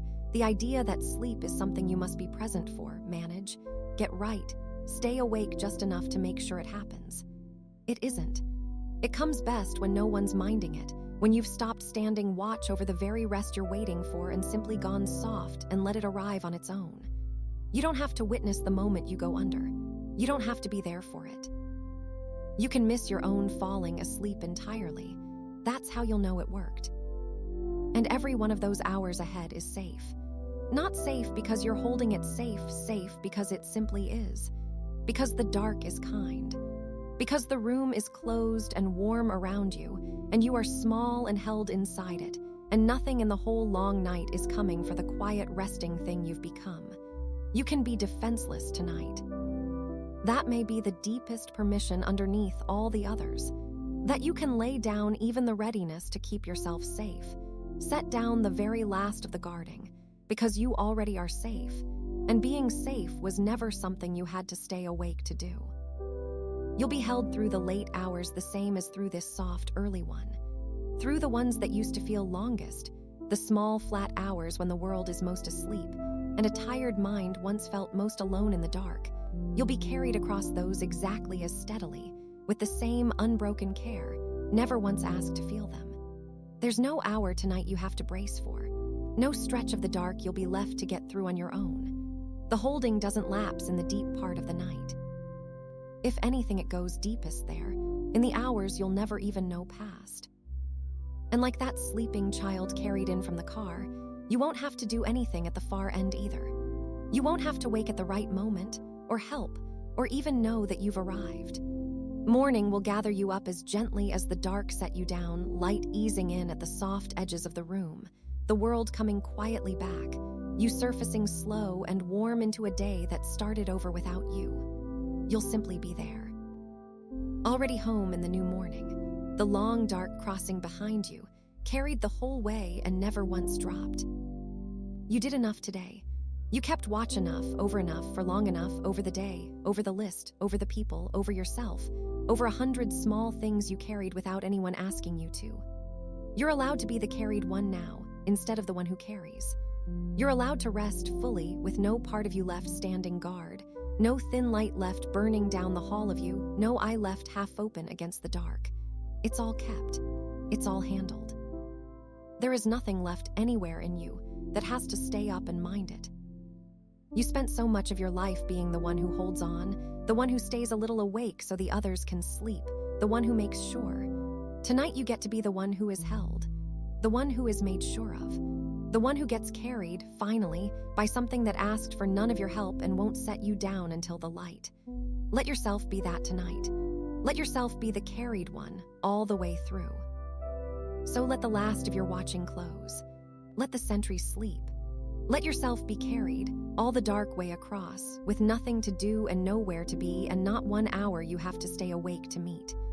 You're held not just for this moment, but the whole way over, not only until you go under, but especially then, and all through the blank middle, and all the way to the far soft edge of the day.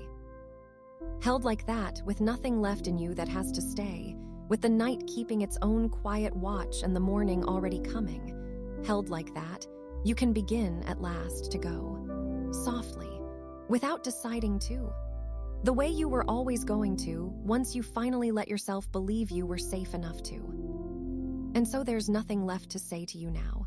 Isn't that its own kind of softness, to have come all the way to the place where there's nothing more that needs saying? All night the words came one after another, each with some small thing to hand you, some little weight to lift off or some little warmth to set down in its place. But you've taken all of it now. There's none of it left to carry over. We've come to the quiet end of the saying, you and I, where everything that needed reassuring has been reassured, and what's left isn't more words. What's left is just the warmth they were always pointing at. There's nothing left to do either.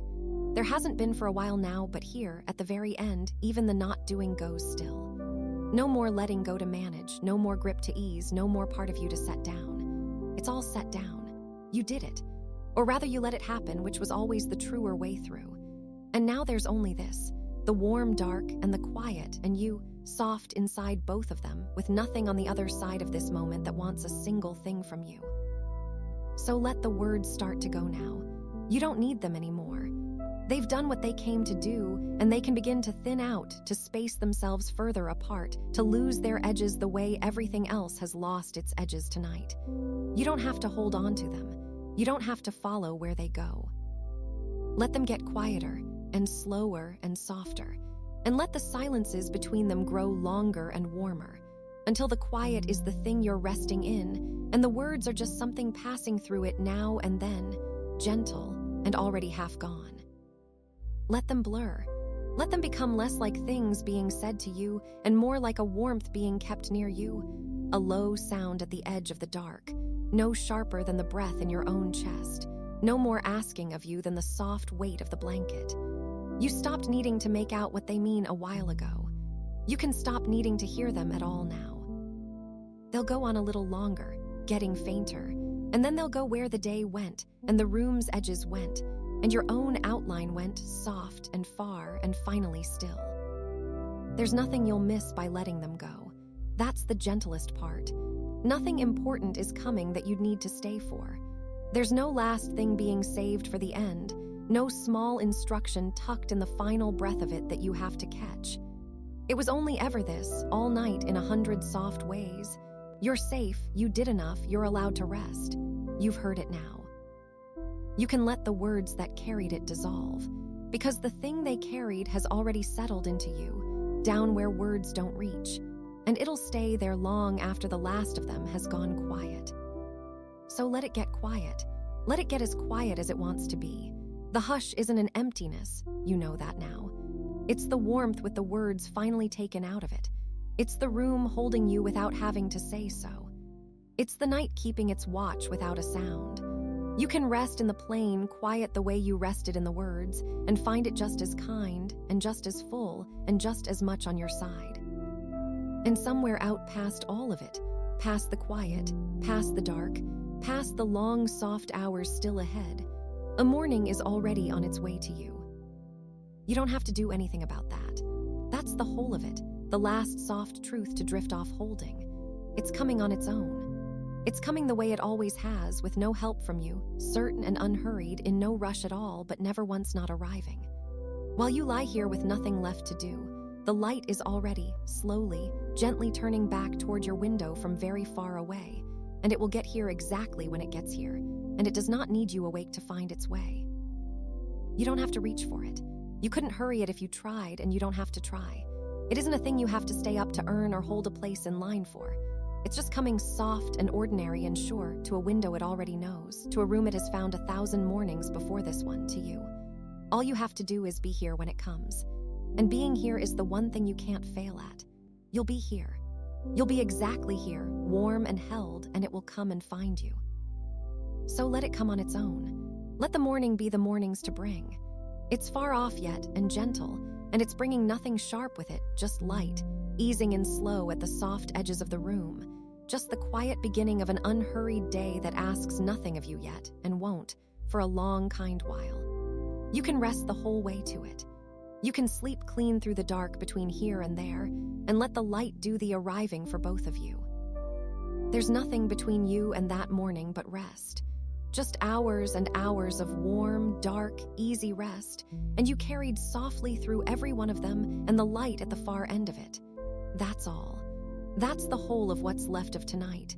Rest and then morning. And neither one needs anything from you but to let them happen. So let them happen. Let the warmth stay.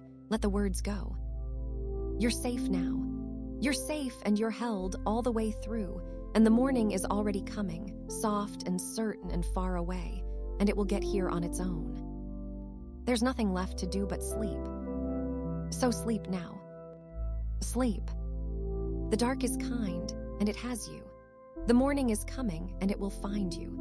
And you are allowed, finally, to be nowhere at all but here, warm and quiet, and held drifting now, soft now, gone now, gently, all the way down into the long good dark, while somewhere far off and sure the light begins, without a sound, to make its slow way home to you.